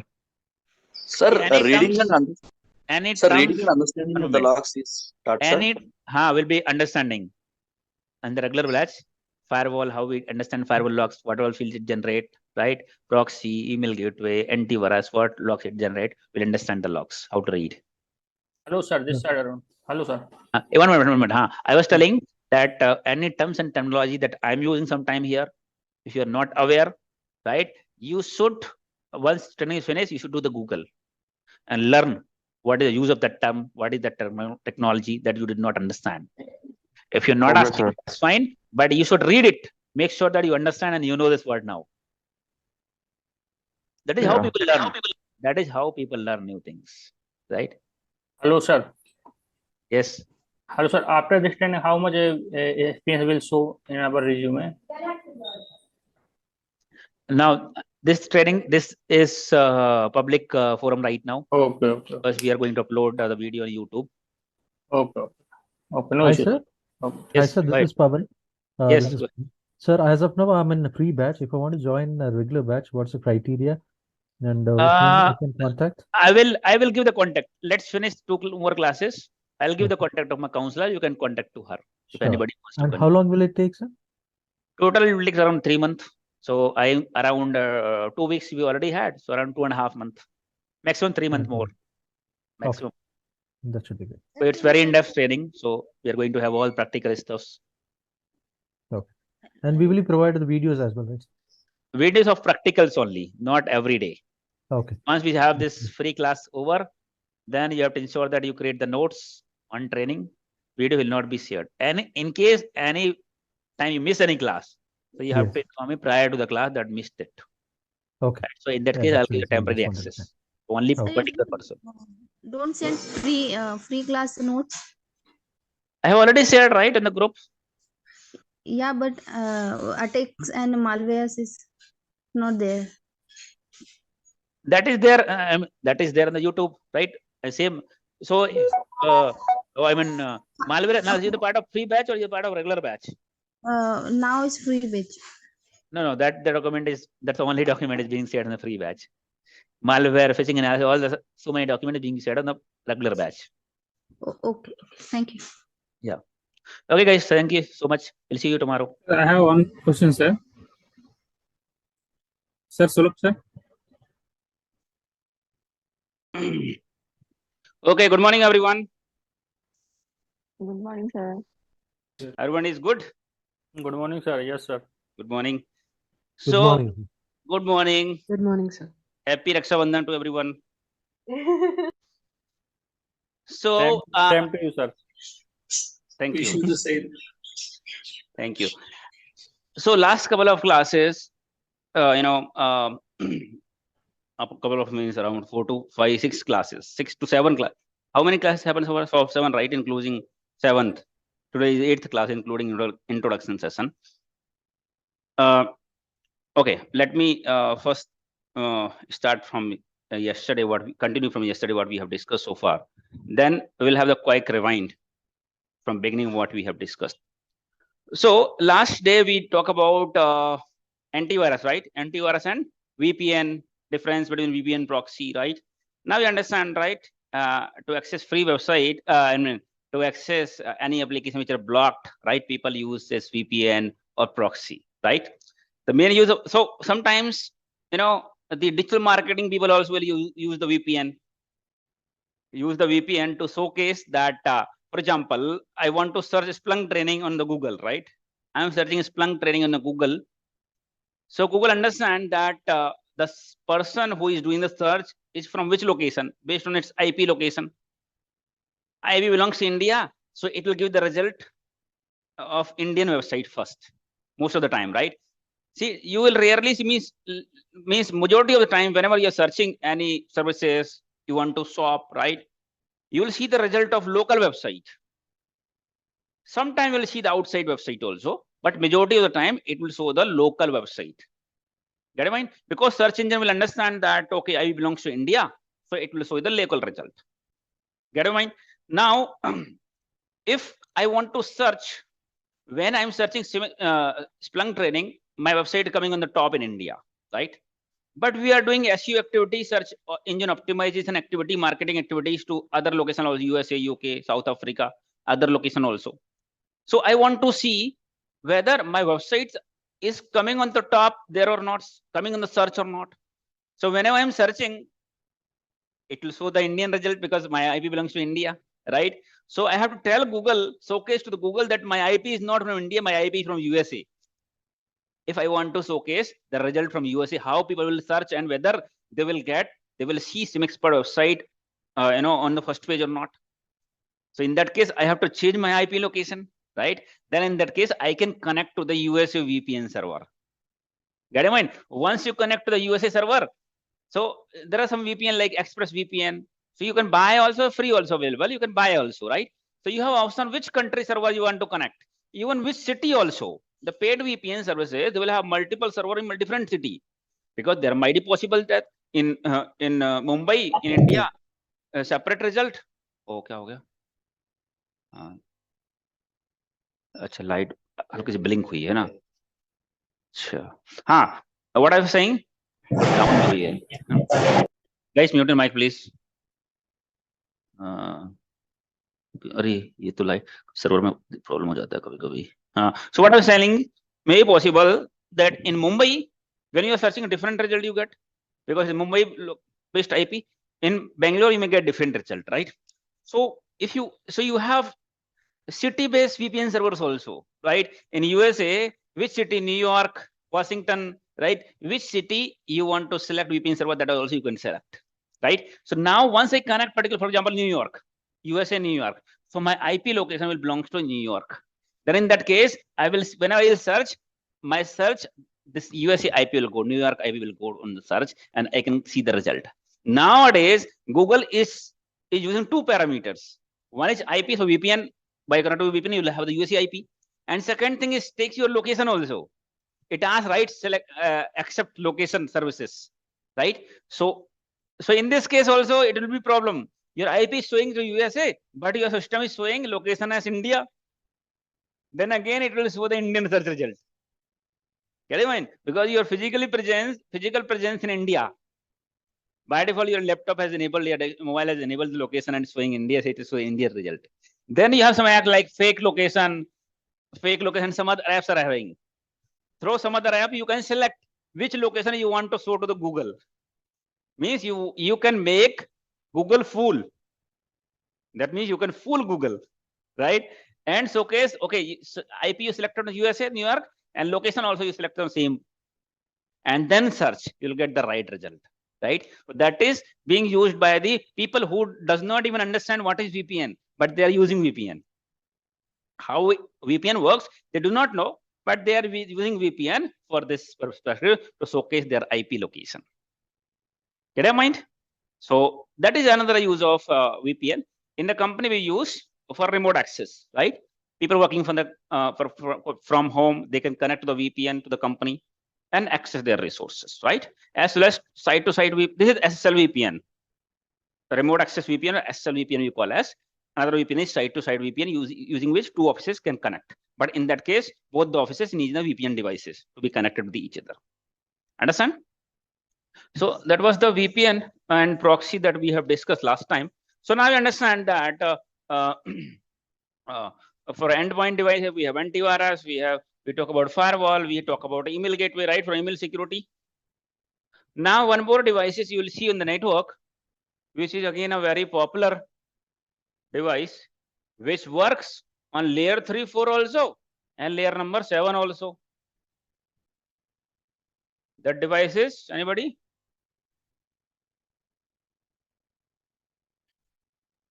IPS and IDS, sir. That's correct. IPS, IDS. So ideally,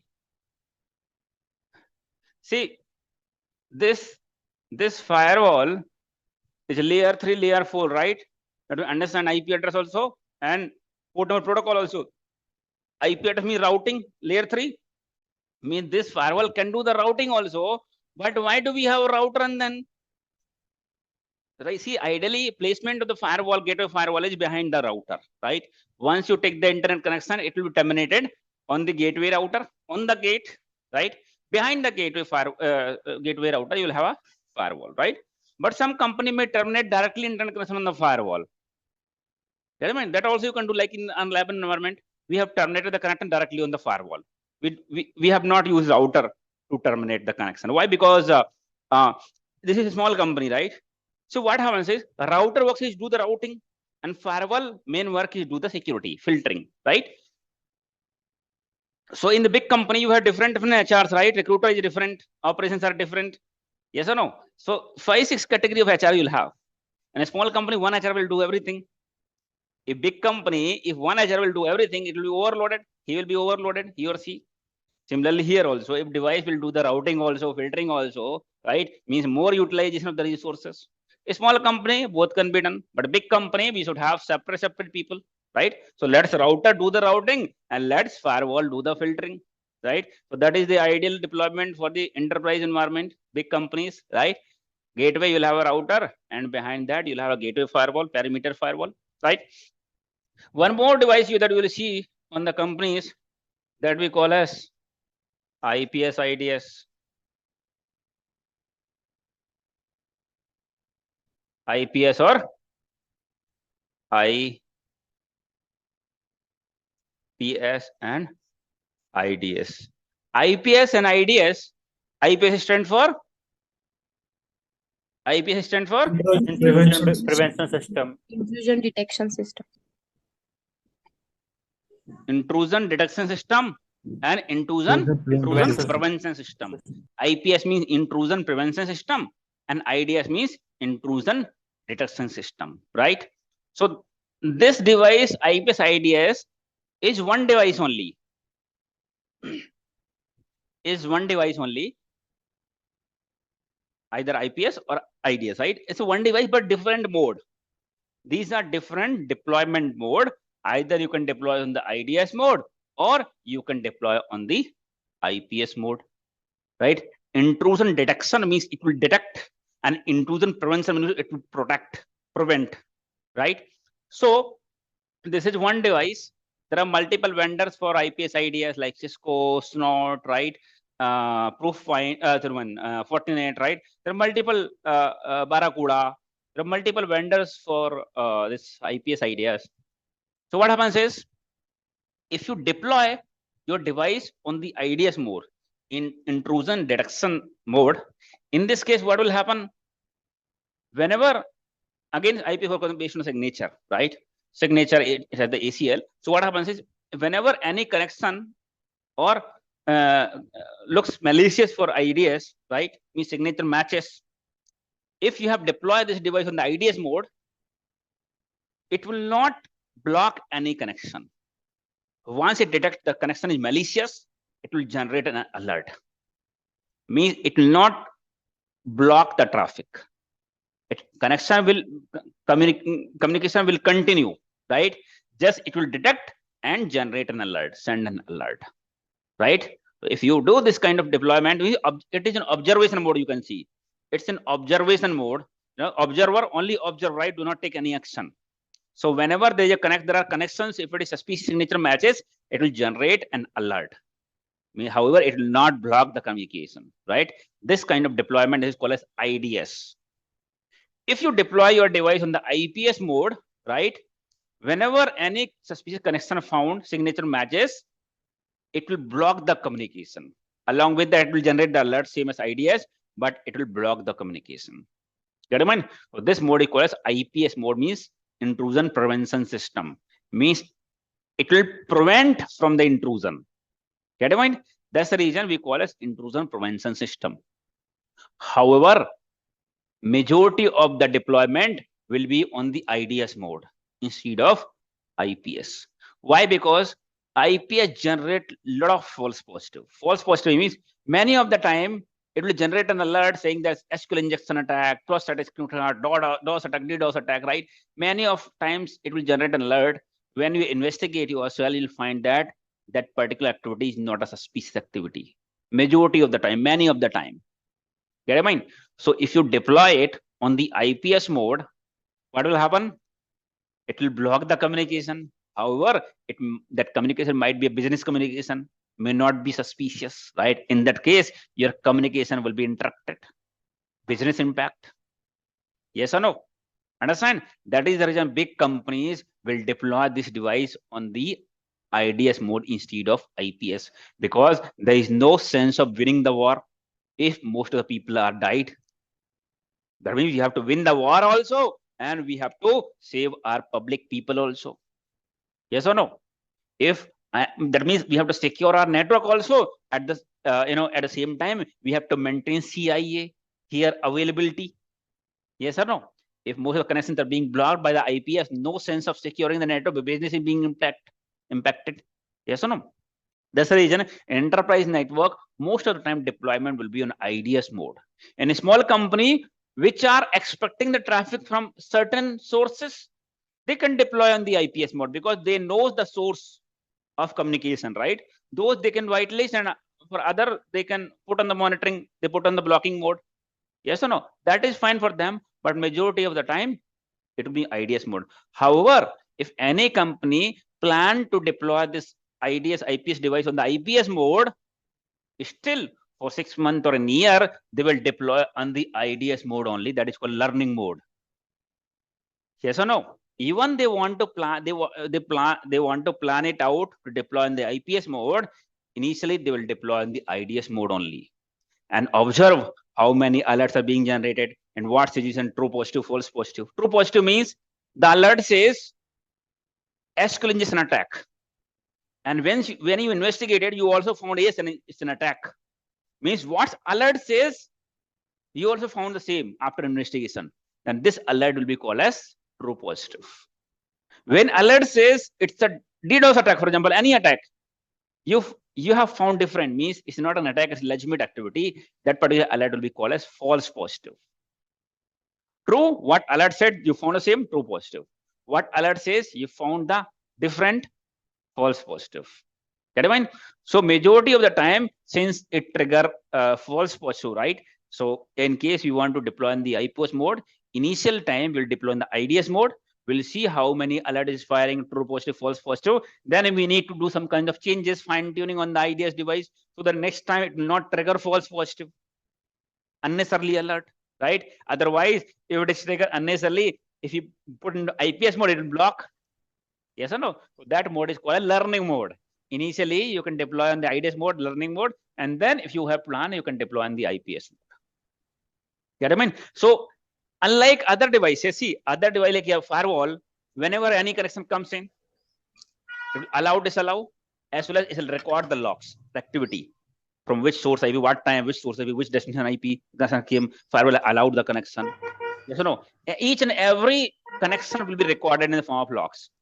Unlike firewall, in IPS, whenever connection comes, it does not record each and every activities. Whenever signature matches, it will generate an alert, right? So every logs of the IPS is an alert, not the logs like firewall. Firewall generate billions of logs per day. Get it? But IPS will generate few logs, 100, 200, 300 logs, if it is not very well fine-tuned. If you have very well fine-tuned, maybe 100, 10, 20, or sometime less even. Get it? So each and every activity does not record. It only generates an alert when there is a suspicious activity found signature message, it will generate an alert, right? So IPS work on the layer 3, 4 also. That means layer 3 and layer 4 based attack also it will detect based on IP address and port number, as well as it has visibility on layer 7 also. So application layer of attack also will be detected by the IPS IDS, right? So in case you don't have WAF, but if you have IPS, right? Many of the company, if they have business, their business depend on the web application, they may have IPS IDS also, or they may have WAF also. But few company may have either WAF, not IPS IDS, or they may have IPS IDS or not WAF, right? Because your IPS IDS have layer number 3, 4 also, and layer number 7 as well, right? Yes. Yes, sir, go ahead. Sir, is it possible to IPS and I work on both mode? Both mode mean both mode. IPS has both mode, right? Yeah. IDS and IPS also means it detect also and prevent also.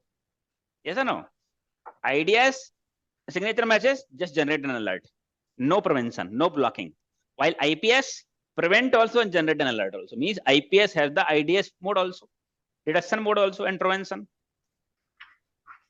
Got it? Okay. Means it will generate an alert also. At the same time, it will block also.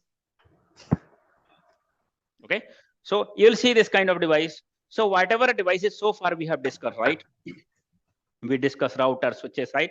So let's have a quick rewind what we have discussed so far, right? On the first class, we started, most of the classes are with regards to basic networking and security concept, which is the very, very important, which is the foundation of security, right? Because if you want security means cyber security means we secure the data, we secure the network. Guys, mute your mic, please. Who is not in mute? Vishnu is not listening to the class. Okay. Meeting room. In cyber security, we are working towards securing the data, right? Securing the network. But in order to secure the network, it's very important to have the understanding of the network. Then only we can plan to secure it, right? If you want to secure a company, you give the project to security guard company, right? They will come and see how many doors you have, right? Where the entrance, where the exit, where are the windows, yes or no? So that accordingly they can deploy security guards, yes or no? So it's very important to have the good foundation. Many of the people, for example, you are the fresher, right? Or working some other field, might get in cyber security, right? Once you get in the job, you will directly start working the tools. They will not be explaining you foundation, what is important. Maybe you directly get in tools like SIEM tool and some other tool, right? But your foundation is not clear. The people whose foundation is not clear, they do not grow fast. They will never be confident. They can learn themselves also, but not everybody. They keep working because see what happens is any work you do, right? Even if you don't have understanding, right? Repetitive work you have to do. Yes or no? Go to the company, okay, 1 month you will see to someone, or you check emails, you check what they're working, and same copy-paste work, same work you will be doing, right? But your foundation is not strong. In that case, there are less chances that you will grow and you will be confident and you will be, growing fast, right? There are very less chances because foundation should be clear, foundation should be strong. So that is the reason initial 5, 6, 7 classes, we talk about the basic of network security concept, which is very important foundation. Once you understand it, slowly, you'll have full concept clear and you'll be much more confident. You'll be ready. You can speak to anyone. You can speak on any topic, right? So we started with basic networking security concept. First class, we understand we had one computer, right? And we had to access the facebook.com, flipkart.com, right? Then we understand the use of internet. Then we should have the internet in order to access any website. So first of all, we will take the internet connection from ISP, internet service provider. Yes or no? We understand what is internet. Internet means internetworking, communication from one network to another network. We call it internet, right? All the internet service provider are connected with each other. That is called internet, one network to another network. All the service provider across the world forms this internet. internet is not the property of anyone, it's property of everyone. That is the reason we call as public network. Get in mind, once you connect to the internet, you will get the IP address. IP address, unique identifier, unique identity, which is unique across the globe. The IP address that you are using in your system is not being used by any other system across the globe, right? So, like your name, computer should also have the name on the internet that we call IP address. Yes or no? So we understand IP addresses are not free. There's some cost which is being assigned. The series of IP addresses are being assigned by INA, International Authority. ISP buy the IP address from INA, right? There is some cost involved, right? So buying the each and every IP and assigning is very, very difficult. So in that case, for normal broadband users, ISPs and people can use a DHCP server, dynamic host configuration protocol server, right? And they can reutilize the IP address by dynamically assign the IP address to the system. They can reutilize till the time you connect to the internet, IP address will be assigned to you, and it can go back to the DHCP pool. Once you disconnect, it can be reutilized and assigned to someone else. That is DHCP. And also in case of DHCP, dynamically IP address can be assigned. You need not to configure manually. Yes or no? That is called DHCP.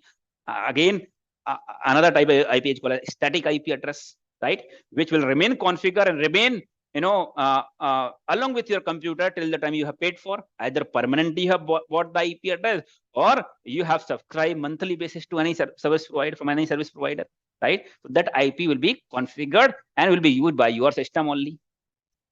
Yes or no? That is called a static IP address. So for applications, web applications, for any of the device access you want to give to someone, in that case, your system should have static IP address. You can't change your address. Pizza Hut cannot change their address every time. Otherwise, it will be difficult for people to find it out. Similarly, if any application you want to deploy, you should have static IP address. Static IP address is a separate cost involved. Yes or no? Then you got the IP address. Then you access type flipkart.com. But we understand, computer understand, your browser understand only IP address, not the domain. Then we need another server called a domain name server, DNS, where we have mapping of IP address and domain name and IP address, right? That list we call as a record, call it DNS record, right? Once you access any website, your request will go to DNS server. Once your computer configured with IP address, we need to define the DNS server IP address also, so that browser will understand where to send the DNS request to get the IP address. Yes or no? So DNS server will have mapping of domain name with IP address with domain name, right? So once you access the facebook.com, request will go to DNS server. That request will call a DNS query, and DNS query goes on which port number? DNS port number? 53.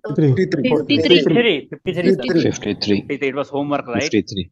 What is the DNS port number? This was homework, right? First, people who has not given answer, they have rejected on the first interview. It was very important question. Okay. So it goes on the port 53. number 53, right? DNS query, DNS server, and retrieve the domain name, and then it will go to the internet. Facebook.com, Flipkart.com, you'll get the Facebook page, right? So there are various DNS records such as SOA record, SPF record, right? DKIM record, you have MX record, yes or no? CNAME record. So that is also you have to go through what are DNS records. A record, 4-time A record, triple A record, the multiple such kind of records, right? So that you can go through on the DNS server, right? Now we understand the communication will happen, right? Now we have to design our own company, right? Then we understand the requirement of IP address that we have to, the objective was to all the computers should be able to connect to the internet, and all the computers should be able to communicate with each other. In that case, we understand the private IP address. INA says that this private IP 3 range of IP address are free for everyone. Anybody can use internally to their network, but terms and condition is these IP address will not be identified over the internet, means public network. But yeah, internal communication you can do using private IP address, but will not be identified over the internet. Get in mind? So what are the 3 range of IP addresses? Private IP address 10.0.10.0.0.0 192.168.192.16 right. And third 192 192 0.168.0.0. Good. Sorry, So 8.160.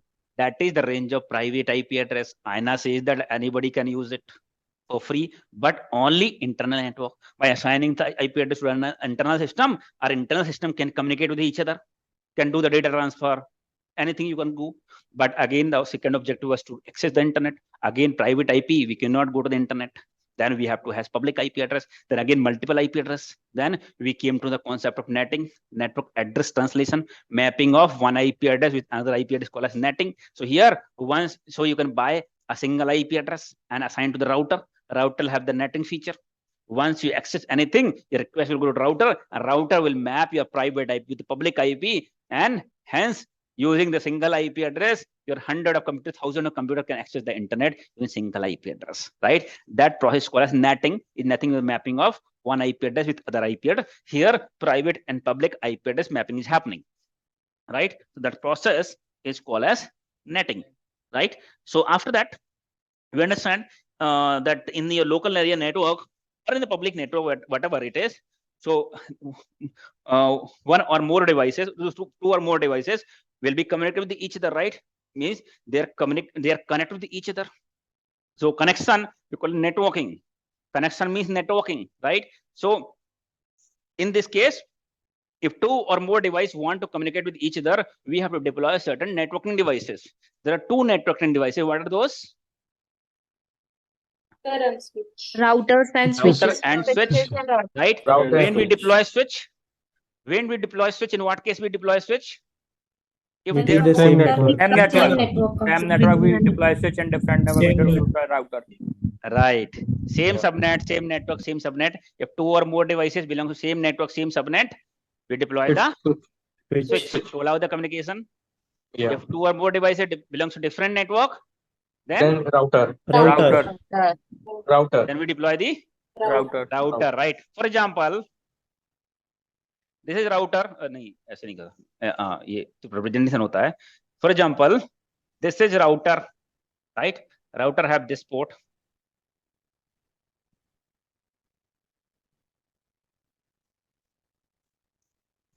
Right? One IP address of the router belongs to 10.0.0.1. Can second be 10.0.0.2? Can I assign this IP address to another port? No, sir. No, sir. No, sir. This is router. Yes. This is router. Can I assign if 10.0.0.1 is one IP? Can I assign 10.0.0.2 to another port? No, sir. And 10.0.0.3 to another port? No. No, sir. Yes or no? No. Why? No, sir. Why? Actually, different network. It is the same network. All the interfaces or port of the router should be part of different network. Right? So we cannot give this range of IP address because it's part of same network, same subnet. Right? So in this case, I want to communicate this to what tool we have to deploy? Switch. Switch, right? Switch, right? I have to connect. Can I connect this another 192.168.0.2 with this switch? No. Right? You understand? Your concept is clear, right? In that case, we need router. Network want to connect router, right? So router routes between the network, while switches within the network or within the subnet. So switch is which layer device as per the OSI model? Switch is a layer 2 device. Layer 2 device. And router? Layer 3 device. And digital switches? Layer 2 and 4. Digital switches. Layer 2 and layer 3. Layer 2 and layer 3. Digital routers? Layer 3 and layer 4. Layer 3 and layer 4. Layer 3 and firewall, network security firewall? Layer 4. Layer 3 and layer 4. Layer 3 and layer 4. Web application firewall? Web Layer application 7. firewall? Layer 7, but it is actually 5, 6, 7. Encryption, decryption, session, all it can be 5, 6, 7, but we generally call it layer 7, right? Repeaters? Layer 1 device. Layer 1 device. Layer 1. Hub? Layer 1. Cable? Layer 1. Layer 1. आज physical device connect to layer 1. Right. Your MAC address? Layer 2. Layer 2. Layer MAC address is two. layer 2 Layer device. two. Any device which understands MAC address Is layer 2. Layer 2. yes or no? IP is layer 3. Encryption decryption happen on which port? Which layer? Session layer. Presentation layer. Presentation layer. Presentation layer. Layer 6. Presentation. Layer 6, right? Presentation layer. HTTPS application protocol, which Layer layer? 7. Layer 7. Outlook works on which Layer layer? 7. Layer 7. Layer? 7. Web browser? Layer 7. Layer 7. Layer 7, right? Facebook application? Layer 7. Layer 7. Or application layer. Correct. Good. Your concept is clear. So you understand that router and switches we use to form the network, right? In your company or in your office, right? The internet network called as local area network, means LAN. LAN means local area network, right? Another we call as MAN. MAN means one city to another city, right? We call as MAN, metropolitan area network, right? And one country to another country, ideally as per the definition we call as WAN. But now in the realistic you see, MAN word we are not using. Within network LAN and out of your network, internet means WAN. Right? Wide area network, right?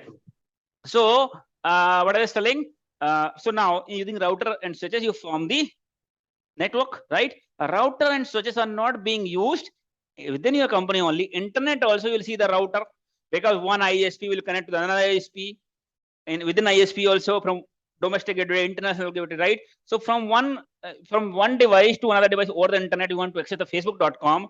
Within your country you have 3-4 router, but within your company, but outside you go internet also there are many routers. What we call a gateway is nothing but a router only. Get a mind? Gateway is nothing but the router only. ISP routers. Get a mind? So there will be many such routers in between. High capacity routers, sir. Of course, high capacity. Because they have to bear that kind of load, right? So those are nothing but the routers only, right? So using router and switches, we form the network. Then we'll understand your network is created, right? Design. Your user can access anything outside, but along with that, outside user also from internet can come inside. In internet, public network, good people, bad people, both, right? Then understand the secure. We have to secure the network. Then we talk about the firewall. Firewall work equally same as security guard. Yes or no? Anybody comes in from where you have come, where you have to go, to whom you want to meet, means what is your source IP, what is the destination IP, on which port number you want to connect. Then a firewall will check the ACL, whether it has to be allow or disallow. Then firewall permit or deny the traffic. Yes or no? And it will record in form of logs. Yes or no? All the network device, security device, server, application, databases, which is the part of typical IT infrastructure, will be recording all the activities in the form of logs. Logs means event, evidence. Yes or no? Logs are nothing but the event or evidence, proof, something happened, history. Yes or no? So firewall will allow a disallow based on the ACL. ACL will be the vendor, IP address, blacklisted IP address. Vendor will do the kind of research, their R&D team, and check the IP address, right? And based on that, it will allow it has the static list also. That means we ourselves also can allow or disallow any IP address. Some kind of attack happen, compromise happen. Firewall did not detect as part of dynamic ACL, resulting successfully compromise will happen, right? Then you investigate, you found that particular IP address, attacker IP address. In that case, to stop the communication, you have to block the IP address. In that case, manually you have to block the IP address on firewall. Get in mind, on the static list, you can also create blocking one thing, but you can also create the static rules.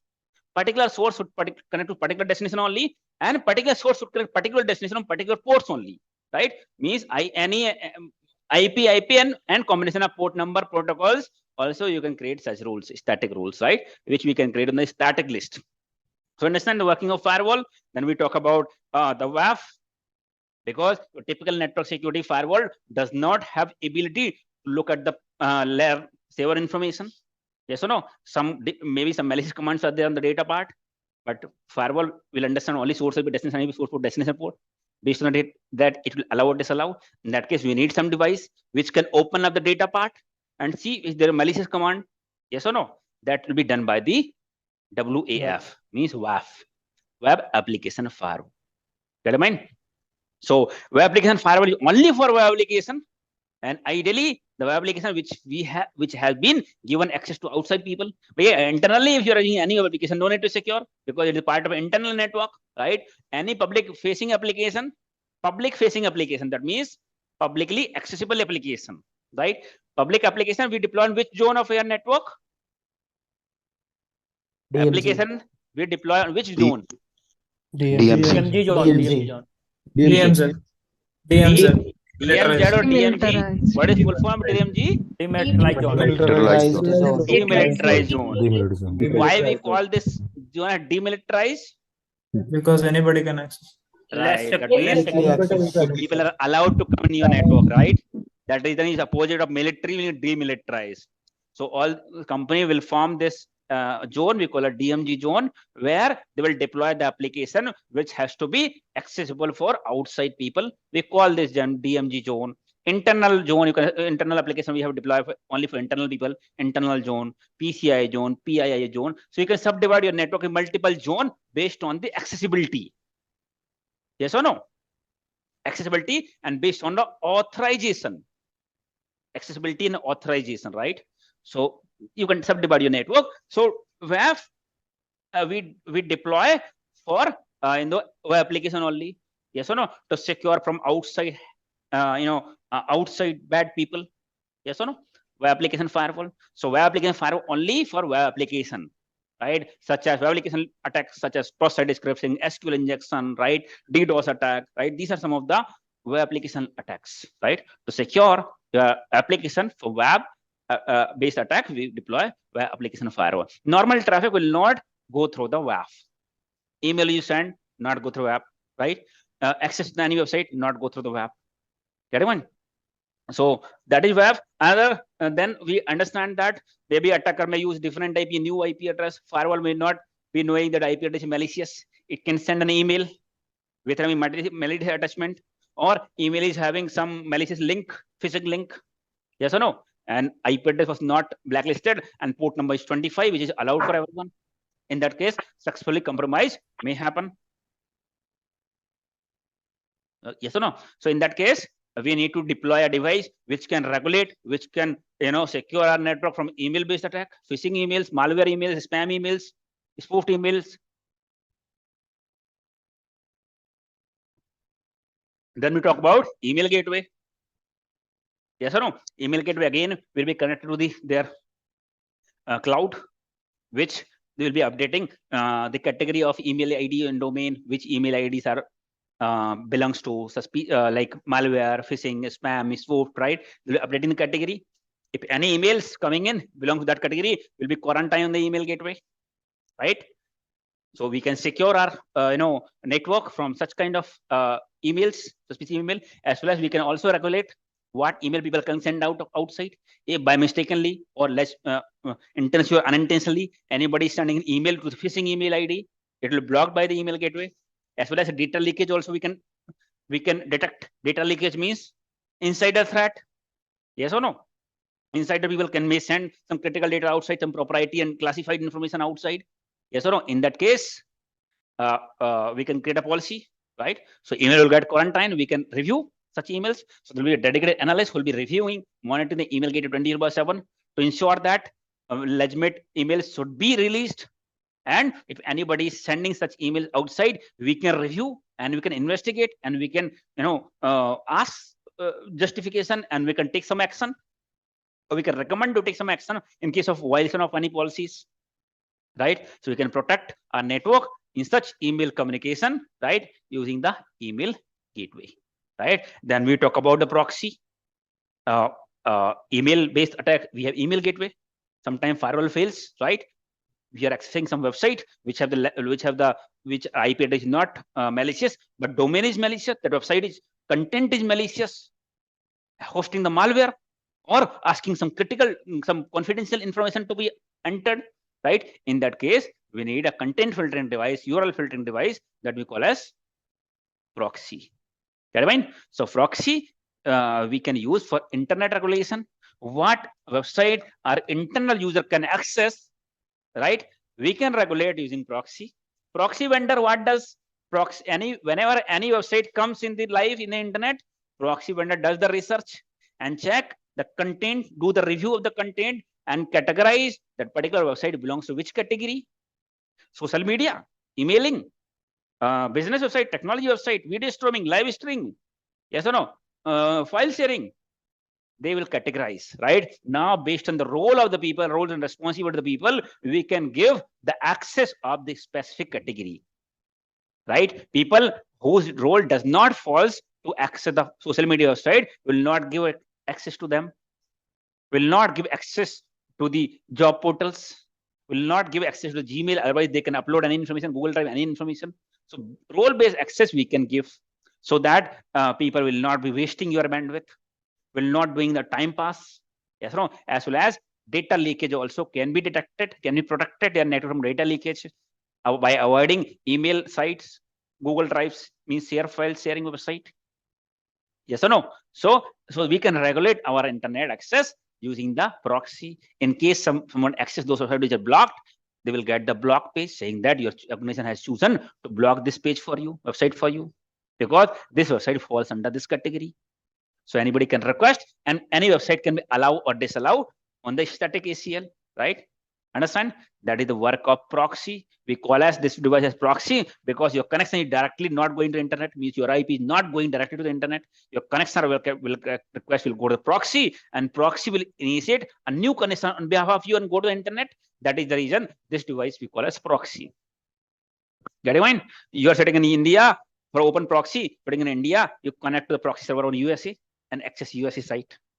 That is how using proxy, people can access some blocked website, which is blocked for a particular country, and can access some website. And they can hide their IP also behind the proxy.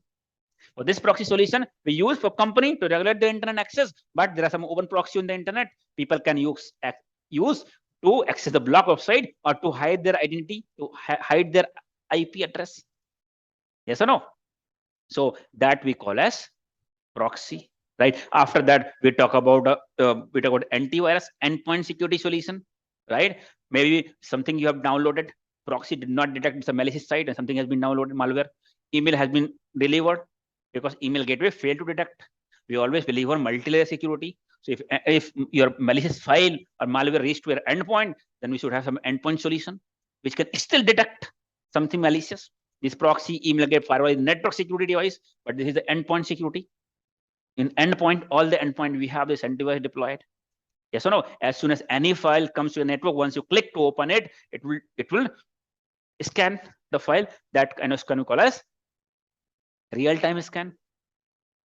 Yes or no? It will match. It will scan again the signature, right? Again the behavior of the file. If anything detected, malicious file detected, either it may clean or delete, quarantine, or left alone. These are the typical action. Yes or no? As well as it generate the log, which file has been scanned, which system, what is the IP of the system, what is the path of the file, which user has been logged in the system, right? Everything will be, as well as what is the hash value of the file hash or hash value of the file, that also will be recorded in the form of logs. Yes or no? So in this case, we can secure our endpoint using the endpoint security solution such as antivirus. Get it? I mean? Then we talk about the IPS IDS. Yes or no? Behind the firewall, ideally, some company may deploy before the firewall, right? But before the firewall, it is not recommended because the firewall device do not generate an alert, right? It generates just event. What happens if you deploy the device IPS first before then behind firewall? Your IPS will generate so many alerts because your firewall, whenever any suspicious traffic is coming, it's blocking, simply blocking, right? Simply blocking. Then till IPS, there are less event. What is being filtered by the firewall already, only less traffic is filtered and some maybe malicious. Then IPS will generate less number of alerts. If you deploy directly IPS and every traffic is coming, IPS will generate an alert. You'll get a flood of alerts, right? That is the reason it is not recommended to deploy IPS on the gateway before the firewall. It should be ideally behind the firewall. Get in mind? So these devices, router, switches, firewall, IPS, IDS, proxy, email gateway, antivirus, you will see across all the industries.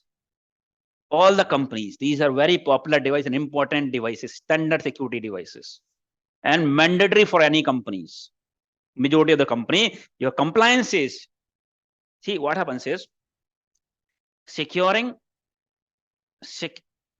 many companies, you see guys, they are forming security center, they are deploying different security devices. It is not something that they are too much bothered about your data. It's not something that they are bothered about data such in the security, putting the security. It's the government who is worried about their public data, the public information.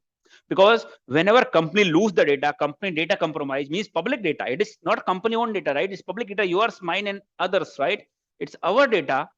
If this data is compromised, not a loss of companies only. Data loss of company को कोई फर्क नहीं पड़ता. This company, that loss of data, this personal information, company has not lost the money actually. It lost the data, right? Data has been leaked. There is no much loss for the company, but it's a loss for the public, loss for the government. Other people can misuse this data, can misuse the data, right? Many of the company, they themselves leak this data. They will collect the information, they will sell the database. Yes or no? But this is prohibited. Any company should not sell or should not distribute this data, which they have taken, right? If this data is compromised, company may not bother much about it. But it's a government who has to ensure the data security. Otherwise, it can be misused. It's a loss of whole country. So government makes the compliance rules. Compliance, nothing but a set of rules, set of policies. They look compliance. Compliance policy is not nothing but a set of rules, set of policies, which government forms based on what kind of industry and what kind of data you are handling. Get in mind? Based on that, securing that data, what kind of data you're handling, what kind of security tool has to be deployed, and what kind of configuration has to be done on those devices. Each and every minor things you can find in the compliance document. Get in mind? So that's a government who pushes the compliance policy that you're filing this kind of industry, handling this kind of data, then these security device has to be deployed in your company, compliance requirement. If you do not deploy, and if you do not configure according to compliance, then your license will be cancelled.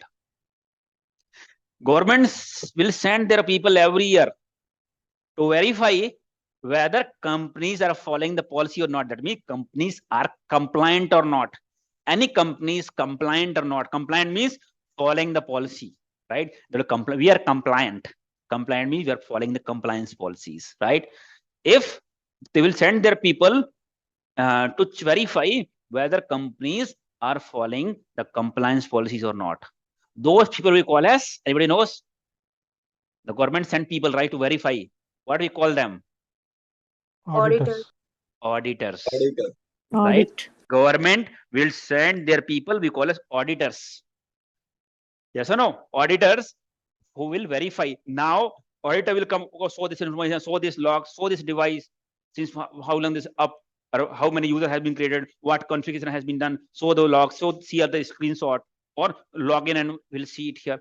Various kind of evidence they will ask, right? Now, our business user may not be able to cooperate with them because business user busy in some other activities. Then company will hire some people we call as internal auditors. They're a private entity, means our company employee, and we call as auditor, means internal audit team, part of internal audit team.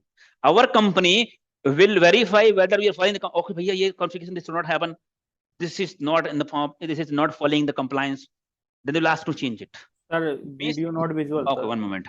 This internal auditor will ensure that we are following the, audit compliance. One moment.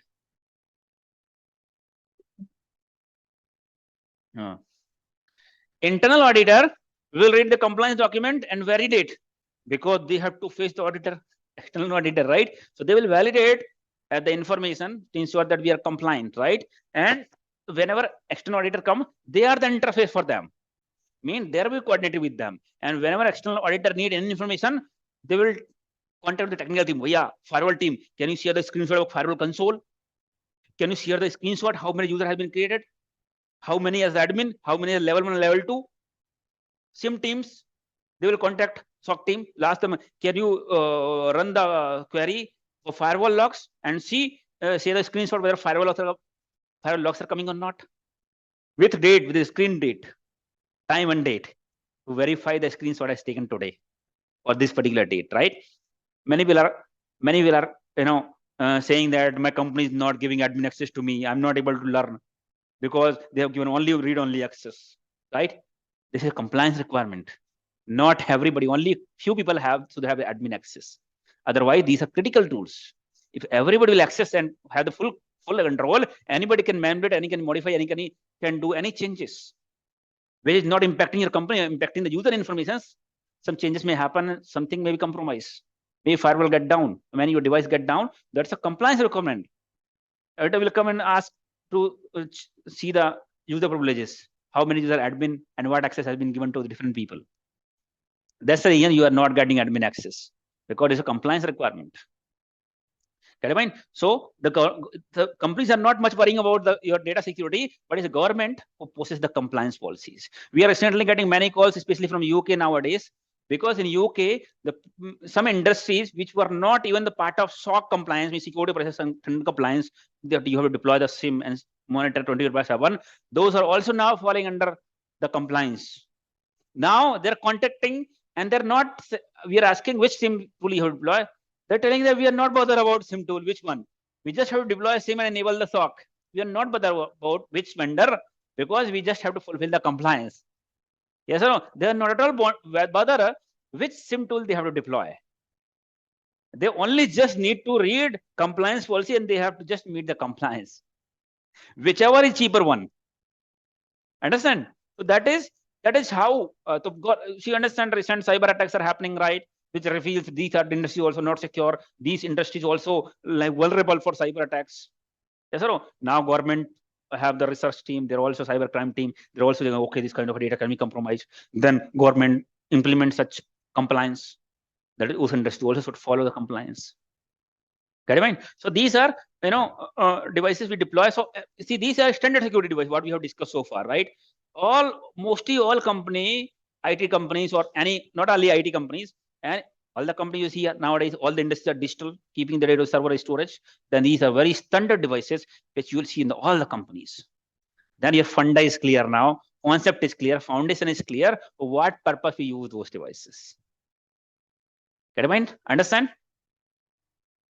Clear? Any confusion on this as of now? Then we'll move forward.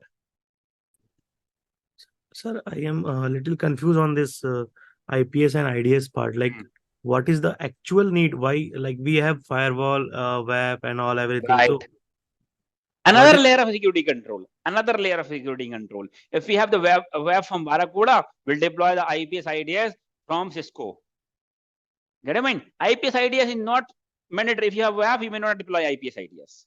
Right? If you have IPS IDS, you may not deploy WAF, because we already have a layer 3, 4, we have firewall, and layer 7, we already have IPS. We know to deploy WAF. But some companies, we are getting data is very critical. They may deploy both IPS from different vendor and WAF from different vendor. Got it? Why can't we use firewall instead of proxy to block the outside access? Because firewall can only block IP address, not the URL, not the domain. Get it mind? Domain can have different IP address. Currently, this domain have this IP address. Next time, it can manipulate the DNS record and can route to a different IP address. Understand? See, my website. Yeah, no, but next generation firewall also has got that. So that is what I said. That is what I said. Next generation firewall means it has a proxy. Nothing, but it is a proxy only. It has proxy feature, firewall feature, right? So we already understood last time that why many of the companies are not going with the next generation firewall. But again, that next generation firewall is not only a firewall, it's a club of all the different devices. It has IPS feature. We talk about the standard devices, right? Standalone. But if you club all together, single box will work all together, right? You cannot say why we can use firewall. It's a next generation firewall, not a firewall. It's a next generation firewall which has the proxy feature. Standard firewall do not understand URL. Okay, standard firewall understand IP address, port number, protocol. Got it? Last class, we already understand why we are not going next generation firewall, because single point of failure. Sir, at the endpoint security, we are using only Antivirus or any other technologies will be developed for Nowadays, we security. understood yesterday that we can use EDR, which is a next generation tool. Okay. EDR, endpoint detection response. We can use DLP for data leakage. Sir, netting concept is done only router, right, sir? Yes. Layer 3, because IP address is layer 3, right? Yes or no? So which is be identified by router. Sir, when we are configuring the router, like, is it ISP duty to configure that DNS part, like how the DNS, the request route to DNS, or should we configure it? No, it depends. If your company, you are assigned, then your company may have DNS, right? So DHCP server, it will configure their own DNS. We understand first class only why your company will have their own DNS server. Yes or no? In ISP will configure their own as a part of DHCP. Automatically, DNS IP address will be configured on the system. While if you're the part of company, dynamic IP address, automatically your company DNS server address will be configured. Get in mind? We understand. You rewatch the video. You already understood why companies need their own DNS server. Why they can't use Google DNS server on any ISP DNS server. Got it?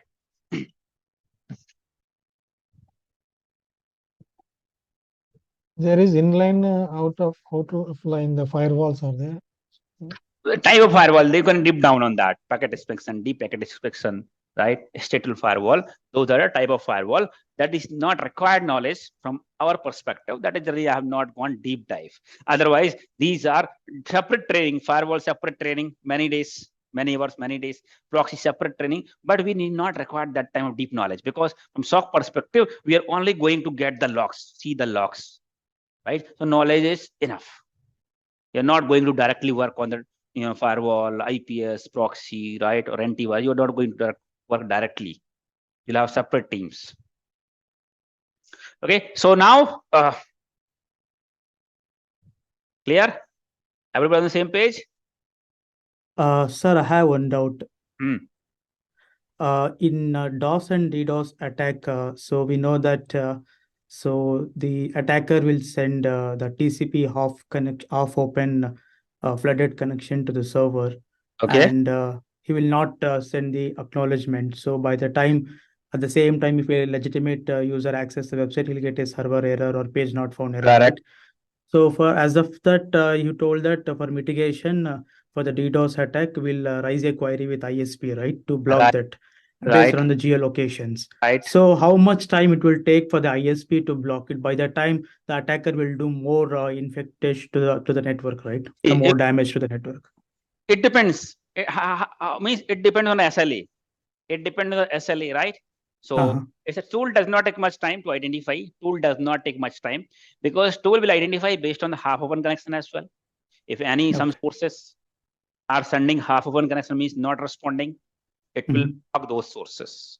Okay. Geolocation, it will block those sources. If any source sending multiple, maybe it's UDP based, right? Multiple packets within short span of time, which is not unusual, those IP also will be blocked, right? Okay. That can be easily done by the, your anti-DDoS device such as Redware, Peakflow, CenturyLink, other Peakflow, CenturyLink, right?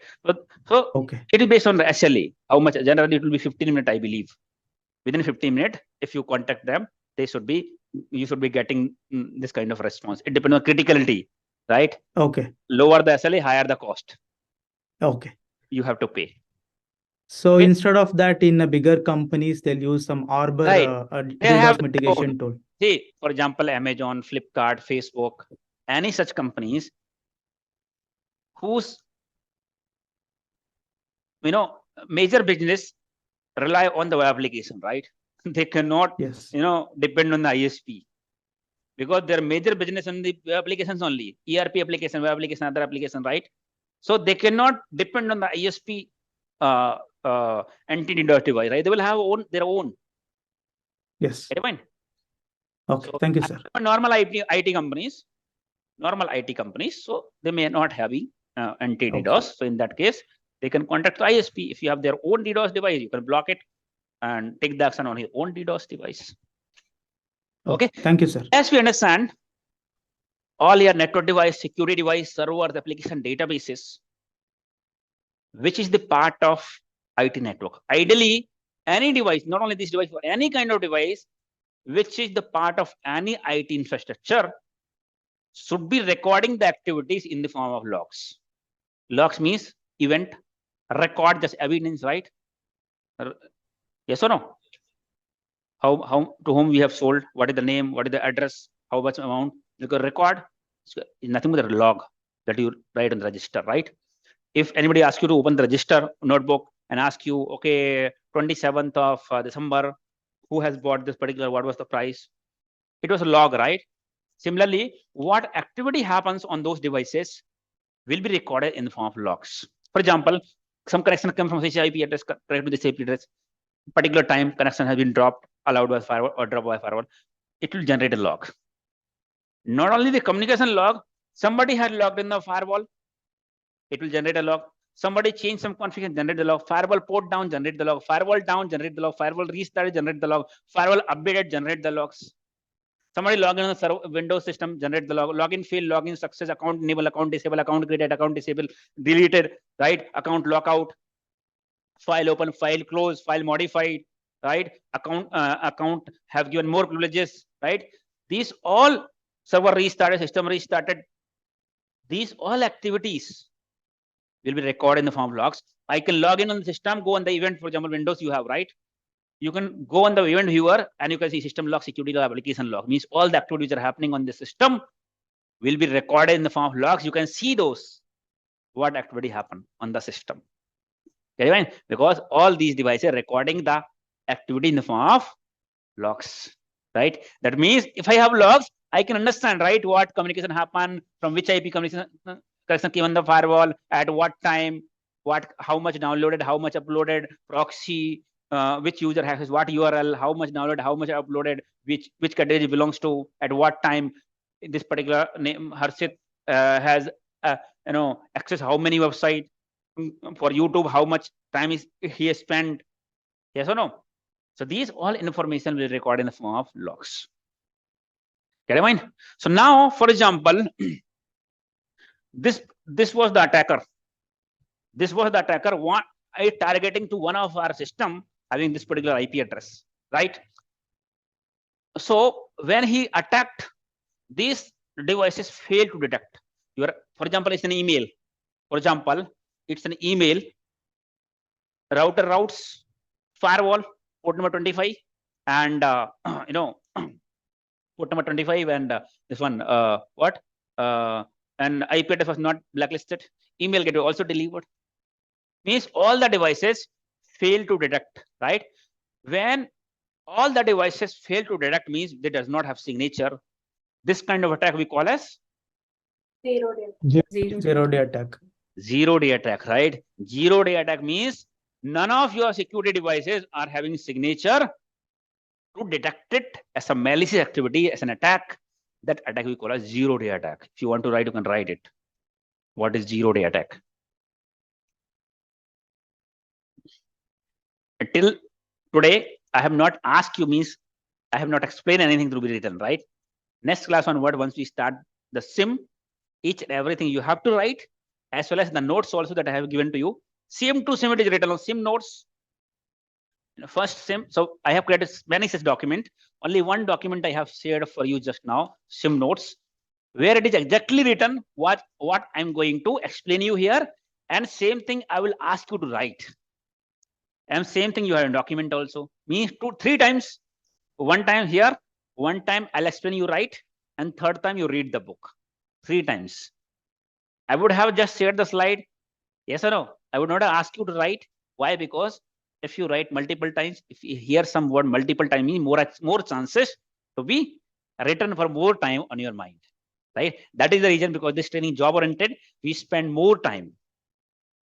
Yes or no? So that you will keep it for long time in your mind.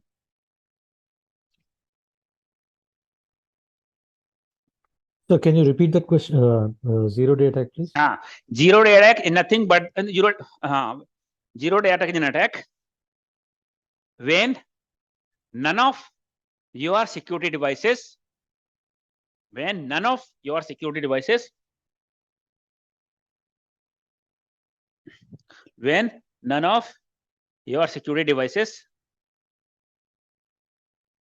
are having signature to detect it.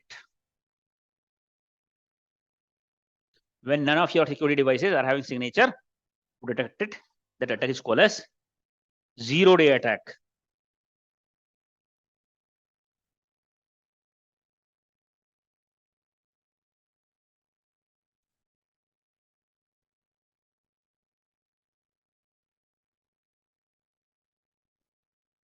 Right? So, what will happen in case of zero-day attack?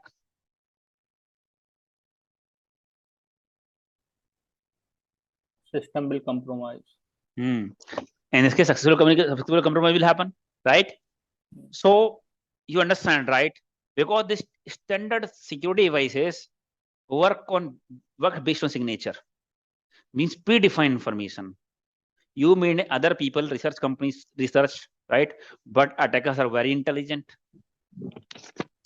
Cyber attackers are not same as physical thieves, right? Cyber attackers are educated people, even very educated people. One moment.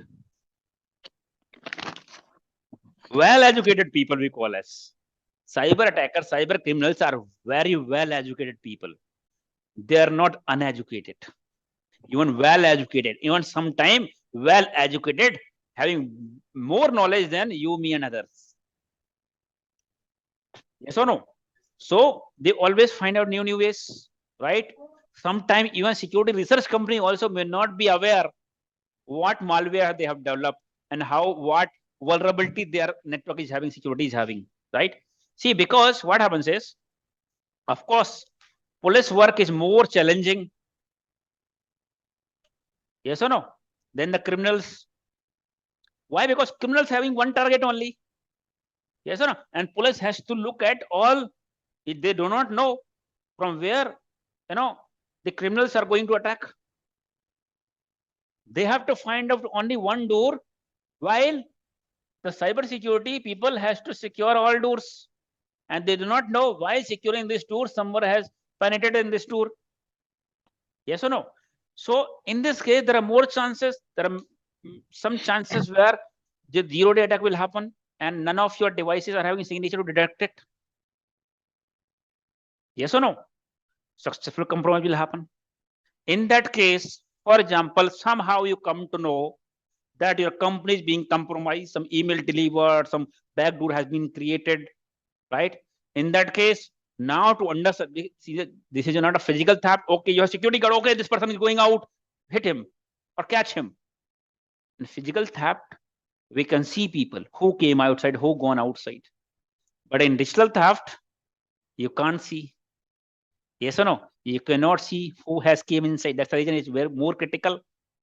So in this case, the only way to find out is using the records, is using the logs. What communication is happening, what communication happened, we can see in the logs. Now, if I want to identify, so whenever connection came inside or gone outside, these all middle devices will record the activity in the form of logs. Then to understand more about this activity, what all I have to do? I have to log in on these each and every devices. Your router, firewall, your IPS IDS maybe, or your Windows system, your email logs, right? All the devices I have to log in to understand what kind of activity it is. Understand?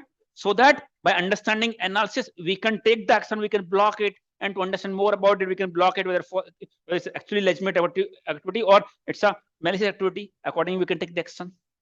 I mean, all these devices, we have to log in and analyze the logs. Understand? Read the logs and analyze it, understand it. But these are many different devices, right? And out of these devices, some of the logs like router, firewall, IPS, IDS, these devices are very aggressive in generating the logs, because all the logs are, all the communication happening using those devices. You have lakhs of users. Yes or no? So many logs, billions of logs are generating per day, these devices, firewall, router, and all. So If you log in the firewall and try to analyze the logs, how many logs? There are many thousands of logs you will see. Lakhs of logs, not 1,000 logs. Lakhs of logs you will see for 10-15 seconds also. Many lakhs of logs. Only in the firewall, you leave our other devices. Now you have to log in the firewall, identify, log in the router, identify, log in the IPS, log in the system and identify. This is not only challenge that you have huge logs, but the other challenge is those devices do not having any standard format to record the activities. Every devices are having their own format. And also those formats, name of the fields are not very clear. For example, source IP means from where the connection has came. Destination IP means where the connection is going. But unfortunate for these devices these devices do not give the proper name. For example, firewall record the activity, source IP, it may write SRC is equal to DST, some firewall for destination IP, right? Some firewall may not, for example, source equal to 199.0.2.100, source IP. SRC, instead of source IP, it is SRC. Some device even may not capture SRC also. Just mention the IP address. One IP address, first IP address, source IP address, another IP address, destination IP. Means they do not even record the name of the device, name of the field. And no, firewall is not the only device log that you have to analyze. There are so many other devices, and other devices are also having different format. One device for one IP is called source SRC, other device is called source IP, another device source address, another device not recording the name. These logs, which devices are recording, we call it raw logs. Raw material, you understand, right? Raw material, can you eat raw vegetables? No, right? You have to cook, you have to fry, then only you can, okay, curry, you can eat. Similarly, analyzing these raw logs is very, very difficult. If you're expert in the firewall, you understand. Your daily work in the firewall, you understand. But when you have so many different devices, logs are coming in, analyzing those raw devices, raw logs are very, very difficult and time-taking process. First of all, you have to log in on each and every devices. Then you have to understand this raw format. Many different, so many logs you have here. Very, very difficult to write. Maybe we would take a full day. Attacker has came inside, done his work in next 5-10 minutes, and you ended up doing this historical analysis. Means actively you are not able to take any action because of the delay. Understand? You have to log in on each and every device, then you have to understand the log format is different, right? Time-taking procedure. Understand? Clear, everybody? It's a challenge. In this case, we have to introduce one technology, one tool that we call as SIEM. Here, SIEM is going to help you. The tool is called as SIEM.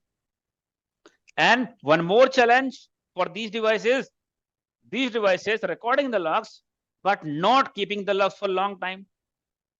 Some device 1 month, some device 2 months, some device 3 months, some device 15 days only, some device 2 days only. If some fraud happened 6 months back, forensics, 𝐓𝐫𝐚𝐢𝐧𝐢𝐬 𝐬𝐿, some fraud happened, something happened, right? Some crime happened, then case closed. Then again new officer will come, new government will come, they will ask you, they do the forensic again, 𝐓𝐫𝐚𝐢𝐧𝐢𝐬 𝐬𝐿, case chalu karo file, right? Yes or no? Some murder happened, forensic will come and check the evidence, right? Similarly, some fraud happen. See, in cybercrime, sometimes company may not be able to realize that our system or data has been compromised. Maybe 5-6 months or a year later, something will be found. Okay, data has been compromised. Some manipulation happened. Then they may start investigation. Yes or no? That we call as forensics, cyber forensics. So now 1 year back something happened. Now you started investigating, but your device does not have logs. All logs have been deleted because different devices are having their own capacity to record the logs. Till what time they will record? That's another challenge, right? In this case, to overcome all those challenges, we can have one technology, and the technology have tool. The technology is SIEM. SIEM. SIM stands for Security Information Management. Security Information and Event Management. Information and Event Management. Security Information and Event Management. SIM. Security Information. Security Information and Event means security related information event it will manage, right? That's the reason we call as SIM.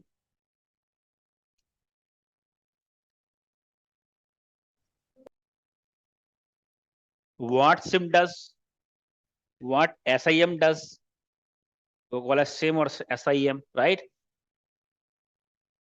I will ask you to write the definition of SIM. Just hold down here and see.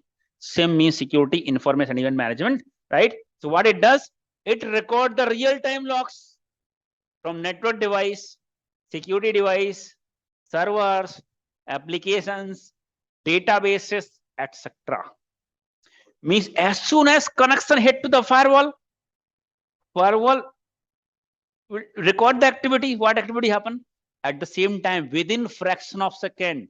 Means once connection will happen, it will record the activities. Within the fraction of second, it will generate and send the logs to your SIM. Similarly, your email gateway, your proxy, your switches, router, and devices, all devices, once they will generate the logs, real-time logs. Why are we calling as real-time? Because live, within fraction of second, they will send the logs to your SIM. Get in mind? So SIM collect the real-time logs from network. I will ask you to write the definition. Hold on. I'll ask you once I complete it. I'll ask you to write the definition now.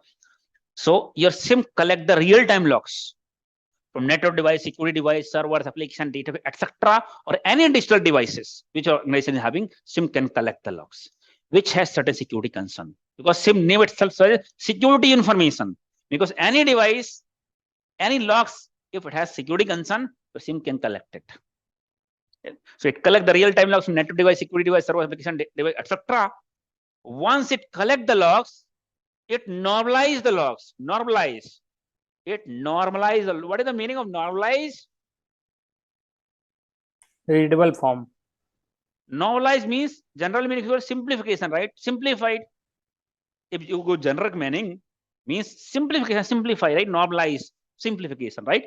So normalize means for now, it will, this raw logs, right? The unreadable logs, not easily readable format logs, right? So it will convert this raw logs, unreadable logs, to readable format, standard format, common format. It will convert this unreadable raw logs to the readable format, common format. That we call normalization. Now, whenever SIM receive the logs, after receiving it normalize. That means SRC, source address, SRC, source IP, source, all this field will be mapped with source address. Now source IP will be called as source address. It will map the device specific field set with the SIM defined field, the common field set. But yeah, now the source SRC, source IP will not be called as SRC source, it will be called as source address. So it will change all the different field set with the common field set, readable, easily readable. Source address, destination address, source port, destination port, device section. These are easily readable format. Anybody can understand meaning of source address. Anybody understand meaning of destination address. Yes or no? This is a more readable format, common format. That is what is called normalization. So normalization will deep down in a later period, right? As of now, we'll understand it change the raw logs, the common format, readable format. That will call normalization, right? So once it collect the log, it normalize the logs. Yes or no? And keep the logs for a long time. It can hold the log for 1 year, 2 year, 3 year, 5 year, 10 years based on your company requirement, security requirement, forensics and audit requirement, compliance requirement. It is written on compliance policies. When you see the SIM compliance as per the company, it will be written. If you have to deploy the SIM and all the device logs should be collected by the SIM, should be integrated by the SIM, right? All these devices, and you need to keep 3 years logs on the SIM. 5 years, 10 years, based on the criticality and what kind of data these companies are holding. So you have the capability to keep the logs for a long time.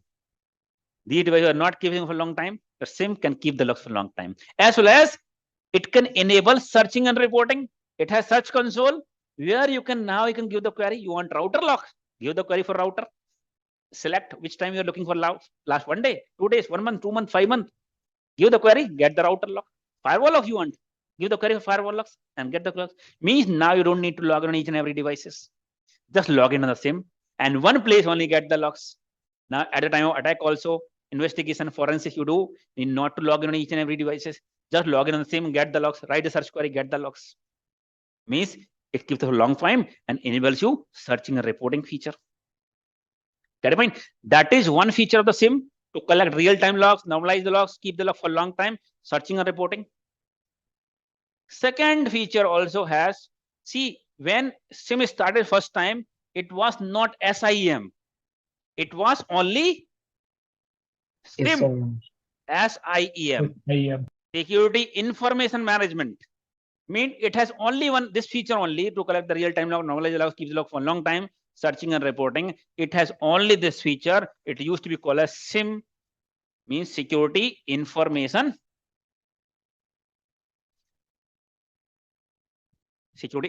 Management. Get in mind?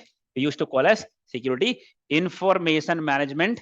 Now you can see another challenge using SIEM only as SIEM is. Now we understand we are collecting all the logs on the same place, right? But in case of attack, some cyber attack, what happens is your SIEM is collecting 1,000 logs per second, 10,000, 15,000, 20,000 events per second. Now you see you're having billions of logs per day. Even though have all the logs coming from the same place, but would you be able to monitor billions of logs and check each and every log? Even you have 20, 25 analysts also, they cannot keep an eye of billions of logs per day and find out which event is suspicious, which activity is suspicious. It's very, very, very difficult. Yes or no? In this case means we have to monitor, because attack will happen and it will generate the log. Means we have to monitor the logs. Then only we'll understand what kind of activity we will be able to take the action. But as a human being, it's very difficult. We can't sit 24/7 and see the log. Even it is not possible. You work, SOC team work 24/7. But still, we cannot have these many people who can take care of billions of logs. Then in that case, we can ask our SIEM to monitor on behalf of us. Bhaiya, we cannot do that. So can you help us on doing this? Your SIEM will tell, okay, I can do it. But on what basis I will decide which event is suspicious or which set of event is suspicious, so that I can let you know. We told SIEM, okay, do one thing, you monitor, and if you find any event suspicious or set of event, combination of event, like 100 event, 200 event suspicious, then generate an alert. But SIEM is asking us, on what basis I will identify particular event is suspicious? Because I am the machine, I don't have my own brain. Yes or no? Computer does not have own brain. We have to feed, right? Computer is very smart, can work fast than human. But brain who has given? Human. Yes or no? So it's saying I am a computer, I don't have understanding. On what basis I will decide particular activity, event or set of event is suspicious, so that I can generate an alert? You have to tell me, you have to tell the condition, right? So we can define the condition here. For example, one of the condition example, particular user is logging on the machine, Windows machine, for example, Windows machine. You login got failed. Login got failed. One event generate. This particular user login on this particular machine, this IP address from particular username Harshit, and login got failed. Event will generate, come to the SIEM. Again, he forgot, he missed, maybe he mistyped. Again, he will try to log in, he may log in. Or he may not be able to, 2-3 times he will try. 2-3 times he will try. If he is still not able to log in, he will call service desk or help desk or desktop team to reset his password. He will not try 30 times, 40 times, 50 times, right? Within 1 minute, 2 minutes, he will not try. Will he try? Will you try 30 times, 40 times? No, right? Means human will not try 30 times, 40 times. Yes or no? But there might be possible that your machine is compromised. Attacker has control of your machine. Attacker might have installed some brute force software, given the username 𝐬𝐬𝐧𝐬, and trying to access this machine using brute force software, combination of username and password, one username 𝐬𝐬𝐧𝐬, and trying with multiple passwords. Every attempt means you have option to configure 1,000 attempts within 1 minute also. Software can do, human cannot do, a software can do. In every event, when this user is logging this machine, every single event is happening maybe 1,000 times within a minute. But every event is an attempt, every attempt is an event, right? Every time it will generate the logs. Login, this user had login from this machine to this machine, login got failed, login got failed, login got failed. So if you see 50 login, for example, 50 login failure, more than 50 login failure from a single user within 1 minute, 2 minutes, is this a suspicious activity or not? Yes, yes. It is suspicious. It can be a brute force attempt. Yes. It may not be successful, but it's a brute force attempt. He is working as a security analyst. I asked him to monitor such activity. If there are 50 login failure happen within 1 minute, then consider the activity suspicious. Then take the action. He is monitoring. Will he able to monitor on his own? No, because logs are coming in billions. Maybe one attempt come for login failure. In below, there are so many other firewall event, IPS events, some other events. Yes or no? He could, and Windows, this particular incident is not only the incident. There are so many other alert will, there are other issues will happen with regards to firewall, with regard to proxy, with regard to email. Some phishing email came. Yes or no? There are so many other use cases. That is one condition which is suspicious. But there are 40, 50, 60 different conditions based on the logs. So you cannot keep an eye. In this case, we can ask our SIEM, okay, this is the Windows login failure condition. Means whenever there is a login failure happen, this is the condition to detect login failure. Now, if this condition happen matches 50 times in 2 minutes, means if there are 50 logs for login failure within 2 minutes from same username, you monitor each and every event.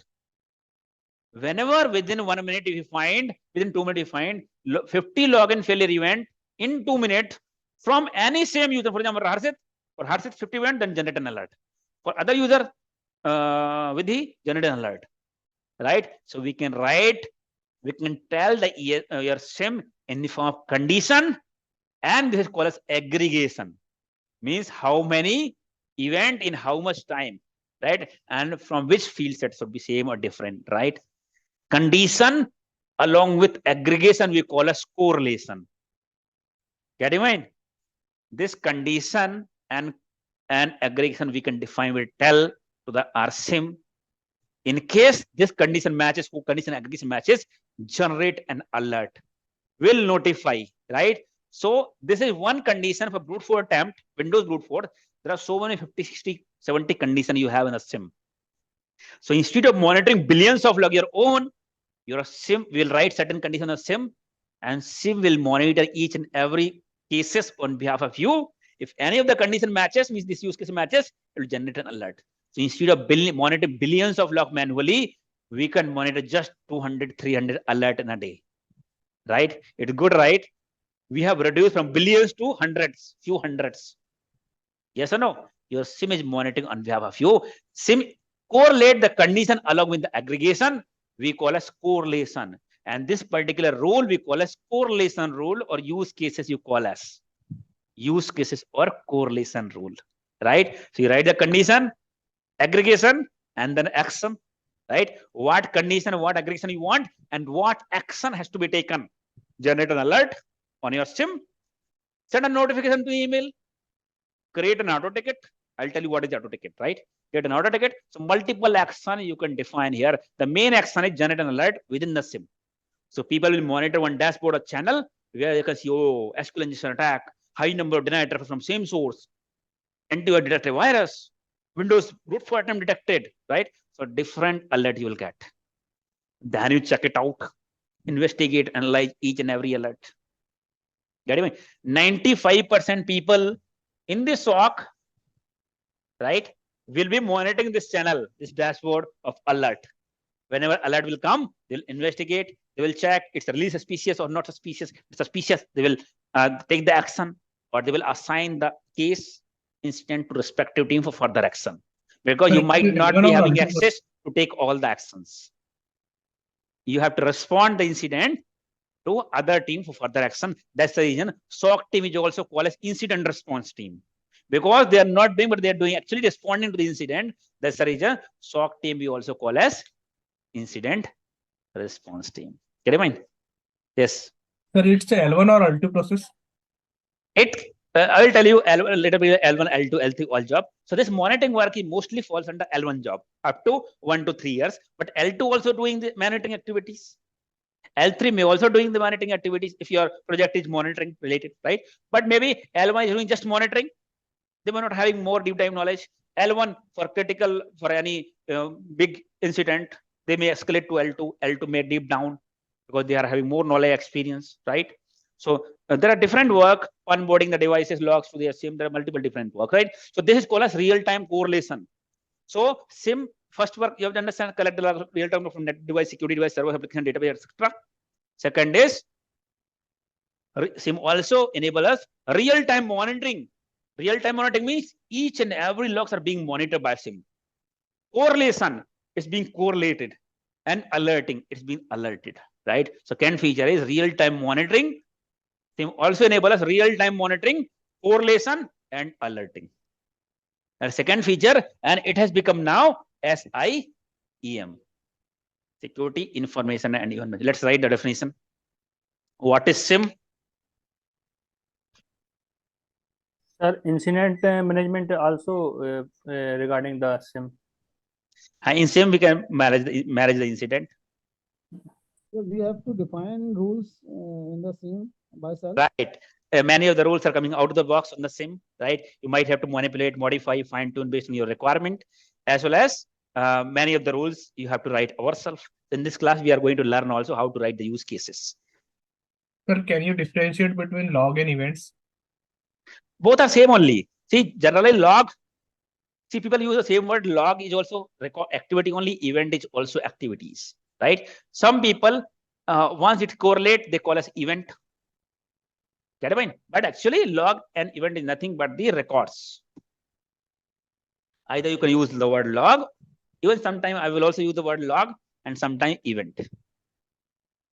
Sir, why some organizations having a SOC team and IR team? So do they differentiate the tasks? See, it's a company. IR team means only response, only incident, only this monitoring work. IR team means only this. SOC team may not be having only IR, but having some other functionality also. That will be talking about fully in this class. IR means just some companies, they have SOC, but they differentiate. This team is IR team, this is SIR team, this is engineering team, this is implementation team, right? They may have multiple, generally service provider, which are providing services, right? They may have multiple teams. Get it? Mind? This IR team only will be doing the incident response. Get it? Mind? So different team will be having, but all falls under the same work. Different work means little. Not one team is doing all the work, but little work is done by different teams. Okay, let's write definition of SIEM. Free SIEM tool any? Your voice is not clear. Sir, who will configure the SIEM tool? Which team? I mean. First of all, deployment will be done by implementation team. Initial configuration will be done by the implementation team. Then operations administration will be done by admin, SIEM admin. Okay. Thanks. Admin implementation time, people are very technical people, right? Means they're already these people were already part of operations. You cannot be directly part of administrator, because in operation there are many challenges. You should be well versed and you should be understanding what are the challenges coming in. Then only you can work towards fixing those issues. Implementation or administration is not just deployment and configuration. Let's write what is SIEM. SIEM stands for. Hello, SIEM sir. stands for. Go ahead first. We write the definition first. SIEM stands for security, information,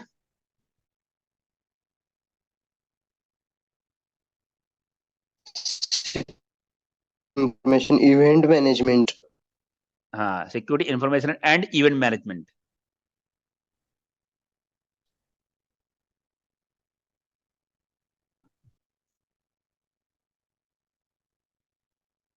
It is the tool. It is the tool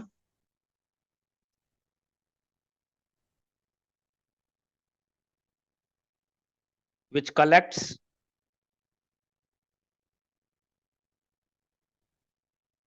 the real-time logs, which collect the real-time logs,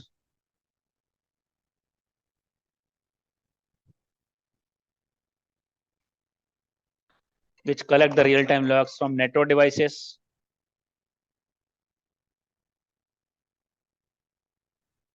security devices,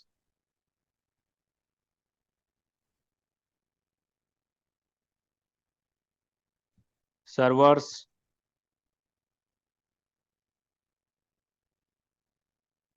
databases,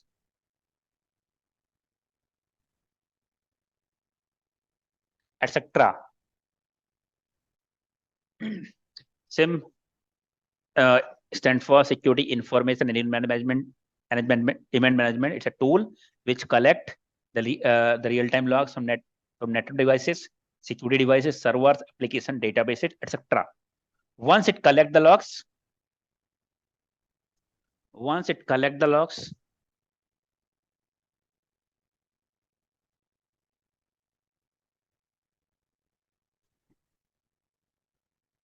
it normalize the logs,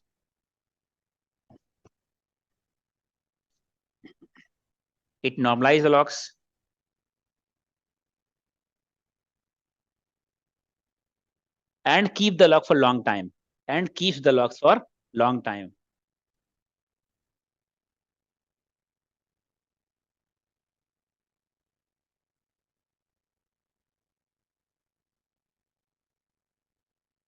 And keep the logs for long time based on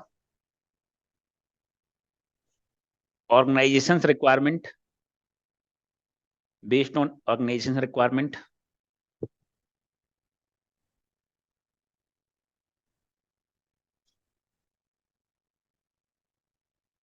security requirement,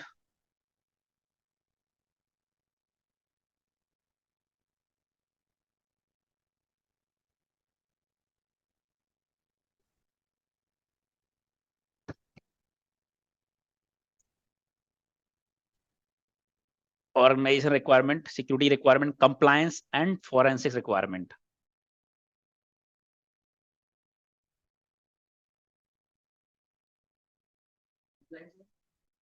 Compliance and forensics requirement.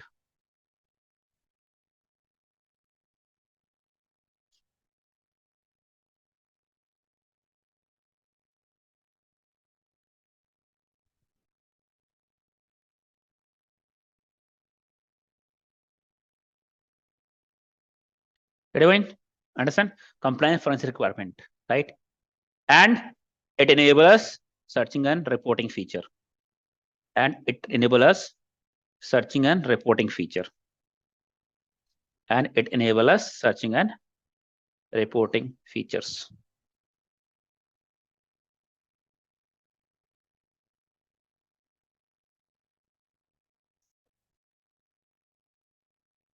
Sir, which tool is highly demanding in market currently? I will tell you next class. All right. What I was telling? Enable searching and reporting feature. Next paragraph.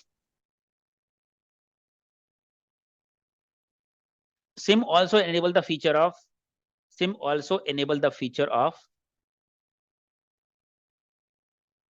real-time monitoring. SIEM also enable the feature of real-time monitoring, correlation,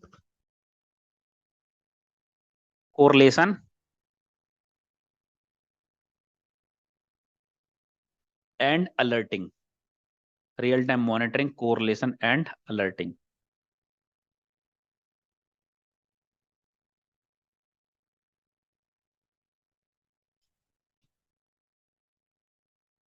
Written? We call it real time because see, if you have three branches, for example, in US, India, and South Africa, Saudi Arabia, you will have one SIEM team because company is yours only, right? Some devices you will have in USA, SIEM is deployed in Bangalore. Within one fraction of second, logs will travel from USA to Bangalore. Maximum latency should be 180 millisecond. Means within 180 millisecond, 180 millisecond, logs should travel from USA to India, and you should see it on your SIEM. That is the reason we call as real time. Real time is with no time, right? Written? Any confusion? I have one question. Yes. Like since it is collecting log from different devices like network security devices, so Right. will be able to identify which device log is it? Yes, on the yes, yes. What happens is, anyways, I'm going to explain in later part, but there are multiple parameters based on that we can verify. For example, Cisco firewall, right? Whenever any device will generate the logs, they will record their vendor name, manufacturer name. Cisco firewall, vendor name will be Cisco. That I mean. And for example, you want to buy a bike, Bajaj is the vendor. If you go Cisco device, Cisco vendor, Cisco is having multiple devices. They have firewall, they have IP, they have router. Then you define device vendor equal to Cisco and device product is equal to Cisco router. Device product equal to switch. Device product equal to ASA. ASA is nothing but the firewall name, adaptive security appliance, right? So in the ARC side, we can identify based on the vendor name. On the SIEM mostly, we can identify based on the vendor and product. Anyways, I'm going to explain deep dive here because searching and reporting, writing correlation rules, report, dashboard, everything we are going to understand. Integration of devices, how to get those logs in your SIEM, right? Practically. So everything we will be understanding. Theoretical class. After that, few more class will be theoretical, like architecture of your SIEM, right? What are the different component? Then integration of devices. Theoretical will understand. Then practically. Then practical will start means installing connectors. Then integrating devices, right? Theory, practical, theory, practical, theory, practical. Are we using SIEM tool? Like, will you be getting any idea of the SIEM tool of Splunk? The Splunk also will be covered in the same training. Okay. So what is the Idea. difference between It's not payload an and idea. record? It's a endless training. Hello, sir. Yes. Hi, sir. So I wanted to know what is the difference between payload and record? Payload and Record. record is nothing but the logs, right? Payload means what is the part of data part? Data packet. What command has been run, what data, actual data, right?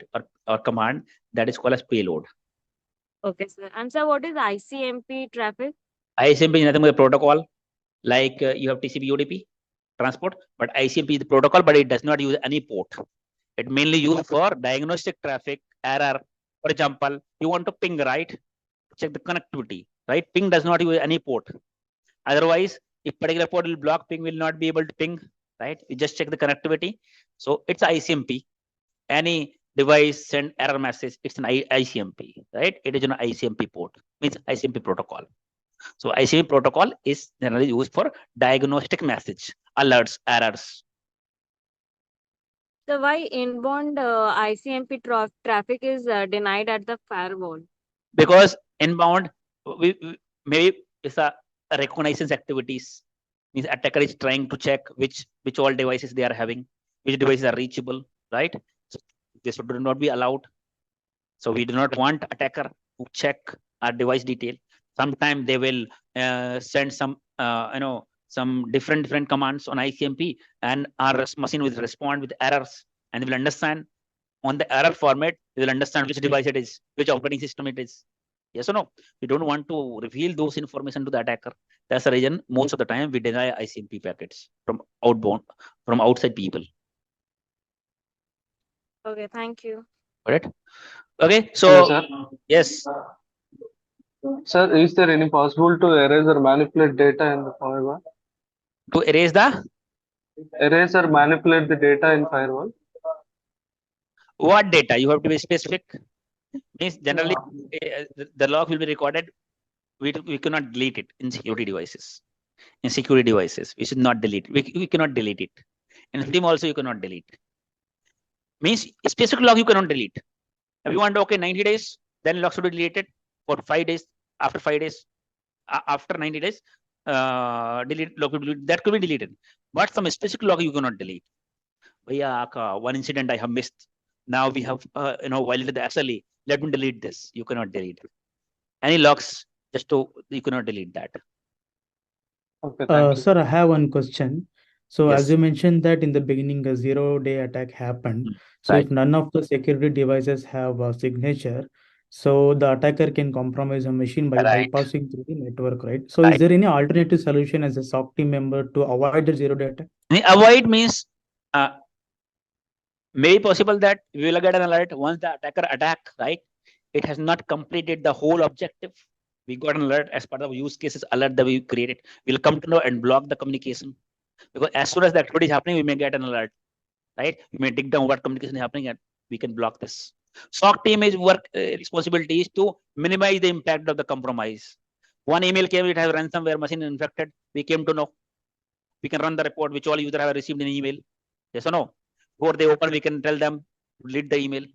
If they have opened it already, we can isolate from the system. So we came to know based on the logs only, right? So it does not mean that if you have SOC team attack will not happen, but we minimize the probability of such attacks.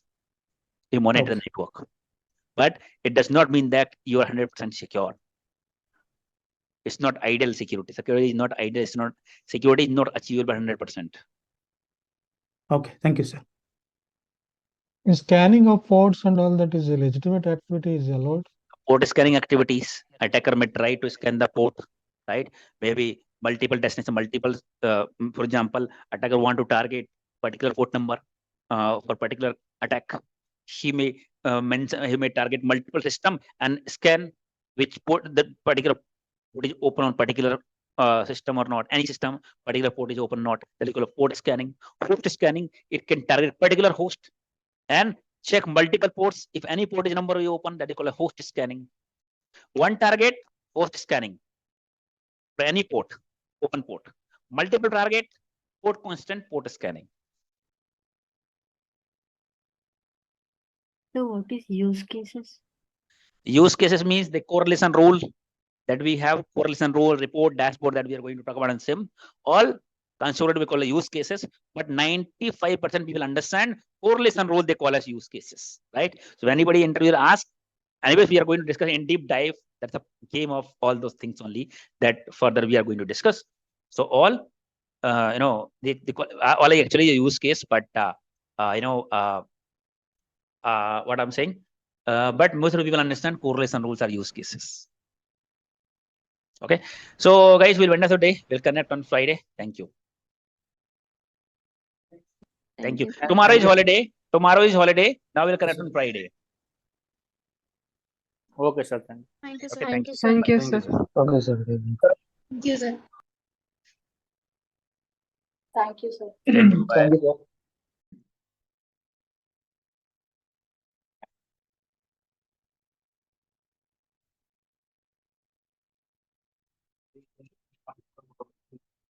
So we can.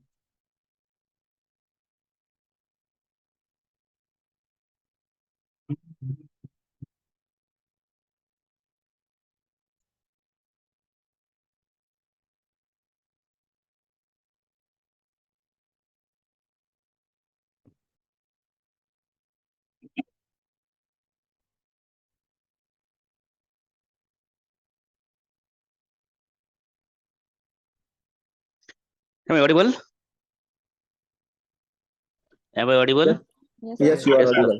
Yes, yes. Yes, sir.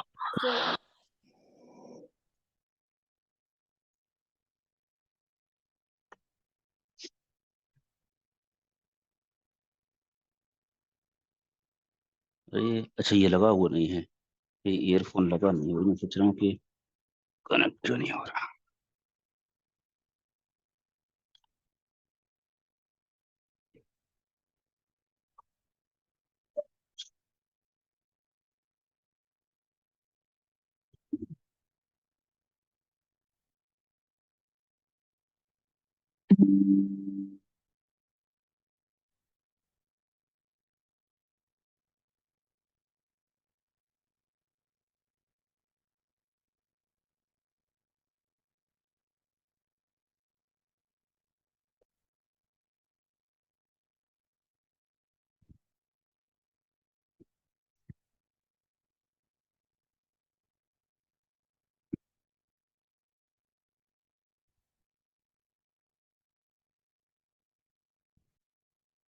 Okay, good morning, everyone.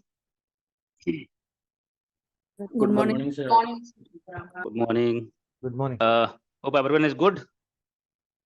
Yes or no? Good morning, sir.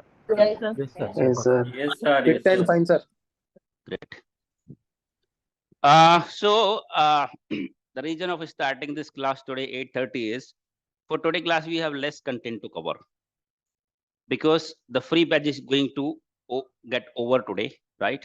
So the actual SIM content, we are going to start from Monday. That's the reason we started a little late, 8:30, even though we are going to finish before even 10. Then we'll start and continue with the regular course only with regular people from Monday onwards. So last class we started with the SIM, right? SIM is the main tool of any SOC, right? You cannot imagine the SOC as of now without having SIM tool in the team, right?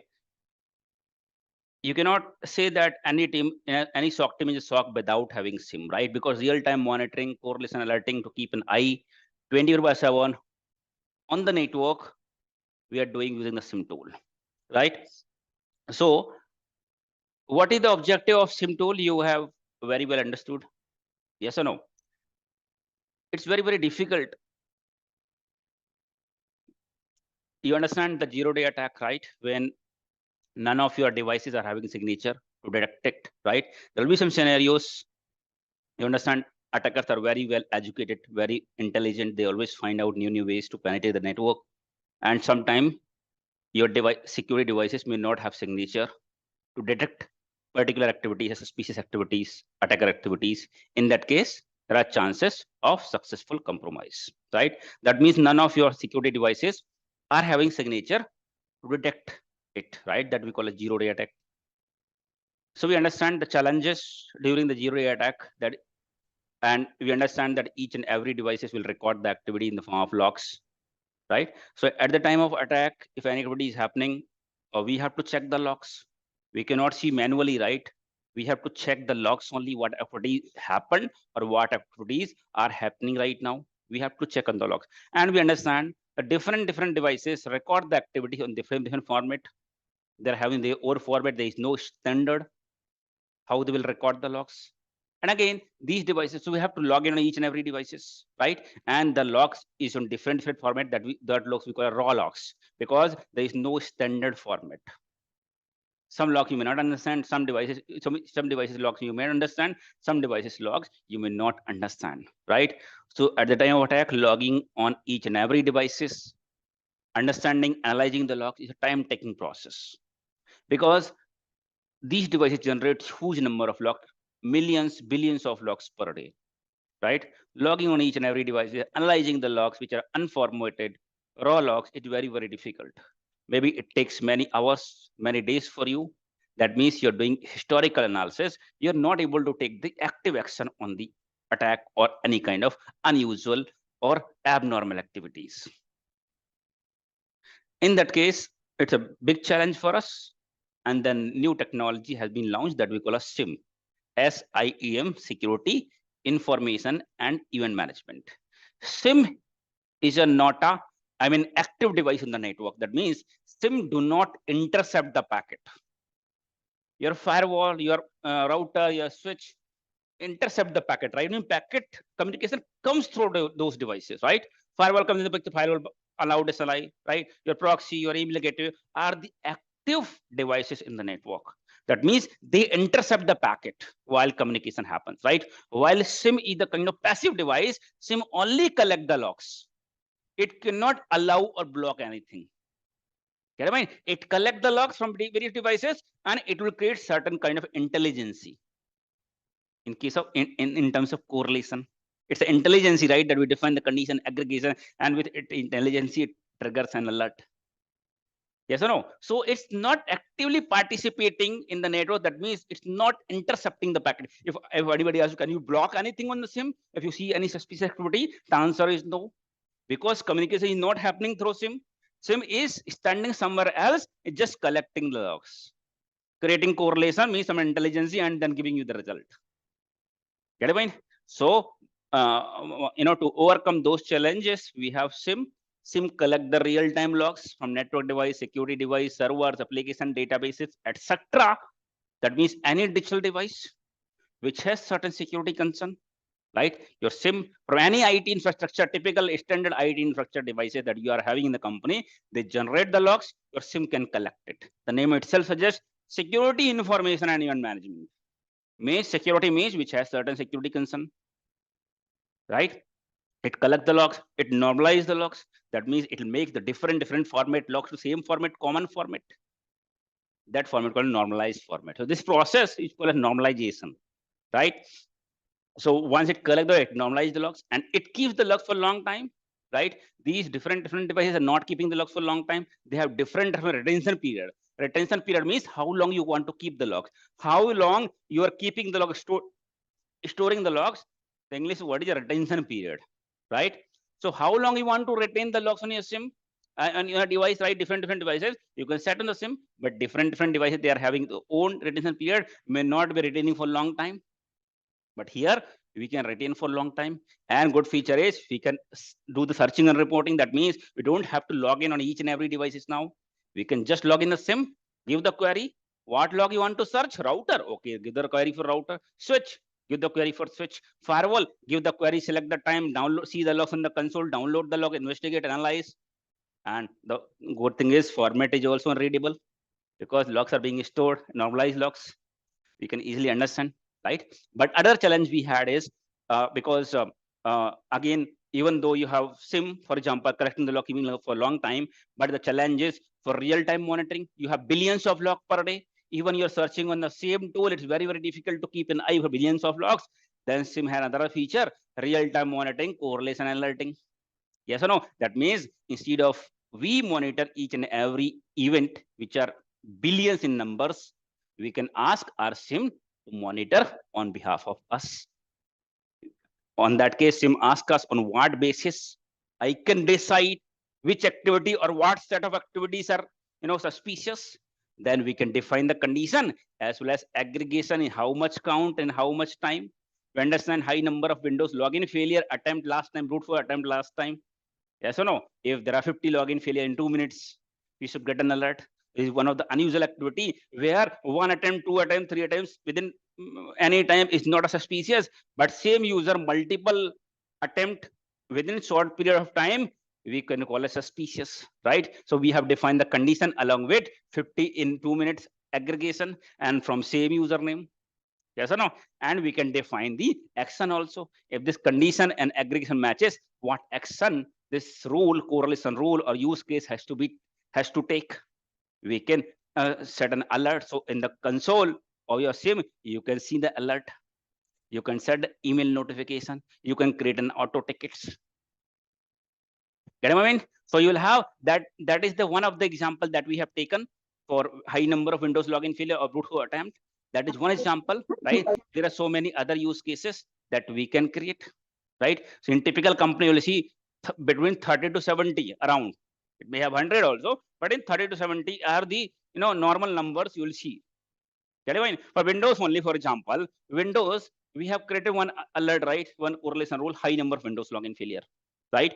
In Windows logs only, based on the Windows logs, we can create such multiple alerts. Some may be critical for some company, some may not be critical. Based on what kind of data they are handling, we can define the criticality of those incidents. For example, I can, based on the Windows logs, I can create an alert if any Windows server gets shut down or gets rebooted, because servers should not get shut down. Servers are hosting critical application that you, me, and other publics are hosting. Yes or no?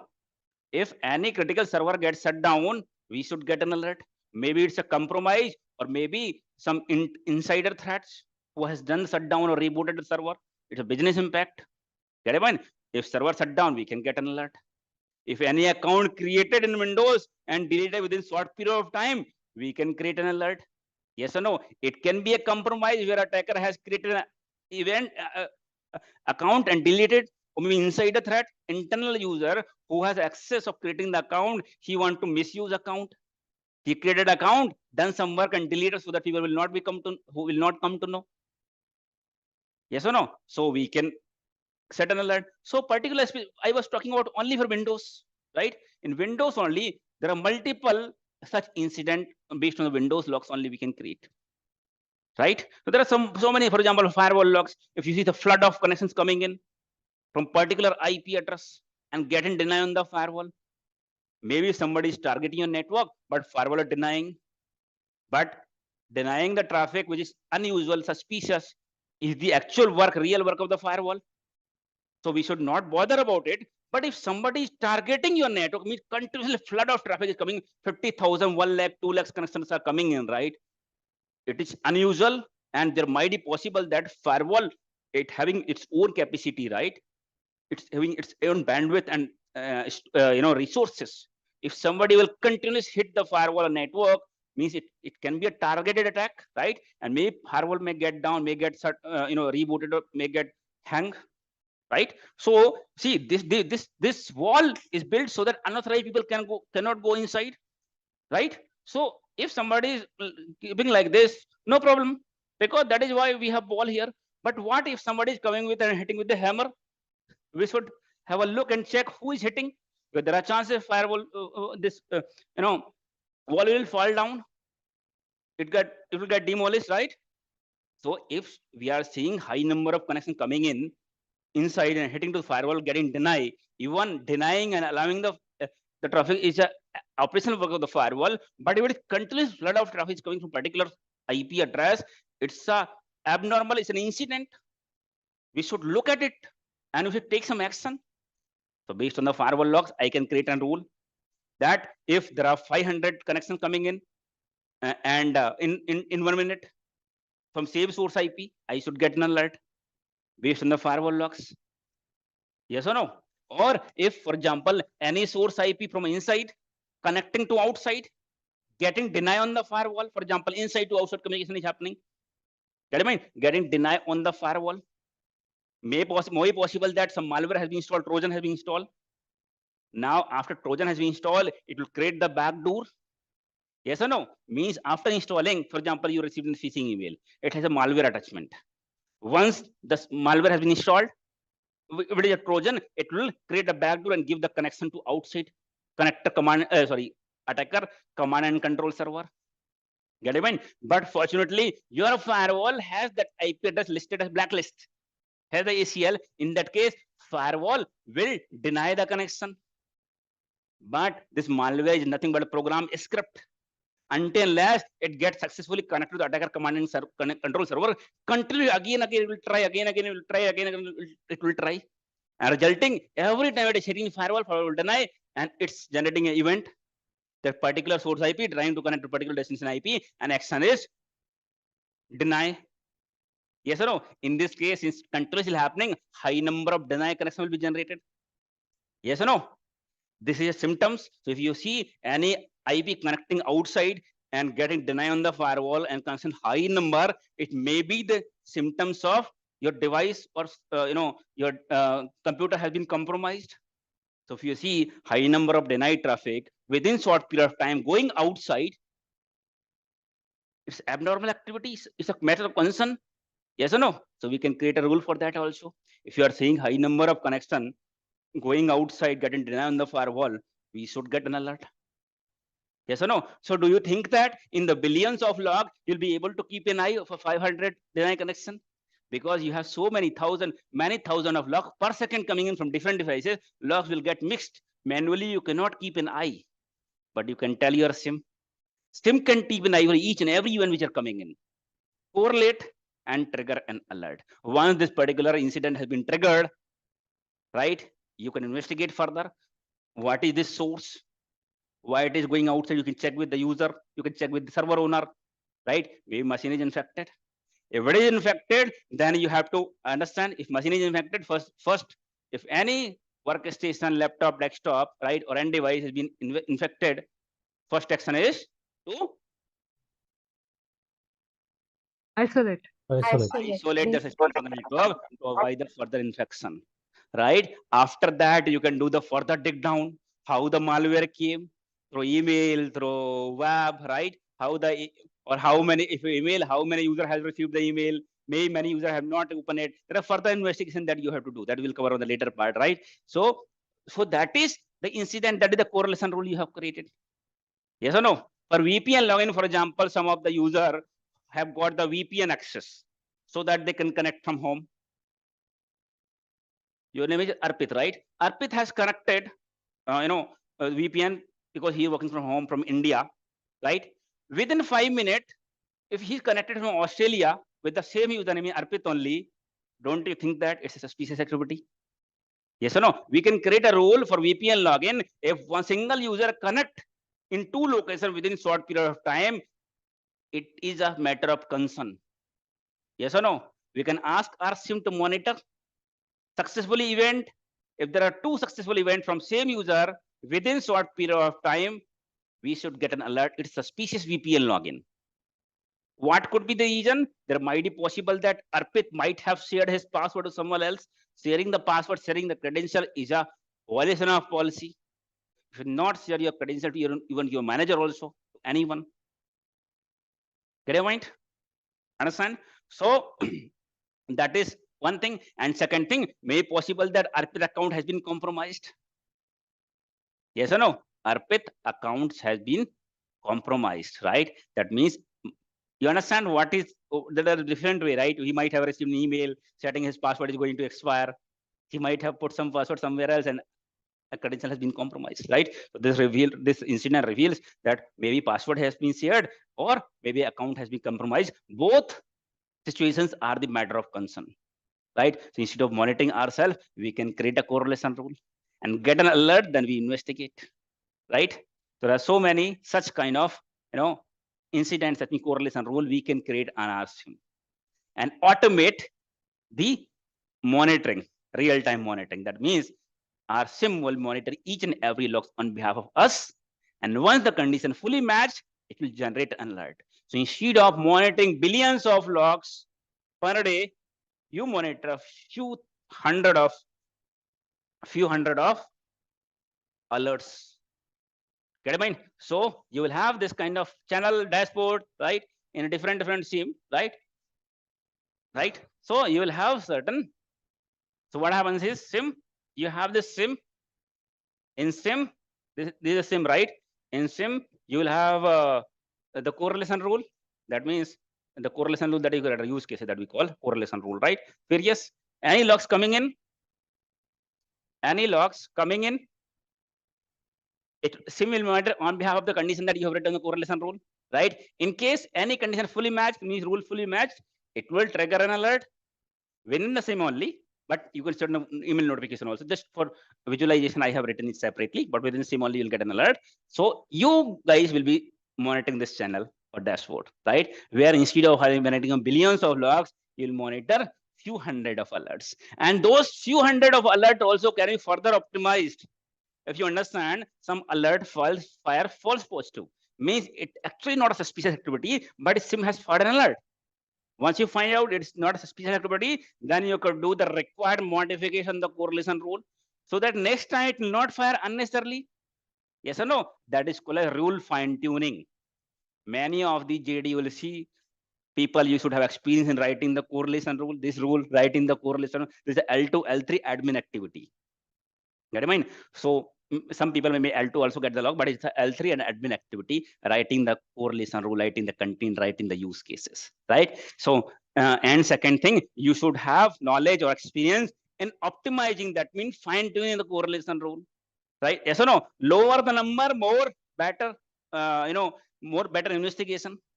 Yes or no? If you have 100 tasks to be done within a day, you will get less time to investigate to complete each and every task.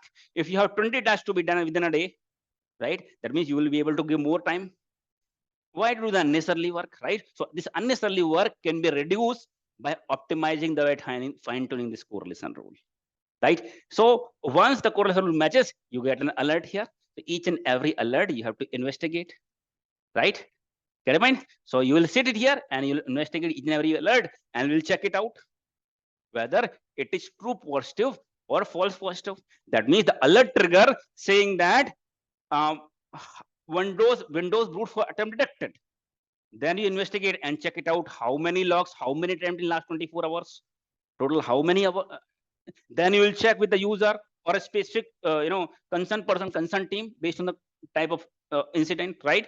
Whether it is actually suspicious. First of all, you will investigate yourself based on the logs, right? And based on the process, whether this particular incident is matching and falling under true positive case or not. That means I should consider this an incident or not. If you consider, okay, this is suspicious, on the first attempt of analysis, first level of analysis, you understand this activity can be suspicious. In that case, you will create the incident. There is a process for incident. You have to create the ticket. You have to create. I mean, we are going to deep dive on this. I'm just giving a brief idea. Overview you can see. I mean, brief of idea. Each and everything we are going to do it practically here. Get I mean? I'm just giving the overview just in 30-40 minutes class, but our 3-month class, we are going to do all those stuff only. Get I mean? So, क्या बोल रहा था मैं यार? हाँ. Initialize the analyst by the SIEM. So once this incident, I was telling you that you might have to follow the email process to report the incident, or you may have to create the ticket also to report ticket. What is ticket? If you don't understand, no problem. I will explain you. And practically hands-on also will go in the ticketing tool. So just to report the incident, right? You means you understand what is true positive. It's a malicious activity. You create on the email, and sometime you may be able to take the action yourself if you have access, or you have to assign the incident to respective team for further action. Maybe once you assign to respective team, they also will do some kind of analysis on their level. Maybe they can tell that, okay, it's a legitimate activity. Then in that case, we have to close the case once we get the response. Or they may take the action, they may block or whatever action you have taken. After that, we will close the incident. Get in mind? So we are responding this incident, right? The SOC team is also called as incident response team. Get in mind? So 24/7, we have to monitor, and for each and every incident, there is a severity defined. Once the incident will trigger, right? That means once we write the correlation rule, not every rule is going to fire every day. Some rule, low severity rule, mostly medium severity rule may fire because the severe attacks are not coming every day. Sometimes you will see those kind of activities, right? But normal activity, high number of Windows login failure, high number of denied traffic, some of the correlation rule you will find on a daily basis, right? So whenever we write the correlation rule here, we define the severity, how severe it is. How severe means more impact, more the business impact, more the severity. Understand everybody's severity? Severity 1, severity 2, critical is high severity, critical, right? Severity 1, severity 1, severity 2, severity 3, like this. Understand everybody's severity, right? Severity means based on the impact, right? So whenever we create the correlation rule, we define the severity, how severe it is. Get in mind? Means if this particular incident is severity 1 means critical. It's a big, once it is trigger, if it is true positive means if it is actually a suspicious activity, then huge business impact. Maybe some compromise will happen where a lot of users have been compromised, a lot of computer have been compromised. This will be called as severity 1, means critical. Yes or no? So what happens is based on the we have, for example, you have 50 correlation rule here. So every correlation rule, there will be severity. Either maybe severity 1, 2, 3, 4, like this you define, or low severity, medium severity, high severity, critical, that kind of name you will define. Yes or no? So being a security analyst, you have to follow and investigate based on severity. If you have, for example, 50 rule trigger, incident trigger here, you see in the panel, one rule is low severity, which have been triggered 4 hours back, and one rule is high severity, which triggered 15 minutes back. So first, which incident you will investigate? First one, which is critical, high severity. Yes or no? Because in further classes, I will explaining you what are the different type of SOC. Sometimes the company on which you're working, you're working on the own SOC or on your company SOC. Sometimes you're working for service provider such as Accenture, Tech Mahindra, Wipro, TCS, Ericsson. These are service provider companies which are providing SOC services to different companies. They're telling that you don't have to bother about your security. We are giant in cyber security service provider. We have certified expert people. You don't have to bother. You focus on your core business. Let's outsource your SOC to us. Yes or no? In that case, when these third-party company outsource the SOC with us, we sign the SLA with them. We call as service level of agreement. And this incident response investigation is the part of SLA. Get in mind, we define, okay, this critical incident should be responded, analyzed, and responded within 15 minutes. Means high severity, severity 1, should be within 15 minutes. Severity 2, within 2 hours or 4 hours. Severity 3, within 8 hours. Severity 4, within 1 day. Yes or no? Understand? High the criticality, high the severity, more the impact. And should have lower the SLA. High impact should be investigated further and taken the action to stop that activity. Yes or no? So each and every incident will have the SLA we have to follow being a SOC team, right? If you are on the SOC, some alert trigger, you have not reported, investigated on time, that means you have violated the SLA. So we signed the SLA with the companies that we will follow the SLA of these incidents. Within the SLA, will take the action, will respond. I mean, every month we justify our work to the client. Yes or no? If anybody has violated the SLA, that means has not reported any of you, that means you might be punished or you might be scolded by your manager, because anyways, manager has to answer to the client. Yes or no? When your manager has the monthly meeting with the client, manager will have some statics saying that we have followed and we have met 99% SLA, 98%, 100%, very good this month. Yes or no? So if you are violating the SLA again, my client may do the fine for your company and may get back their project next year. They may not renew. The company are getting project maybe for a year, for 2 years, for 3 years, for 5 years, like that, right? They may stop the project because your team, your company is not giving, not giving outcomes, not meeting the SLA. Yes or no? So based on the, we have to follow the SLA, right? Multiple time mistake is a crime. You might be fired from the company also. Get in mind? Because the SOC is 24/7 monitoring. We have to keep the SLA in mind. Get in mind? Understand? So this is one work. Level 1 work, level 1 people mostly will do it. Up to 1 to 3 years people mostly will do this job. Monitoring work, right? After that also, L2 also may do this work, but mostly some critical incident or L1 may include escalate some cases to L2, right? Also L2 can keep an eye whether team is following the proper process or not. When they are raising the incident, they're writing the proper description or not. Whether they are investigating proper or not before responding to the case.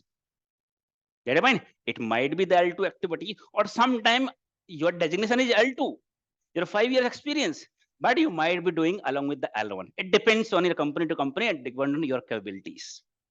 Apart from that, see now, see what all things are involved in doing real-time monitoring. First of all, you have to deploy your SIEM. Yes or no? First of all, deploy your SIEM. So deployment, lot of process that will be explaining you in maybe in one and next to next week.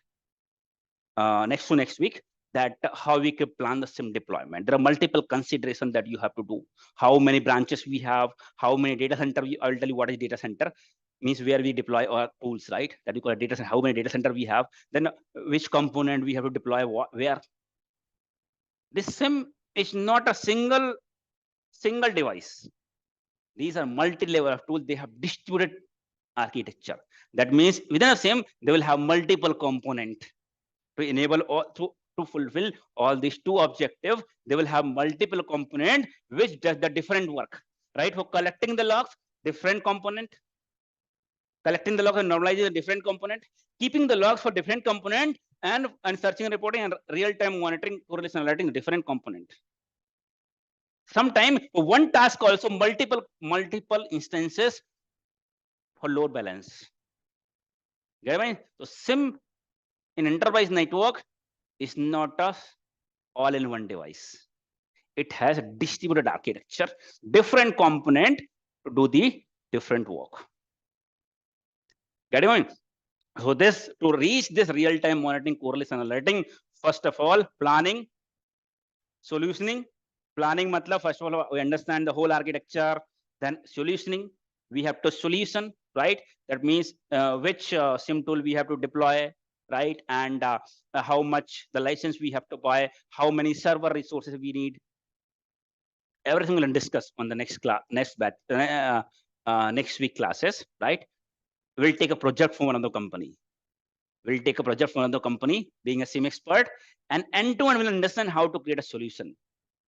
End-to-end understand what are things we discussed with the client, each and every for deployment, right? So first place is planning, solutioning. After getting solution, how much license required, how much server resources required, then deployment means implementation.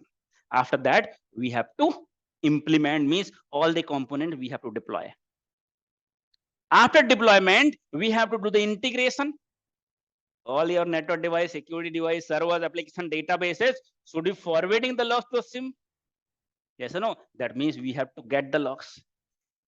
That we call as integration of devices. That process we call as integration of devices, or data source onboarding, because we are onboarding the different devices to a SIEM, right? Onboarding, right? To get the logs, we call as everything will write step by step. We are going to do all these activities practically, right? So just understand as of now. Written work will do everything step by step. So first of all, integration of devices. That means getting the devices logs to your SIEM, router, switches, firewall, IPS, IDS, DLP, email gateway, all this Windows, Linux, all these logs you have to get into a SIEM. This is not a one-time process. Initially, for example, initially you have 800 devices. While you deploy a SIEM, you have 800 devices. So you have to ensure that all 800 devices are forwarding the logs. That means we call it integrating. That means all 800 devices have been integrated with your SIEM. Integrated means are forwarding the logs. Not integrated means not connected, not forwarding the logs. This process called integration of devices, log source onboarding, data source onboarding. Majority of the JDs you will see, you should have, if you're more than 3 years experience, that you should have experience on data source onboarding, device integration, log source integration, that kind of things you will do in the JD.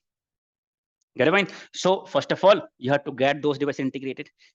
That is not a one-time activity, because right now during the deployment, you have 800 devices, for example, you have integrated slowly 800 devices, but with time your company will grow, number of devices will be growing, new Windows server, Linux server to host the application, new router, new firewall, new security devices based on the new threats.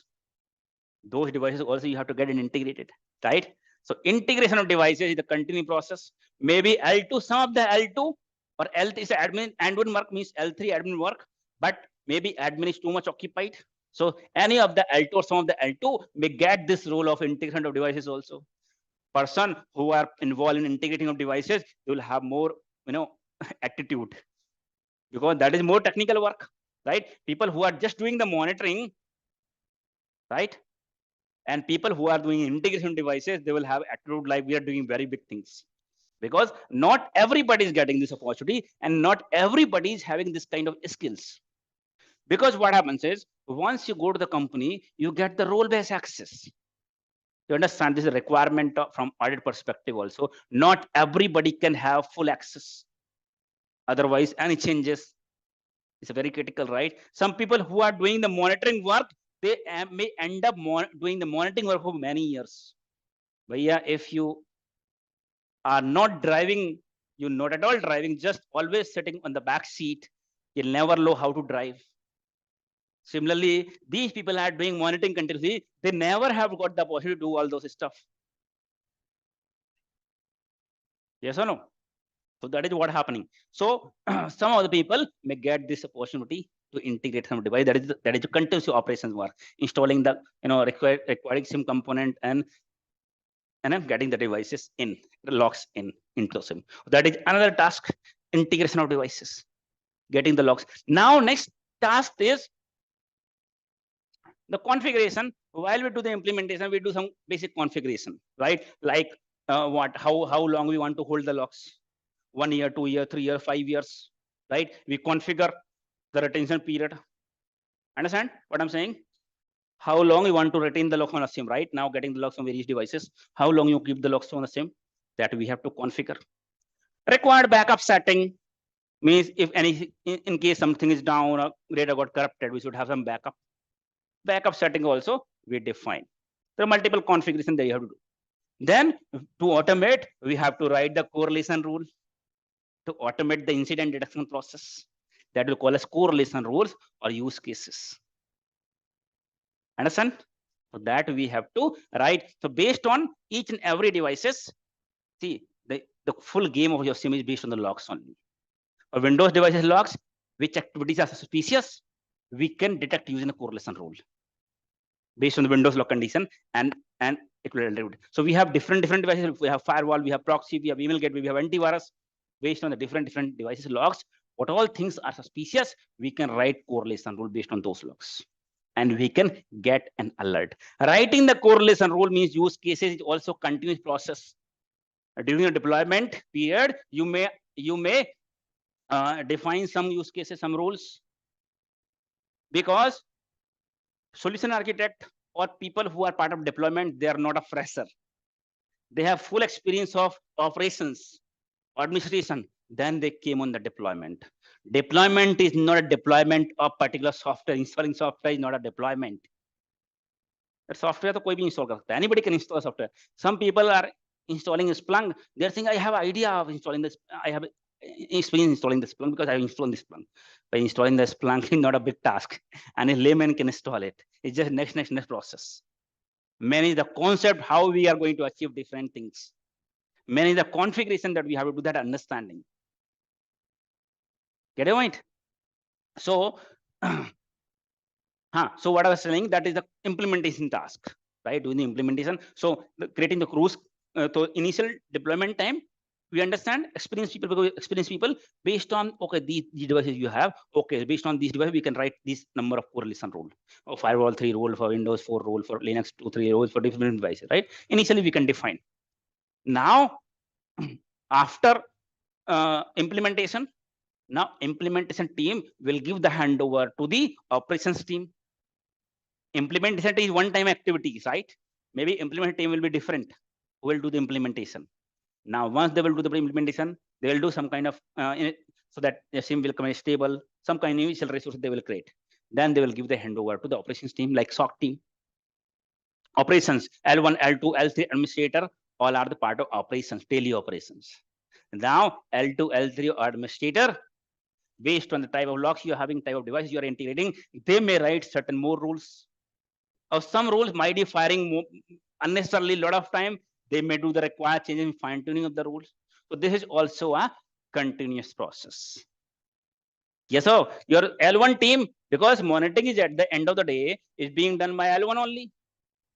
Yes or no? So L1 may suggest, L1 will not have access to create any use case rule or to modify any rule.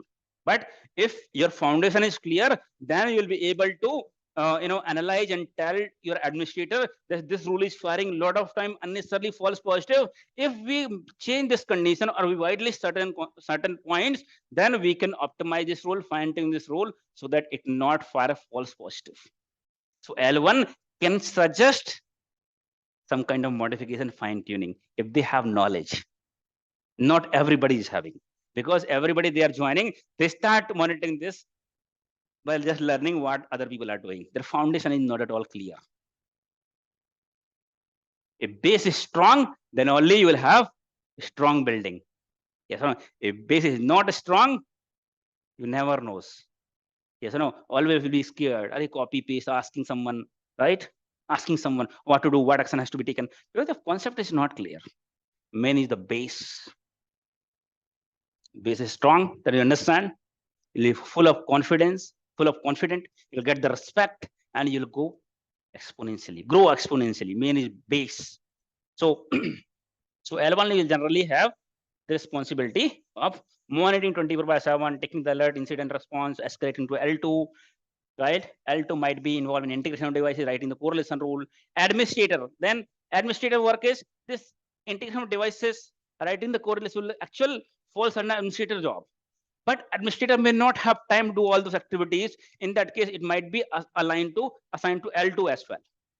Administrator main work is to ensure that all the component of your device, here it is SIM. Administrator role is not only for SIM, for all the devices, either your server devices, server administrator, your network device, network administrator, right? All the devices will have some administrator. Your SIM administrator role, which is one of the technical role, right? SIM administrator ensure that all the component of our SIM are healthy. If any component is not healthy or having some problem, it is his responsibility to find out the root cause and troubleshoot the problem. His administrator is an experienced person who has already came from the operations staff. If you become the administrator directly, you might not be able to troubleshoot the problem, to identify the problem, because you have never worked on the operations. Yes or no? That is the reason. Means who has not done the farming ever, right? And he is suggesting you that, okay, you use this kind of urea or DAP, whatever it is, this chemical you use, right? Or this time you should go for this kind of crops and all, right? So he's not having experience. He has never done the farming, right? The person who has gone through that step, he will give the better suggestion. Similarly, the person who is administrator, he actually comes through operations. He knows what are the different issues, what exactly analysts work on the SOC operations. Get a point? So ensure that all the components are healthy. In any case, any problem, any component is having problem, he has to troubleshoot it. And on the second level of support, he is having from technical support. For example, if you have bought the ArcSight SIM from Micro Focus, then you have the support from Micro Focus. If you have Splunk, then you have Splunk support. If you have CUDA, then you have IBM support. If you have Sentinel, you have Microsoft Sentinel support. And that also we have the SLA with them based on the criticality. Some problem happen. If it is bigger engine impact, 15 minutes maybe SLA. Within 15 minutes, they will assist you. They will get in the call to solve the problem, right? So being an administrator, you'll get a lot of learning when you call to support. Because support person will come in the call, they will ask you to share the screen. They will identify and they will take the screen sometime control of your screen. They will do some kind of identification of the problem, right? If you are actually a good learner, you'll learn a lot of things while you get in the technical call, right? So you can see the career perspective. If you're talking technical career, it depends. If people here are starting people up to maybe for example, you have gap of 2 years or 3 years, you'll become L1, right? Initially, up to 3 years. If people justify 2 years experience, for example, you'll become L1 only, right? Up to 3 years generally, L1, right? You might get this work of monitoring.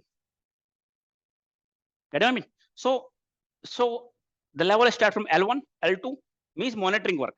Monitoring, this operations means integration of devices, then administration. Technical, I'm talking about technical career.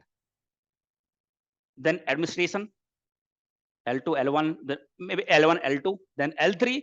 L3 can be administrator or can be the part of incident response team only. L3s are not always administrator. Get it? Mean?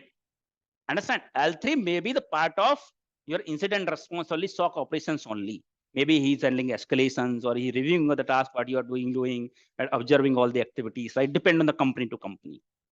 Administrator, a technical person, more technical person who will do all this stuff. So if you're the beginner, L1, L2, maybe L3 or administrator, technically administrator. Now after administrator, you can be part of implementation team. Now, once you have full experience on operations, administration, then you can be part of implementation team. If you become the part of implementation team, that means a lot of exposure you'll get. You'll not see where you are. I mean, from learning perspective, exponential growth, because not everybody is so technical. Not everybody had this knowledge experience. If you wanted to go technically, otherwise L3 you can become the team lead. You can start handling the team. You don't have to work on tool now. You can start handling the team, and you can, you can manage your team to follow the SLA, all risk and response. You talk to the client and everything, right? That is techno management role. You'll become technical lead. The team lead means techno management. will not be further working in the tool directly. Get a point? Who is not in mute? I'll give you time. I'll give the time to ask question. Okay, but keep it mute for now. So what I was saying. After that, either you can part of administrator or implementation team, or you can be L2 monitoring team. Then further, after being experience of 5, 6 years, 7 years, you might become team lead. You can start managing the team. Get your mind? No need to log in on tool now anymore, right? If you want to go to technical field, technical path, right? Then administration, then implementation. The last stage, solution architect. Now you're not going to deploy any tools, but you know the end-to-end. Solutioning, designing, sizing, this is done by the technical solution architect. Solution architect or implementation, these are highly respected people. Technical people will always get the respect.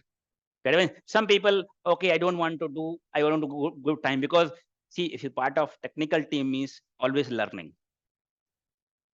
After L3, L2, you're working, you got married, you have kids, all sorry, because in the technical, always you have to keep learning, keep updating yourself. You never know when the new technology, new tool will come.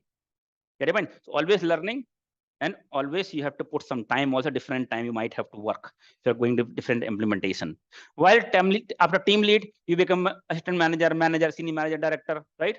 They will have a straightforward life. That means they may not have to put much effort. They will just go to the company, okay, work is fine, some client call, always you call. You always see the call. See, management, okay, you call all the time. This team call, client call, manager call, director call. Always, if you're working in a SOC, you might realize you might have seen your manager, right? Always he is on call, always in call. Whole day is going on call only. That is a techno management role. That is a whole career path. Understand? Everybody is clear? Any confusion? Now you can turn on your mic if you have any confusion. Sir, can you just define SLA? SLA is nothing but service level agreement. SLA. See, if you are outsourcing any services or taking the service from any service provider, right? There will be one agreement will be signed between you and between service provider.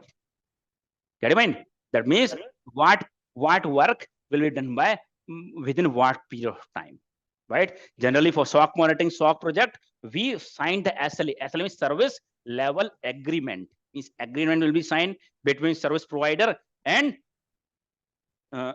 service taker. Yes or no? So that is called SLA. In case of SOC, we define the SLA for example, this particular use incident. What incident will be responded within what period of time? This SLA called incident response SLA. Incident response SLA means within what period you assign. So SLA is not only security. SLA can be for any agreement. For example, you have taken the direct lease line from the internet service provider, direct dedicated lease line. Then internet service provider saying that 99% it will be up all the time. But will sign the SLA. If any problem happen, within what period you will recover and you will restore the connectivity, right? They will again sign an SLA. For any service you buy or subscribe, if an enterprise environment, there will be an SLA. Get in mind? There should not be much interruption, right? Particular service, what is the agreement? Got it? Sir, SLA is also known as the KPI, right, sir? KPI. Of course. KPI matter means key performance indicators, right? So at the end of the month, being a SOC manager, at the end of the month, I will share some metrics, some reports. Means, see, if you are taking some work and you are getting paid, you have to justify your work in certain parameters that actually call as key performance metrics. Yes or no? Key performance indicators, certain metrics, against that you will evaluate your performance. Being a manager or being a SOC team, you're being paid, right? You're getting paid because you have taken the project, but you have to justify what work you have done, how your team has performed. So every month we'll have a meeting with the client, we'll share that indicator reports, monthly report or KPI, which have the KPI matrix. How much was the SLA? Last month, what was it is? This month, how much it is? How many incident has been triggered? You tell me. How many incident has been triggered? How many incident have been triggered? How many true positive? How many false positive? How many total cases you have raised? Yes or no? How many severity one incident? You have just severity one critical. Then full report you have to define. Get it? Full report, how the incident occurred, what investigation you have done, what was your observation, what was the remediation step, what was the conclusion, what was the root cause. Fully you have to tell to the client. Get it? The report will have multiple parameters that define the whole work. Everybody who are getting paid, they will be evaluated. You will not get paid for free. You have to justify your work. Yes or no? So every month, your manager will collect such information, how many ticket has been created, right? Collect some information from you. You guys might be involved in creating the reports also. Some information you will add, some information you will add, some information different people will add, right? Then consolidated report will be sent to your manager. Manager will review, and he needs some changes. He will get some changes, and then we'll share the client. Then we'll schedule a call. Maybe, for example, last month call will happen on 5th or 6th of this month. Then he'll be in the call. He will take some technical people also in the call, because you are working on your ground worker, right? Something technical, maybe you will be explaining. Some administrator or some technical people also will in the call along with him, so that you can actually tell the actual fee. If any changes required to be done, we can tell to the client also on the call. Okay, this change we have job, this change is required, because you actually work on the client side, client SOC. Any changes you cannot do yourself without the sign off, means approval from the client. Yes or no? Those all changes can be discussed during the call. Okay, got it? Any confusion? Any question? Sir, which SIEM tool is more demanded nowadays? I will tell you. Sir, through the VPN, multiple user can access from the single username and password. Is it possible? It depends. It depends if concurrent account is allowed. So that means you are asking about suspicious VPN login, right? Suspicious. It is possible. It is possible, but we have to configure some settings also, right? It is possible. Maybe you access the VPN at the same time other people also access the VPN, right? So in that case, so it depends on company to company. If they have blocked it, means single instance only, means single person at the same time can connect. Then second person will not be able to connect, right? But they have not implemented. For example, we have implemented a policy in our VPN that one person, for example, we are implementing on Zoom also. Monday onwards, only registered people for regular batch only will be able to join. They have to register on the Zoom. I will share the Zoom link, and then you'll get dedicated link on your email. So only one person can join on the same link. If you ever share that link to anyone else, maybe who will join first, he'll be able to join, other person will not be able to join. That link will be unique for you. That means only you can join. If you share the link to anybody else, if he joins first, then you will not be able to join. Get it? So that is single device. Only single device can log in. Or similarly, we can achieve this for VPN also, or any kind of access also. We can restrict how many active sessions. Okay, got it?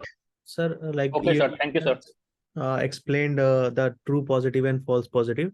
So yesterday I was going over the internet and found the term false positive and false negative. So what is false negative? Right. We'll discuss further in this training. Once we have the cases, then we'll further discuss on the cases. Mostly, when you're investigating, you'll only come across false positive or true positive. Those terms we'll be using. But false negative and true negative, there are two more terms. For now, you do the research yourself. Just one-liner thinks it is, but this is not a correct time, right? You do the research yourself and you tell me. Sir? Yes.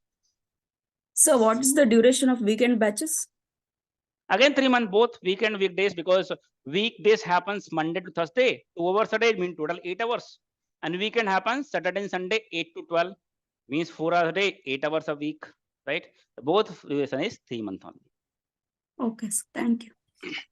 Okay, so if you talk about SIEM tools, some of the leading tools such as Splunk,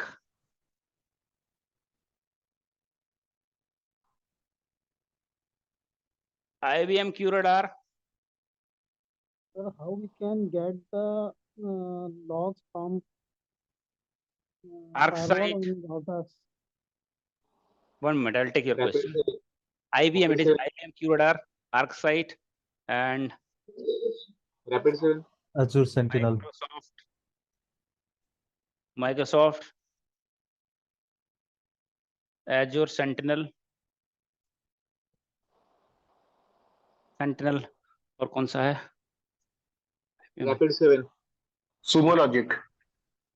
I'm talking about top. इसके अलावा क्या है? Logarithm. Huh? Elastic. That is not much usable. सबसे ज़्यादा use है, सबसे ज़्यादा one that is most deployment. I'm talking about most of the deployment so far. Get it, fine? Most of the deployment you'll see on the Splunk. Most of the deployment. Why? Because Splunk and ArcSight, these three tools are oldest tool in the market. These three tools are the oldest tool in the market. ArcSight started in 2000. IBM QRadar, I think 2005. I'm not very sure about it. Splunk started in 2010. Get it, mind? So these were tools in the leader market. ArcSight was current leader for 14 years in the market. For 14 years, concurrently it was a leader in the market. But now it is not, right? Now it is not. But deployment, if you talk about, a lot of deployment has been done for ArcSight. Splunk is still leader in the market. Splunk is still leader in the market. It is available in the on-premises also. That means you can deploy on your own data center. Means using this, you can cook the food yourself, as well as using this items you can use on the cloud kitchen also. Yes or no? That means it's available in the on-premise deployment also, where you deployment integration yourself, configuration yourself, and it's available in the cloud as well. IBM QRadar is mostly preferred in on-premises. ArcSight is also mostly on-premises, but available on the cloud as well. Microsoft Sentinel is a cloud native. I'm going to my native place. It's a cloud native, means it's only available on Azure cloud, meaning Microsoft own cloud. And it's a cloud-based solution. Why we have not included Microsoft Sentinel in our SOC training? Because here we want to cover end-to-end, means configuration, integration, everything, deployment. So in cloud tools, it's already deployed, right? We cook food, you just have to pay and get it, eat. Similarly, cloud devices already deployed, pre-configured, just kind of plug and play. That's the reason we have not included this. It is started in 2019. I recently came across one of the JD. It is written, we want expert in Microsoft Sentinel, and experience should be having on Sentinel 10+ years. Sir, excuse, what is it written? Microsoft? What I'm saying is, I have recently came across the JD. It is written, we want Microsoft Sentinel expert and should have 10+ year experience in deployment and configuring and administrating Microsoft Azure Sentinel. So what do you know? Why am I saying this? It came on 2019, but it is coming down to 19. It started in 2019. The person who has written the JD, he's telling a 10+ experience in Microsoft Azure Sentinel. It is only 4 years old. Yeah. The tool is started in 2019, and they are expecting from people who started working in Sentinel 2013. Get it, mind? They do not know that just 4 years, just 4th year going on for Microsoft Sentinel, and they're asking for 10 years of experience, right? So the thing is, any SIM tool, if you have work experience, any SIM tool is fine. Either you drive Honda City, Mercedes, or Maruti 800, right? The objective is same. Yes or no? To bring you from source to destination. They have 4 wheels, they have gear, they have steering, they have clutch, they have brakes. Yes or no? On objective, basic objective, main objective also same, to bring you from source to destinations. Now, but some people still buy Mercedes. Some people also do not buy Honda City. They go for Alto 800. Yes or no? So, but objective is same, right? Main feature, what you achieve from Mercedes, Alto also by paying only 5 lakhs or by paying 1 crore. The main features are same. So don't you think that if you drive Alto, you can also drive Mercedes? Almost right. If you drive Mercedes, you can drive Honda City or Alto also, right? Similarly, because car is the technology. If you know the feature, how to drive, you can drive. Similarly, SIM is the technology. The objective that we have from one tool, same objective we have from other tool also. That is the reason in many of the JDs, you will see, okay, we want experienced person from SIM tool, either 𝐓𝐸𝐧𝐤, Splunk, QRadar, or any other tool, SIM tool. Many of the JD, you will see multiple tool has been written. Even though they have requirement for example, 𝐓𝐸𝐧𝐤. But even if you have QRadar or Splunk or others, they are fine because they know that person who know the driving, he can drive any car. Know the driving means if his concept is clear.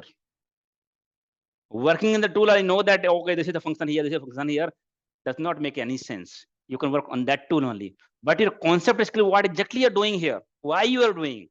If this concept is clear, you can work on any technology, any tool.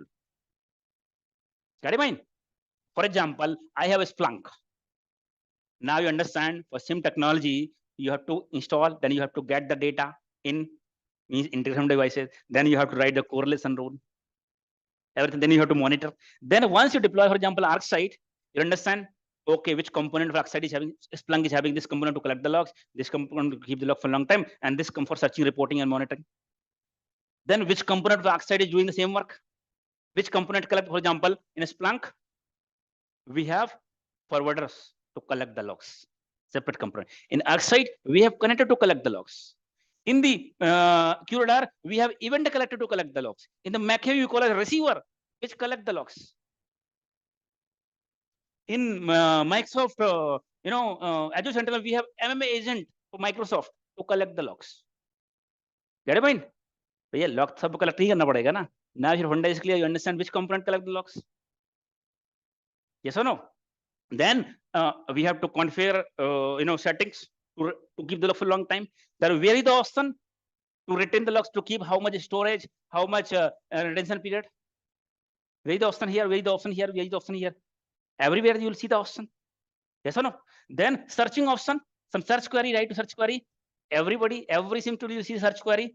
You can write and select the time and see the logs. Every SIM tool you see the same thing. Same thing means same feature. Write in the correlation rule. Here also, here also, here also, here also. Maybe the writing the query, maybe the query language is different, little different. But if your concept is clear, you can learn that query also. For example, your Splunk use SPL, Splunk search processing language to search. Your, QRadar uses aerial AQL, aerial query language, little different. Your 𝐓𝐸𝐧𝐤 uses field-based searches. Your Microsoft Azure uses KQL language, to query language, little different. That is fine. The basic feature remains same. Understand? If you work on one SIM tool, you can learn any SIM tool. If your concept is clear, you just go through the document, or you can install in your system somewhere, cloud or somewhere. You can review the feature. Okay, this feature is in the SIM tool. Where is the feature? You can go through the document. You understand. I'm telling you. You can work on anything. For now, if you give me any device in security, not only SIM tool, I work on firewall, different devices. You can get any vendor devices. If my concept is clear, I'll be able to do that. I'll be able to implement. I'll be able to do anything. Man in the concept. So you should go for core things. For the foundation, for the core concept. Because technology will get changed. Technology will get changed. Vendor will get changed with time. Yes or no? But if concept is clear, then you can work on any technology, any tools. Understand? The only one thing is required reading. You should have the habit of reading. Get it, mind? Without even watching the videos, not for now. Once you become more mature, right? Once you have the habit, start reading it more instead of watching.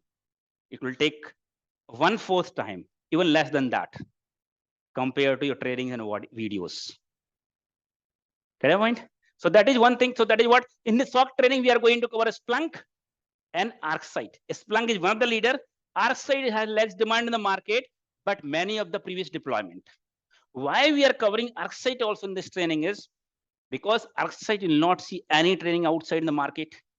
One thing is license is not free. Minimum license cost in India require 23 lakhs per year. You will not see any trainings, right? So people who are searching, looking for a job market, they may get better offers or better opportunities. Why? Because you will not see any training. Because this is not at all free. License version only. If anyone want to train you, they need 23 lakhs rupees per year, train you. That is one reason. If you cover it, the most probability you'll get the job fast. Splunk, one of the leaders in the market, one of the fastest growing tool since 5-6 years, continually leader in the Gartner. Get me? If you become the expert in the Splunk, the sky is the limit. Because this is one of the complex tools as of now in the market. One of the complex tool. It is not only SIEM tool. Your ArcSight, IBM Curator, ArcSight, Microsoft Logarithm, all are SIEM tool only. Splunk is not only a SIEM tool. It is being used for data analytics also. It is SIEM plus data analytics tool. Many of the people will learn Splunk, but not from security perspective. These all SIEM tool means security, information, and event management used for only for SIEM, security perspective. But Splunk is not a only SIEM, means not that it does not have only security feature, but it is also being used for data analytics. Even though Splunk was used only for data analysis only. Later on 2012 or 13, they identify, okay, there are good demand on SIEM. And they have added security feature, SIEM feature also in the Splunk. And Splunk is being used as a SIEM tool as well. The complex is, their architecture is very complex. It's a very high capacity SIEM. Means it can receive crores of event, billions of event compared to other tool. It having high EPS.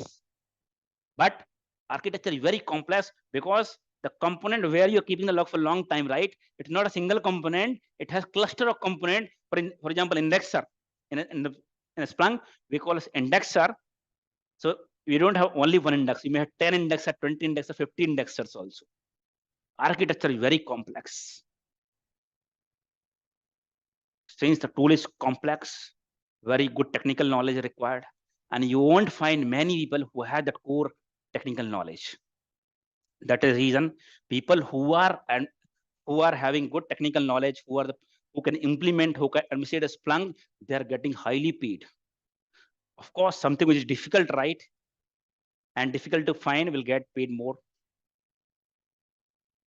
Get it mind? So solutioning, designing, implementation, operations, at least administrator of the Splunk will be highly paid person. Because not easy to learn. Things are not very straightforward here. After many years of working and then so many deployment, I have simplified the way of learning. I have simplified the way of learning. You can easily learn. But I'm telling you, if you go through a document, if you go through any videos outside, I'm telling you, everything are not at the place, at the same place. Something you learn, something you learn this thing, but you will not be aware where to start now. Something you learn here, some part you learn here, some part you learn here, but how to consolidate what is the actual learning path. You will not find everything. Doors will open on the left. Please mind the gap. Archana metro में mobile से join किया होगा. अरे फिर mute कर लिया. Mute ही नहीं हो रहा है, क्या बात है? I'm not able to mute. So any question, any confusion? Now I'll be showing you. Sir, we will work on ArcSight or Splunk. Both will be covered here. In this training, you will get ArcSight. One minute.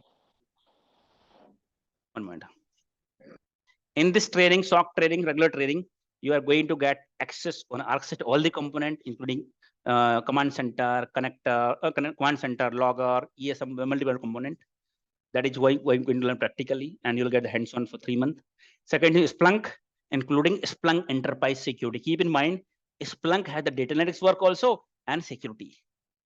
Splunk architecture, core architecture is same for security also and for data analytics also. And that Splunk Enterprise is freely available for 60 days in the market. But if you want to use Splunk for cyber security, Om Tiwari, lot of noise from your end. So what I'm saying is, if you want to use Splunk from security perspective, the separate component has to be deployed. That's called Splunk Enterprise Security. Splunk Enterprise Security is not at all free. Anybody, if you are getting to learn from outside, Splunk, some other people also we have here. So if you're learning from outside, you ask them, are they going to teach you Splunk Enterprise Security? And or are they going to give the access to Splunk Enterprise Security? Is not free. Minimum license cost 25 lakhs per year. You may end up learning only Splunk Enterprise, not the actual Splunk Enterprise Security, which we use for security perspective, SIEM perspective. Without Splunk Enterprise Security, Splunk is not an SIEM. Get it, mind? Splunk Enterprise Security is necessary. Then only people learn Splunk. Okay, Splunk has good demand in security, right? They join outside and they end up learning only Splunk Enterprise because they do not know. You tell Splunk, they will teach you Splunk, but you did not tell them that I have to learn Splunk Enterprise Security because you are not aware. And without Splunk Enterprise Security, Splunk is not a SIEM. So in this training, we'll cover ArcSight plus Splunk. Plus also we have training for Nessus vulnerability management, separate training. But in this class, we'll give the access to those sessions. Self-paced sessions so that you can add resume that you have done Nessus vulnerability management also. Nowadays, EDR is also moving in the market, coming in the market. We would have added, but it's not mandatory to learn. We would have added EDR also in the SOC. But since its license is also costly, if you add that EDR also SOC, the cost of the training will be higher. That is why we have not added. But for SOC batch, we'll give you 50% discount compared to outside people. So that if anybody wants to add EDR also, we recently acquired the license. And in India, we are the only one who have enterprise license. I mean, from training institution perspective, who have the enterprise license for one of the leader in the market, which is CrowdStrike EDR. EDR, you'll see majority of time CrowdStrike. Second number is Microsoft Defender. Get it, mind? So recently we covered the license, and we want people who want to become expert. They should have hands-on. Whatever training we have in SIEM Expert means all our hands-on training with practical access, not theoretical trainings. So quickly, I will show you how we can see the real-time incident. Right? Everything we are going to do practical on the session, but let me show you how it looks. Which tool is easy to learn? Every tool is easy to learn. So which one is Mercedes and which one is Alto? If you see this Splunk, QRadar, ArcSight, Microsoft Sentinel, these are the 4 tools you see most of the deployment. Sentinel came just 4 years back. So from number perspective, it is not more, but many of the new developments also happen in Sentinel. Splunk, many of deployment now also, and in previous also. So we'll see numbers are very high in case of Splunk. ArcSight is not being deployed very fast like other tool, but it has many previously deployed because migration is not easy. Implementation cost is very high. These tools are very costly. For any of the tool we deploy in the company, it will cost 2 to 3 crores for licensing deployments, configuration. Deployment and configuration maybe take 6 months to a year. So if you don't like any tool, you want to migrate to some other tool, it's not an easy task. Can you mind? So any of the tool you will learn, it's fine, no problem. Manage the concept. Sir, out of these, which one is the user friendly? Sorry, come back.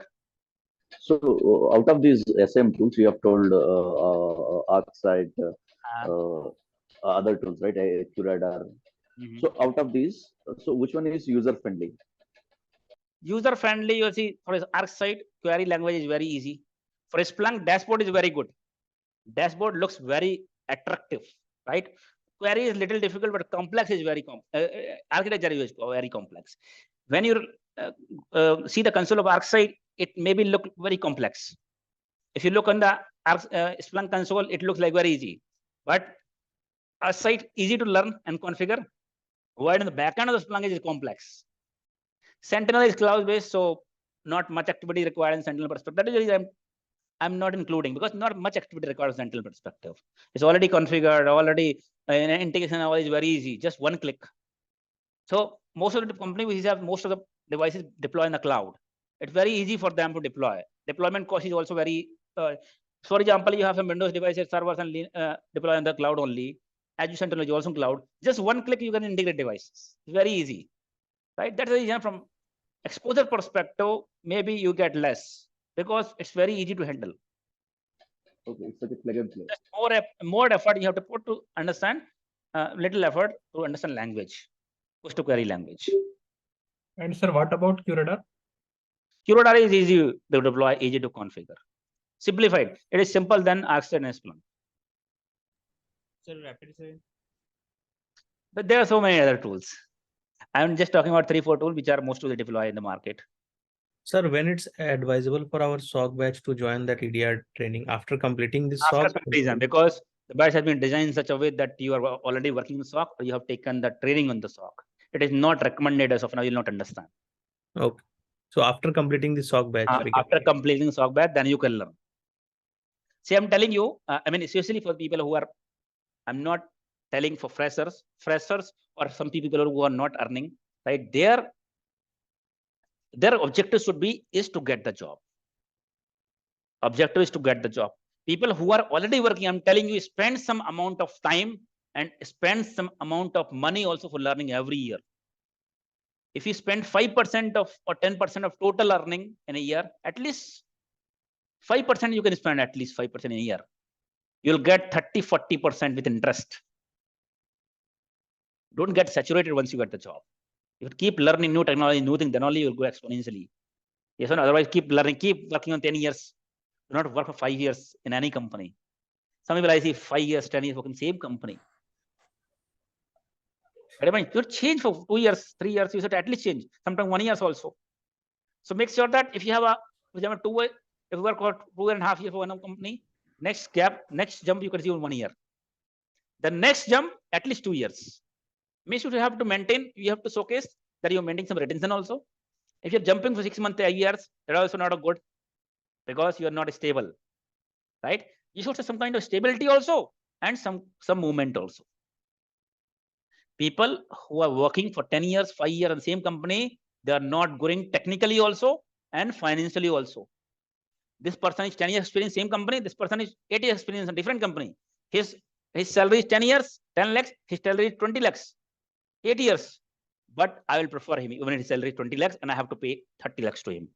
He agreed to pay work on 15 lakhs, but still I will not hire him. So I understand. Same company, same project, same tool, same technology, he working for 10 years. What he's learned. And he worked on 5 companies, spend and learn multiple technologies and good learning exposure. Switching the company does not give any only the financial growth, but learning growth also. Technical learning also you get. And you'll become more concept. This person is like he was scared because he took loan. He was scared in changing the job. If you work for multiple years in the same company, you will get scared to go outside. Yes or no? Yes, sir. So you will not, you will not, be having confident how to face the interview because in past years you have not given a single interview. If you have never fly, you'll be scared how to fly, whether I'll be able to fly or I'll fall down. People who work multiple ones will get confidence. Maybe you might be disagree. Some people might be disagree, but this is my personal opinion, personal experience. Yes, go ahead, fast. Yeah, so right. this will include interview questions and interview preparation also. In the training, everything will be covered. Interview questions, whatever. See, this training is not a generic training. This has been designed so that you should be able to crack the interview. You will be able to justify your experience in the company. Like you will be more skilled than people who are already working on experience. You'll be able to justify the experience as well as you'll be good technically. So this is not a generic training that okay, some concept we are learning which is not being implemented in the real time. This training is not a theoretical bookish training that we are learning something else and implementing something else. The same implementation means what we learn, same thing we have to do in the company. So whatever I'm going to cover, that means expected from you. Not a single thing which is not being asked or not required in the company. So you will not realize what is being asked, what is being covered here. Same is you are preparing for the interview. So which one do you suggest? Weekend batch or a regular session? Not suggestion, anybody based on your time. Weekend batch is also good. Weekdays also the same content, same training. So Both if you can manage, weekdays batch to continue, it's always good continuity.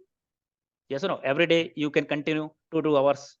Yes or no? Instead of having all the food at the same time. If you little we eat, that is always better. But not everybody has time to eat in every 10 minutes or every 1 hour, right? So it depends on your time. Either you can go the weekend or weekdays. So all of time you can manage weekdays, always good. You can't manage, time is not allowing your office time, then you go for the weekend. What will Can be you the describe timing? how the lab session is going to work? I am going to show you now how it looks like in our SIEM tool, how we can monitor, where we can monitor. Just give you a first view. Lab access, everybody will get the dedicated access. Either you talk about Splunk, or 𝐓𝐫𝐚𝐢𝐧𝐢𝐴, or if you go for EDR also, everybody will get the dedicated access. Say everybody account will be created 24/7 anytime. You'll not see anybody in India who gives the 3-month access. 24/7 anytime you can to the lab and do the practice. Let me show you quickly overview. So you'll get company, how you connect to the company network for VPN, right? Same VPN setup we have here. Once you connect to the VPN, for example, you have FortiGate client. This kind of client you have to connect, which we call as FortiGate. This kind of client you have, where you enter, you'll get your credential created. Then you get username, password, right? And connect to our company network. I'm already part of company as of now, so I need not to connect to the company network because I'm already inside the company, right? So I can access my resources without connecting to VPN. Otherwise, you connect your enter username and then password, and then connect to the VPN before you access the lab. You can see after VPN, you'll get the private IP address. You can see it here. If you connect from home you have public IP address, right? But after that, you'll get my company address. Right now, currently I got 10.212 and 134 and 200. This is the my company IP address, private IP address. Similarly, you will get it after connecting to VPN. Yes, go ahead. Yeah, right now I'm working as a QA, sir. So I would like to move to the cybersecurity side. So this course is suitable for me. I'll take the question. Let me show you the overview of the lab, then I'll take such questions. Okay. Then after that, you'll connect to the server. We have multiple servers. 3 jump server I have, 2 jump server I have it here. So that in case one is down, you can access the resource from another high availability perspective. Sir, do we get a recordings? Monday onwards, recording will not be shared to anyone. You have to create the notes here, as well as I have given you, if you're part of regular batch, the SIEM notes already to you. Same to same, I'm going to explain you. From our side, first we'll cover, then Splunk. A Splunk book also will get separately, which I have written myself end-to-end. So same, 1 minute, let me complete first. So what I'm saying is, we'll cover here. You have to write the notes also, and you can check the books as well, right? But so recording will not be shared. Once we start the practical session, then recording will be shared every day. You watch multiple times for another 2 months. Means doing the training as well as after the training also, we have 1 month access to the recording. Practical session. Understand practicals are very important. You might have to watch multiple times to do the practice. However, during this theoretical session also, in case you miss any class, you might have certain reasons, right? If you're not able to join any class, then you can ping me personally before the class. So that after the class, I will share you temporary one-time link to watch so that you complete. You can complete and join continue next class. See, sharing the recording, I don't have problem. I'm here to support you. But I have to support myself also. You know that in my training, 70% people are coming through references only. You join, you realize yourself. So maybe 70% out of you are coming through references only, right? You join, you got a job. Your brother will join, your sister will join, your brother-in-law will join, your friend will join. If our classes are not generic classes like Simply Learn or other, we never use any slides where people will get bored. It's fully interactive class. People watch the recording only, they get the job. So the limitation for me here is, if I start saying the recording from day 1, people will say the recording to the friend all who are supposed to join in future. They'll watch the recording for free, and people will not come to my training. So my bread and butter is this thing only, right? So I cannot compromise with that. But I want to support you. So practical session will be shared with everyone. Okay. Hello. Okay. Yes. if someone is working in rotational shift, so if he or she interested to join these sessions like online, so how to manage? Because rotational people, whenever you have afternoon shift, you can join live. Whenever morning shift you have, then we'll say one-time watch session. So your MAC ID will take your MAC ID address, MAC ID, and will map your MAC ID with the account, so that you can join from same laptop only. You can watch. Okay, sure. Okay, so you can see it here. Let me show you first lab first, then you can ask the question. Okay, so this is for console, SIEM console. Architecture I'll be explaining in a later period. The SIEM architecture. This is one the console that where we monitor the real-time incident. This is from ArcSight perspective. I will show you Splunk also and ADR also.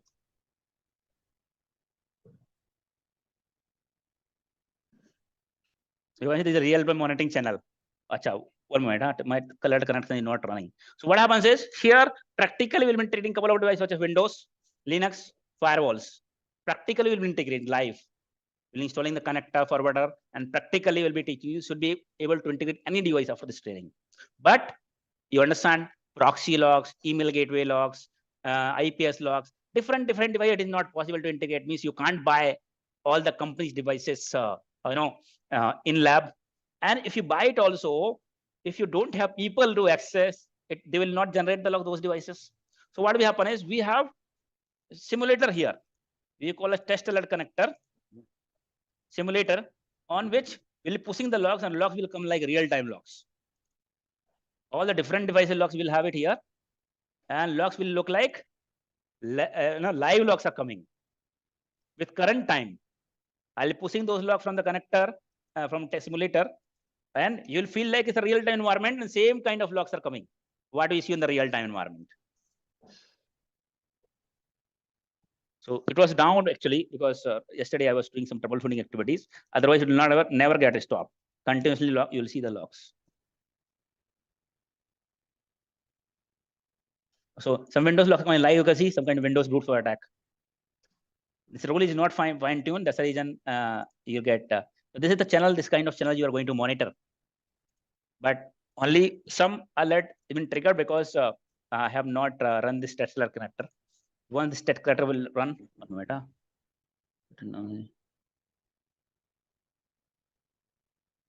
then we'll have so many other alerts. Anyways, I will take it up on the later period. So you'll see such kind of this is the channel that you monitor 24/7. This channel will get refreshed automatically. Get in mind, all the such incident you'll monitor the same channel. After that, okay, this incident has been triggered one by one. Okay, let me investigate and check. You investigate option, detail chain. What are the logs which are involved, right? So you do multiple investigation that we are going to do here in later period. So you want to search the log, you have the option to search the logs here. You create one channel and search the logs. Give the query, you define the condition here, right? What logs and what period log you want to search, 30 minutes, 45 minutes, 1 day, or which time to which time, your option. Which time to which time, which date to which date you want to search. That is one. So this is the ESM in ArcSight, where do the real-time monitoring, correlation alerting, and you have one more component we call a logger, where searching is very easy. You just write the query and search.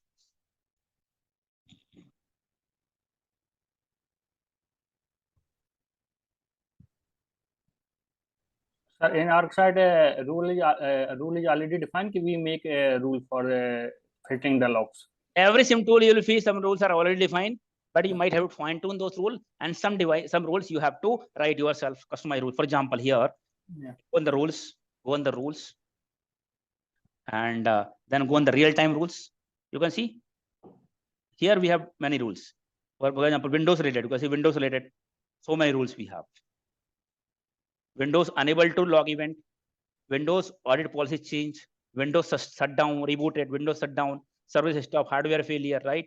Multiple user account has been disabled, enabled. So these are not mandatory for every company, depending on the criticality of the data, right? So these are all possible rules for Windows. Based on how to edit the rules? We will be learning everything on the training. How to create the rule, edit the rule, modify, fine-tune, everything will be learning here, right? So these are the various all possible rules for Windows. What will we create? For example, firewall. What a different rule we can create on the firewall. These are different rules based on the firewall logs. We can automate. for any attack backdoor activity has been created, spam email outbreaks, insecure, vulnerable software, right? These are various different rule, antivirus related rules. You can see detection of virus outbreak, right? Multiple virus detection on single PC, same virus detection on multiple PCs, right? So these are different, the rule that you have created. These rules which are created in real time is standing on the door of your SIEM. Whenever such message will come, it will trigger an alert here on the real-time monitoring channel. Get it, mind? Sir, So, all these rules, what you are showing is the predefined or we no, create? this is my customized rules. This is I have created to one of the customer, right? I had created for one of the customer. So all this predefined, there are many predefined rules. You'll see for Cisco router, these are predefined rules. Sir, are you going to teach us how to troubleshoot or how to work at these all types of alerts? How to troubleshooting, how to fine tune. Troubleshooting for the rule we call a fine tuning optimization. That will cover how to create or how to optimize. So these are, you can see one of this is ArcSight SIEM. It has multiple common line logger command center. All different console will get access. And another is Splunk.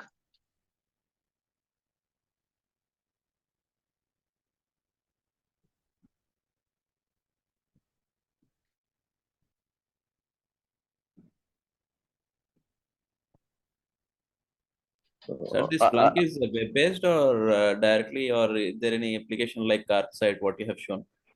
What? This is web-based. Web-based, right? Splunk console is web-based. Well, ArcSight has an application also and web-based also. For example, ArcSight has this console also, web-based also. ArcSight has web console also. You can see this is a web console. Command center we call us. This is ArcSight command center. So whatever this is web-based, it is like it is a cloud-based, right? No, it's not cloud-based. Web-based does not mean cloud-based. Okay. You can see this is ArcSight command center. ArcSight is have web-based also, as well as it has like your Facebook application. The application also installed on your mobile, as well as you can access through browser also. Similarly, in ArcSight has two console. One is through console application that you can install. Another is this is ArcSight only, ArcSight command center. You can see the logs. You can search the log and see the logs here, right? That is what? This is web-based. And Splunk is web-based only. There is no application, only through web browser.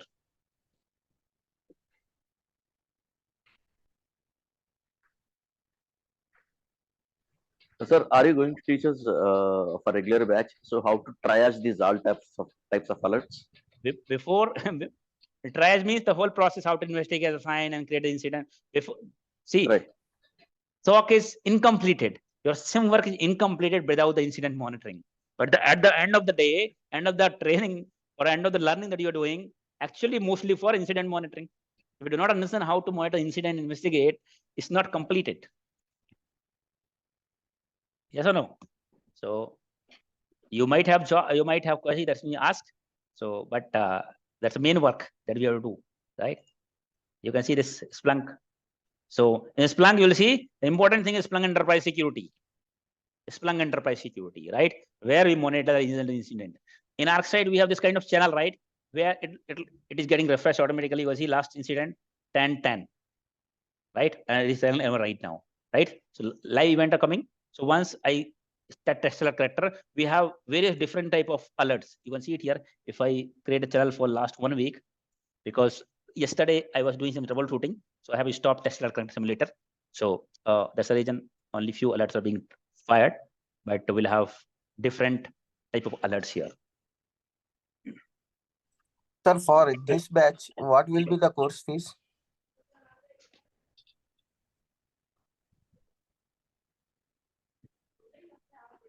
I'll give the information to my counselor information. You can check everything. If anybody wants to continue this batch, you can check everything with her. Oh, it's okay. There's so many alerts. Why? Because it's the lab environment. So we have so many alerts firing.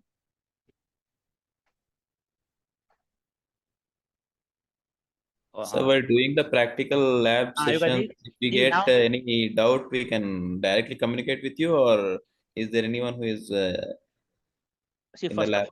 First of all, you will not have any issues. If you face any problem, then you have to ask next day on the training itself. You can see now, once I post test letter, you will see the various different backdoor has been created, various alerts, which are actually you see on the real time, right? different alerts. So these are actually you are going to monitor. Dark side, we create such channel to monitor this channel 111, whatever alert is being triggered.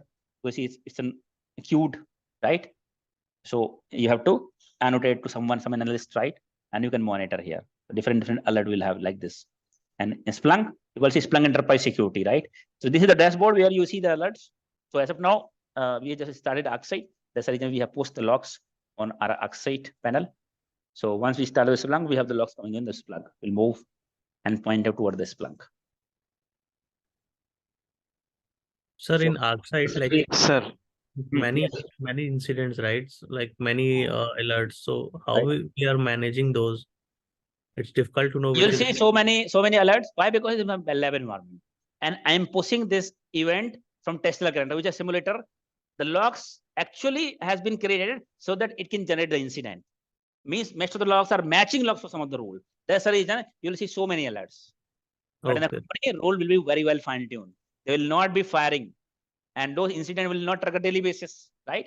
But these logs that I have in my simulator are matching log for some kind of attacks to showcase some rule trigger. That is why you'll see so many numbers. Okay, you can see in incident in the Splunk, this kind of here you are going to monitor incident review. In the Splunk, once you go on a Splunk Enterprise Security, then this dashboard you have to open incident review. You can see Splunk Enterprise Security. We have clicked, and this is the incident review where you monitor the incident. Last 24 hours by default. Last 24, if you want to manage last 6 hours or whatever time you want to monitor, you can select the time. These are the incident. High number of Windows login failure. You can see that has been triggered. What is the from which device has been triggered, right? If you annotate, want to annotate and assign to someone, right? You can assign to someone. Some analyst, you want to assign the status in progress, right? Urgency, you can see medium or critical. To whom you want to assign. Some user you can select and assign to someone. Got it, mind? So he will have to investigate that particular incident. So how do you define it's a critical or a medium thing? It will be defined on the SOP document. SOP means standard operating procedure. While we being an administrator, while we create any correlation rule, right? We discuss with the client because client will have the better understanding. Based on our understanding, we define the criticality. We'll get the approval from the client. The client has some other concurrence, some other opinion. Okay, this is not a critical, this is medium severity. Then we'll define medium severity. Then we have SOP document for each every rules. Means every incident we'll have SOP document, means whole process, every incident trigger, how to investigate, which team you have to define, assign, and what severity you have to give. That process analyst has to follow. Got it, mind? So here we can define the severity. Here you give the detailed posture of the incident, how many incidents may trigger in last 24 hours days, right? What are different incident trigger? It will show you in this console. So have you thought about creating this medium for internship for students? Because I understand this is a practical session, but on the resume, don't you think that having this as part of the internship will give validity to one's resume for I understand. I said 3 months you'll have access to this tool. Means practically, right? On one of the session, we'll talk about that, especially for freshers who are new, who does not have gap, especially because the gap means you can justify experience, right? Instead of going with intern or fresher. Especially for freshers, if they want to go as intern, because you already learn practically, we'll give the internship certificate from SIEM expert because you already learn, right? You can mention that you're SIEM expert and so on, so activities you're doing, because anyways you are doing practical here, right? So we'll give the internship certificate. Okay, got it. That is fantastic. So now you can see for Falcon ADR how we can access. There also you can see all real-time logs are coming, real-time detection and everything.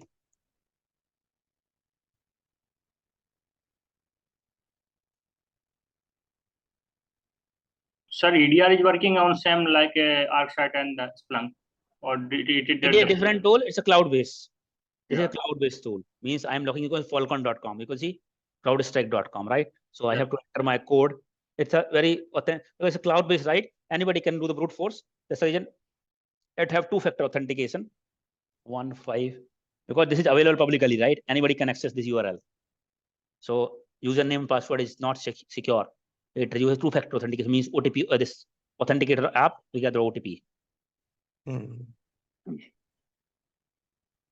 Okay, so this is the CrowdStrike, is it what you're using for the EDR? Yes, this is CrowdStrike EDR, right? Because all the detection, the real-time logs we have coming, all the detection you will see. The full functionality will be covered here.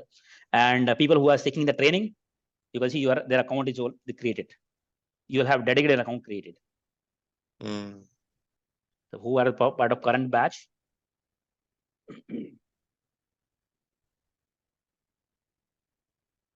So their account will be created like this, because we have bought the license for SIEM XPERT. So first of all, we have to create your account in our domain. Then we'll be giving the access to you, right? So different people are having, you see, all full admin access, so that they can connect. Everybody can connect by entering their user ID and password. Okay, so that was the overview of what we are going to learn practically here. So, 1 moment. So today is the last session for free people, right? If anybody wants to continue with the regular batch, then they can roll join from Monday onwards. And also everybody will get the certificate.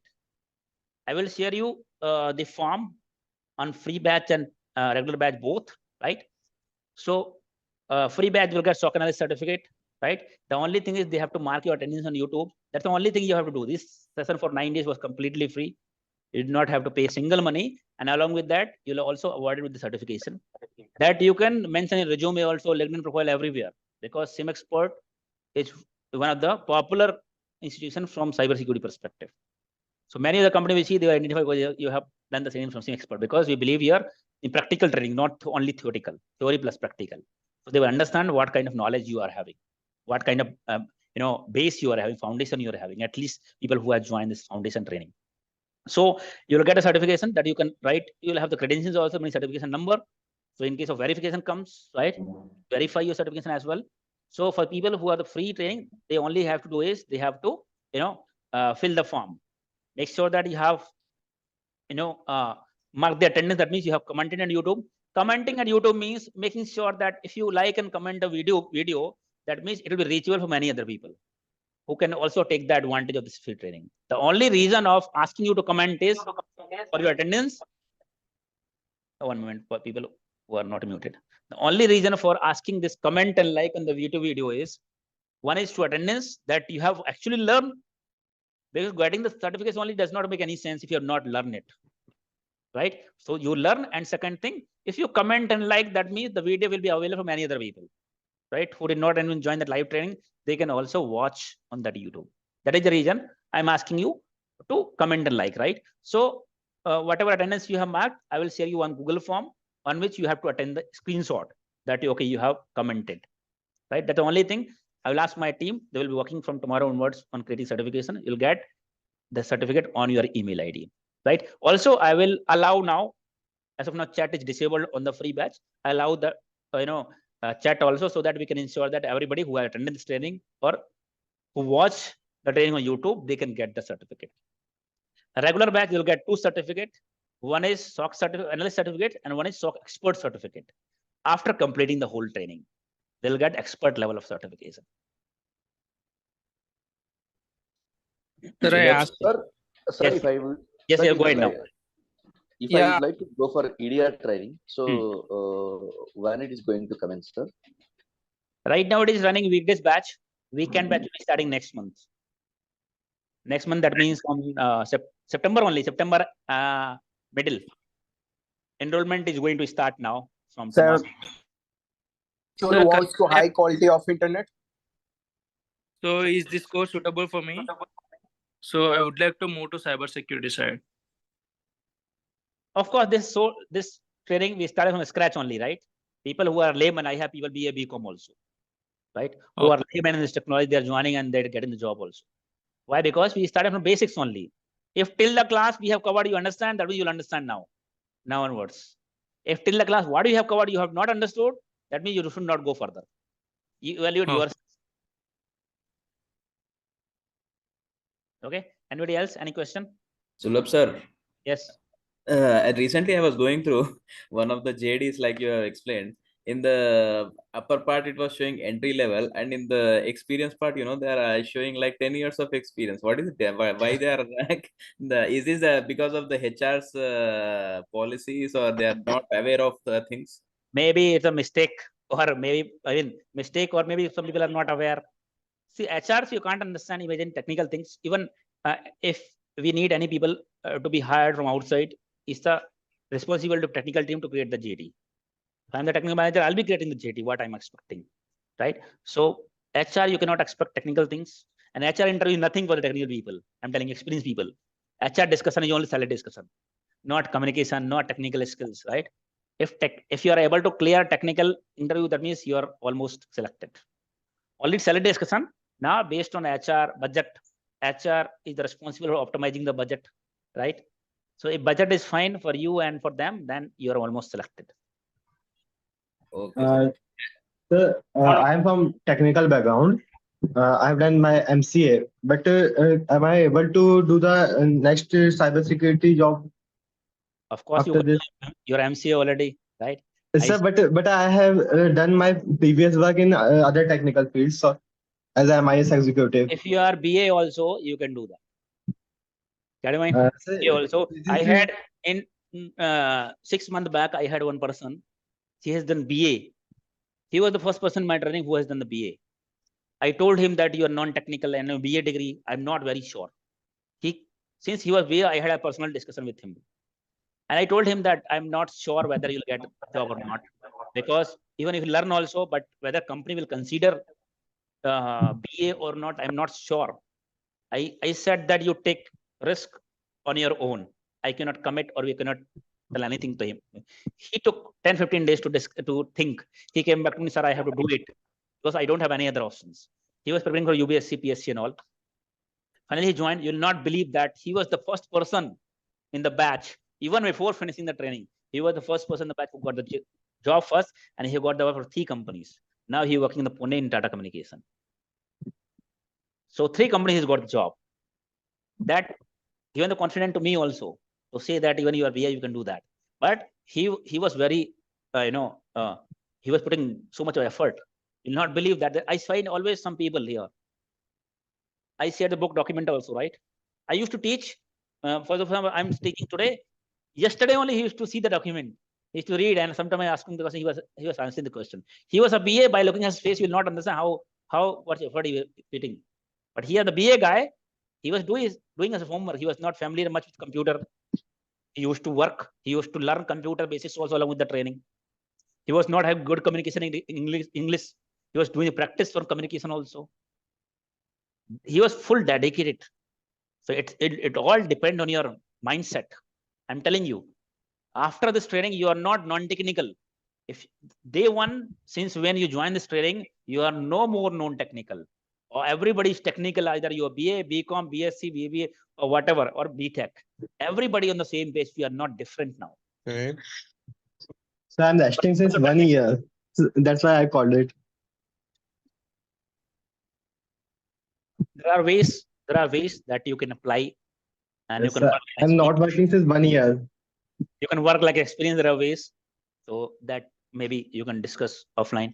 There are ways. Okay. Even you have gap, right? You can get a better salary and better opportunities. So what will be the starting salary of the SOC analyst? If you're completely fresher, right? You don't have any gap. You're playing completely fresher only. Then not only SOC analyst, any IT field.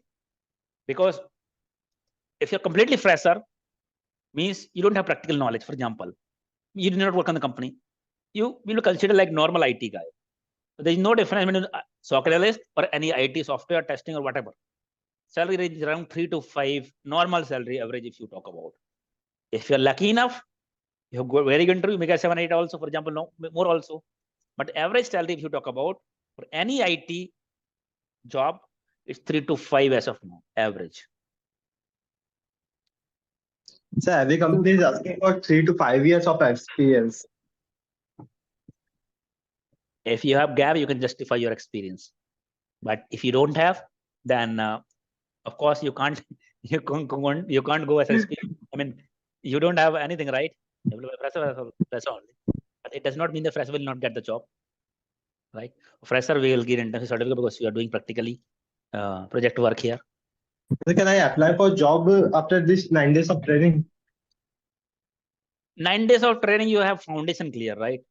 But you don't have practical knowledge. Foundation clear, you will learn. If you are financially not good, you can learn yourself, but that's not enough. That's great a foundation, but that's not enough to get the job. If you're completely fresher, if you go to the interview, I mean, if you're completely fresher, recently passed out, you go to the interview, there should be some people who does not have any knowledge, but here you have knowledge, you may get the job, right? But that's not enough. Because this foundation now clear, the building has to be developed, designed. Sir, when we make the resume like the SOC analyst, when we make that resume? If you're part of regular training, we'll discuss the resume point also after the training. Yeah. Each and everything what we have learned, and same thing you have to write in the resume. Not a single point extra. If you have some other skills also, you can still write. But based on training, what we have been covered from SOC perspective, those points will write.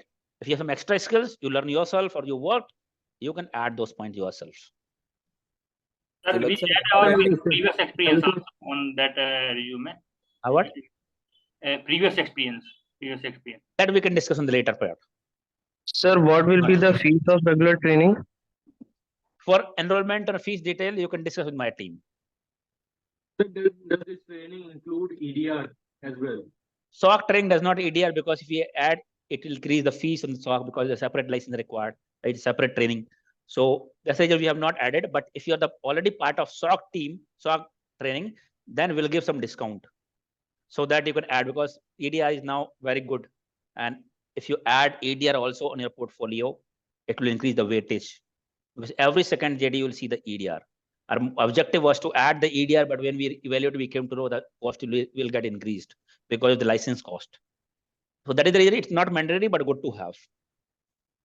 Okay. So what is so if you're the part of SOC training, will not earn anything from you for EDR training, just license and training cost, that trainer cost, and will not earn any single money from you for EDR. It is Sir, just what is the duration? What is the duration of for EDR course? EDR is around 20-25 hours, around 2 weeks. EDR is not a big tool like SIEM. SIEM, you have multiple functionality, right? So many things you have to learn. EDR is not a big tool. And again, a cloud-based. Cloud-based means no deployment, just sensor deployment you have to do, collecting the log, sensor development, searching, reporting, detection, isolating, sandboxing, right? That is being covered. But deployment is not there because it's cloud-based. Majority of your EDR tools are all cloud-based nowadays. Sir, one question about technically, like we are having the SIEM tool and everything on our servers or somewhere like that. Is there any possible that this may also get compromised? See, ideally what happens in this security, you will have the internal IP address. Internal IP address, right? So, and again, two-factor authentications. That is fine. So, compromise means nothing ideal, nothing is 100% secure. Yes or no? So, but you will rarely see any security device has been compromised. Rarely see, because for example, SIEM we have given internal IP address only, right? And only two-factor authentication. So it's not easy to compromise, but you can't say that it cannot be compromised. And this, like you have created the email addresses and everything, so it's like completely like you have said, that it is like a real-time work environment only you are giving, right? Of course, I mean, because we have same logs are coming in, right? Same activity, same options you have, same thing you have to do it on the company, also same thing you have environment you have here also.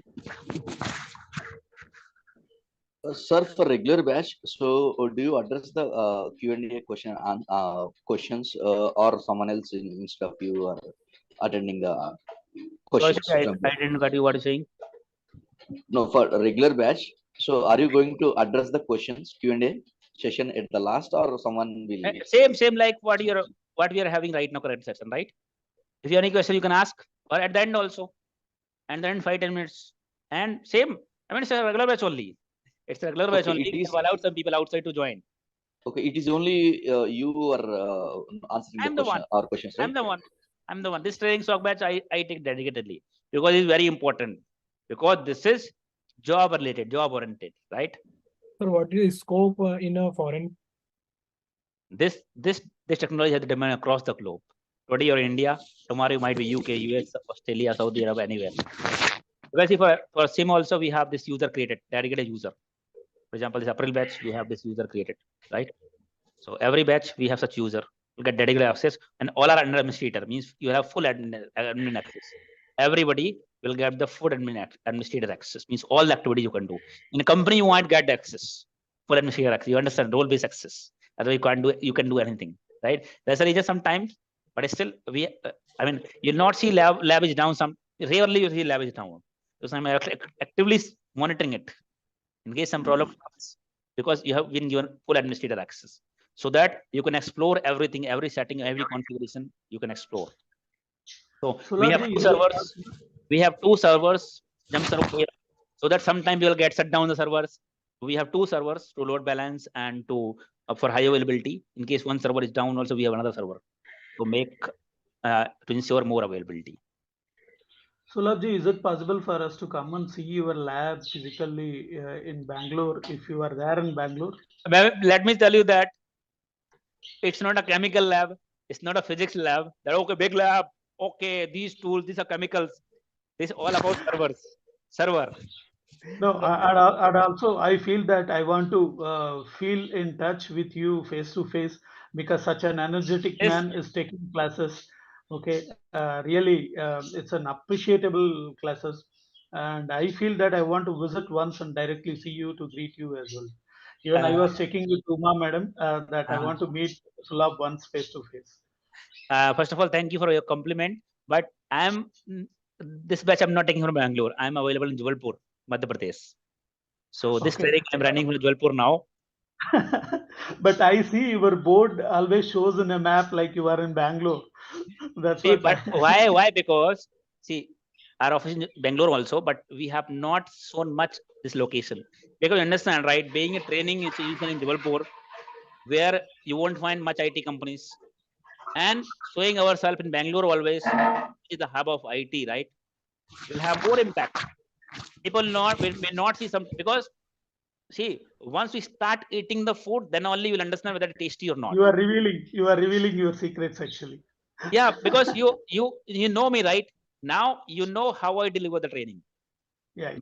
If I have a small restaurant where we don't have much board and all, small city, and sasta bhi de raha hai, acha nahi hoga. It not be good and taste. But if you big board, big restaurant, you'll go there and eat.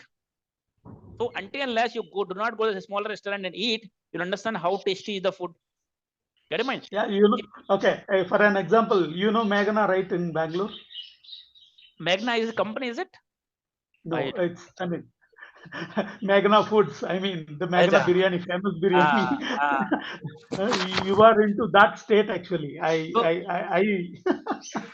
So the reason of not revealing this address all the time is because if you see Jabalpur address, even you guys are joining online only, but may not have that much of weightage. It's the reason always we tell Bangalore address only, not this address. Sir, any impacted on the job? Any impacted on the job from the AI, artificial intelligence?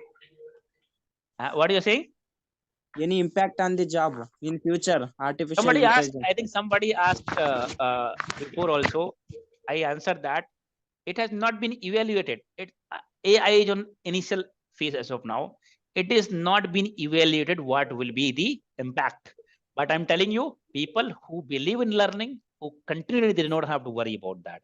Any technology, any changes, they do not worry. People who have the lethargic approach, they do not upgrade themselves, they do not learn new technology, they only have to worry. Yes or no? Because the birds who do not know, who are not a good flyer, if flood will come or anything will come, they only will die, right? If you are a good flyer, you can fly anywhere. So I believe that we should not think too much what is going to happen. We should put our effort, we learn the technology, right? And we need not to think, because if you're a good learner, right? If you go out, everybody will go out. You should have this kind of attitude. Get your point? So as of now, just to answer, it is not being evaluated. What will happen? What will happen? It is not being evaluated, but you cannot avoid the human work. So that's one more. If you use the AI, if you use the AI in securing, attacker will also use the AI for attacking. You understand? It is vice versa. Yes, sir. Sulabh sir, in the regular training, so first you will be taking like a theoretical part and then you will showing the practical, or at a time you will showing the Theory, same practical, theory, practical. See, initial around 1 week class will be theory for architecture, different component, right? It's a big tool, different component. Then we'll see the integration, start integration, then theory, practical, theory, practical, theory, continuously. Once we start the practical, theory, practical, like this. Theory is very much required. Without understanding theoretically, you can't directly work on the practical part. Understand? Okay, so theory, practical, theory, but it's a combination of both. So what I mean to say was like first you will like when you're getting into the much deeper into the subject, first half an hour will be like theoretical part, then you will showing the other half an hour like practical, like this kind of scenario you will depends. use. It depends. If I am explaining something theoretically, if it's a big topic, then first we'll finish theory, then we'll do the practical.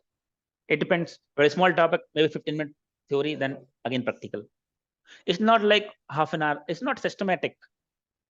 Why systematic? Because some topic may be bigger, some topic may require more practical, more time on the practicals. Some topic require more time on the theoretical. For example, when you are talking about integration of devices, for example, Windows integration. So first of all, I explain you how Windows work, how it generates the logs, what kind of log generator, system log, security log, application log, where we can see the logs on the Windows. Then whatever triggers it, connectivity, port number, or it has to be enabled. So one point we have to understand. Yes or no? Once we understand, cover the whole theory, then we'll do practically. Same step, we'll perform practically. Sir, Linux is required for that or not? What? Linux. So required for the SIEM or not? Linux, it is good to learn. As of now, for this training, it is not required Linux. But if it was, for example, we have a Splunk advanced level of training, admin, architect, implementation level learning. You understand, 99% security tools will be deployed on Linux.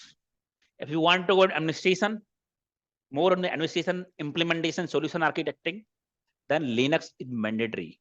Not at this point of time. Once you get the job, you want to grow technically. Many people who become manager but does not have Linux knowledge because they have followed techno management path after getting the SOC.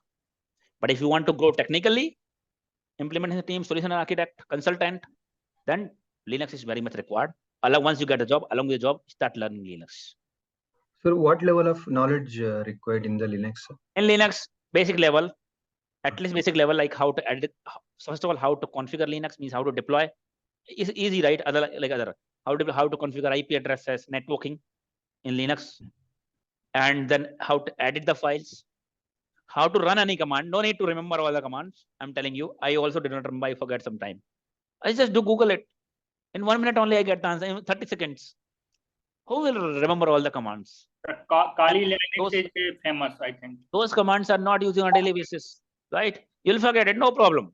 You have a calculator here, right? If you don't know the count and calculation, no problem. You have a calculator in your hand. Instead of that, instead of learning and remembering those things, I will remember and learn some other things. It's not something that calculator will not be always with you. You have calculator in a mobile. Sir, after this batch ends, do we still have the access of lab to practice further? You will get 2 months during the training. Means abhi to lab ki zarurat nahi hai na? Training is 3 months, right? 2 months during the training and 1 month after the training. Total 3 months is committed. Means in 3 months, 24/7. Server is running, tools are running 24/7, day, night, morning, afternoon, anytime you can connect. Sir, is there any specifications for laptops, sir? Not much, because you don't have to install much tool. Only connector, which you install for device integration practice, you need to install in a system, and VPN client to connect to the lab. So basic laptop which having minimum 4 GB RAM, Windows 10 onwards, right, is fine.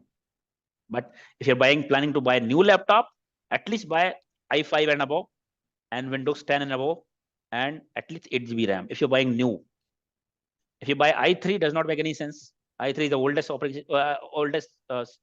generation, right? But if you have it already, no need to buy separate. If you have i3 laptop, which is only by 2013, 14 you have bought, running slow, just spend 2,000-3,000 rupees and get the SSD configure.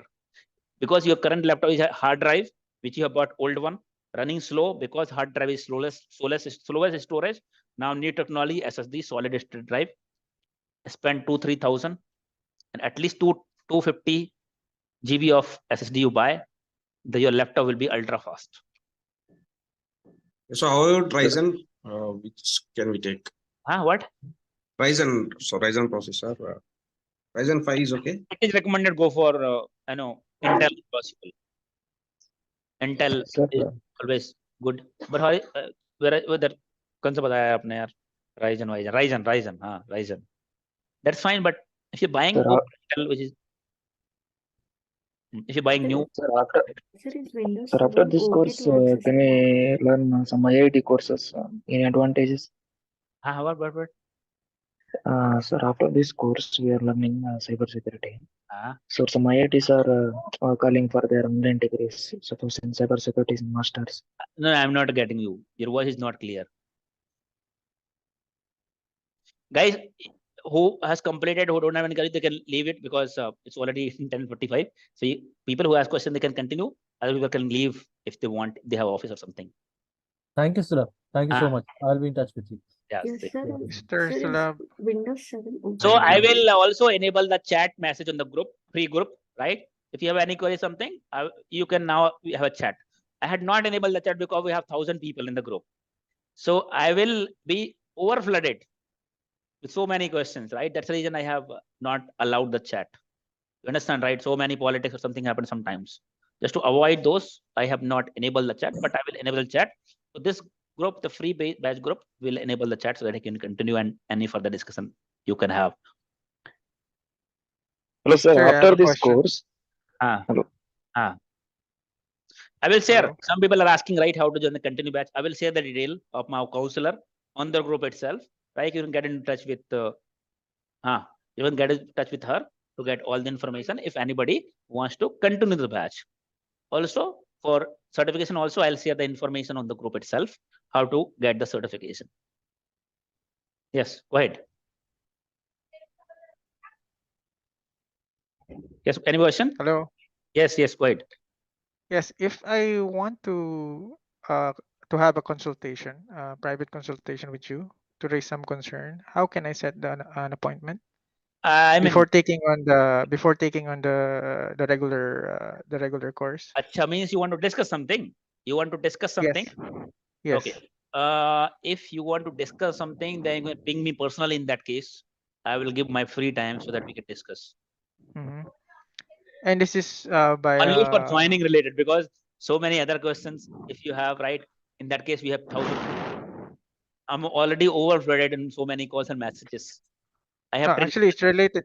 It's related to the course. So before taking on the course, I just have some concerns. Then you can ping me personally. I will give the time at what time we can discuss. Because after completing this 10 days free workshop, I'm really considering to proceed with the regular course. Okay, great. Next, anybody has any confusion? Thank you. Shall we go ahead and wind up? Sir, on Monday we have the dedicated link on the WhatsApp. I will share the Zoom link. You have to register on that. Once you register, I will verify your detail. Make sure that same WhatsApp number, same email ID use that you have filled up the enrollment form. Will verify, RT will verify your detail. Then they will approve. Once they will approve the request, you will get the dedicated link on your email ID. Make sure that you join from one device. If you join from two devices, one device will be automatically, removed. So when I get this link, sir, today or tomorrow? Before the next session, Monday, maybe today or tomorrow, or tomorrow or day after tomorrow, before the next session. Okay. Sir, I want to know, sir. Yes. Sir, hello, sir. Many of the IITs are giving their online courses of cyber. Come again? Many of the IIT, like IIT Kharagpur, they are announcing like online courses, like certificate courses and all. Correct. See, I'm But it telling is you. too expensive. I have personal experience. I did from cybersecurity from what to say, Amity University. Okay, it is a useless. Just I paid him money and it's. I mean to say, it's a useless. You can't learn anything technically there for sure. So what I'm saying is, see, I understand what you're experiencing. See, degree is just a piece of paper. I'm telling you. Piece of paper, exactly. Case of degree, IIT, many kind of it's a big scam to fool people. They will not deliver the quality and they will take lakhs of money from you. If you want, I'm ready to share my certificate as well. Anybody can put their name and you can use it. Oh, that is what I'm put their name, right? Who is going to who is going to verify? Yeah, what is the use of it? No, certainly sir. Actually, the certificate which is talking about, it's a new IIT Kanpur course. So that IIT is giving placement, which other companies cannot do. It depends. I am sure I will pay for you if you are getting a placement from Kharagpur. I'm sure it is not at all possible. Hello, you said that we have to connect with the same device, right? So should I connect all the classes with the same device? No, I'm not saying same device. I'm saying one device only. One device, okay. One device at a time, one device only will connect. Right, okay, thank you. Just to continue, I was telling that you may end up paying lakhs of rupees, right? For this Kharagpur, all those different industries, this university, right? The main is learning what you're going to learn. Degree is just a piece of paper, nothing else. So have you ever seen that we were dying, right? We were dying in college time. Array, marks I got 68%. He got 85%, right? Now you can see where are these people and where are you? Have any company either asked why you have 70, 65%, why you have not 85%? Have they ever seen your marks before taking the interview? Now people are not even writing percentages also. I was thinking that I was very fool actually. Very fool. Why we are getting sad when we have less mark and our friends are having more marks, or fool in the sense of percentages. But of course, if you put more effort or learning, you'll get somewhere outcomes. If you're so sincere. But from percentage wise, if you talk about, right, nobody is going to see how many percentage you have. Why do you have backlogs? Nobody is going to see. Because resume, we never write that we have 3 backlogs. Yes or no? So we have half knowledge. We don't have full knowledge while we are studying. That here, the important is knowledge, your experience, not the degree. Whether you have done from Symbiosis or some other institution. IIT is one of the reputed institution. They do not give only degree, but they deliver the knowledge. I'm talking about main course, bachelor course with IIT. They do not give the degree only, but they actually deliver the knowledge, experience. So IIT is not only certificate, but they deliver the knowledge. Best for development, who does the BTech? I'm not talking about MTech or some other remote degrees, because these all remote degrees, some other third party can do the tie-up.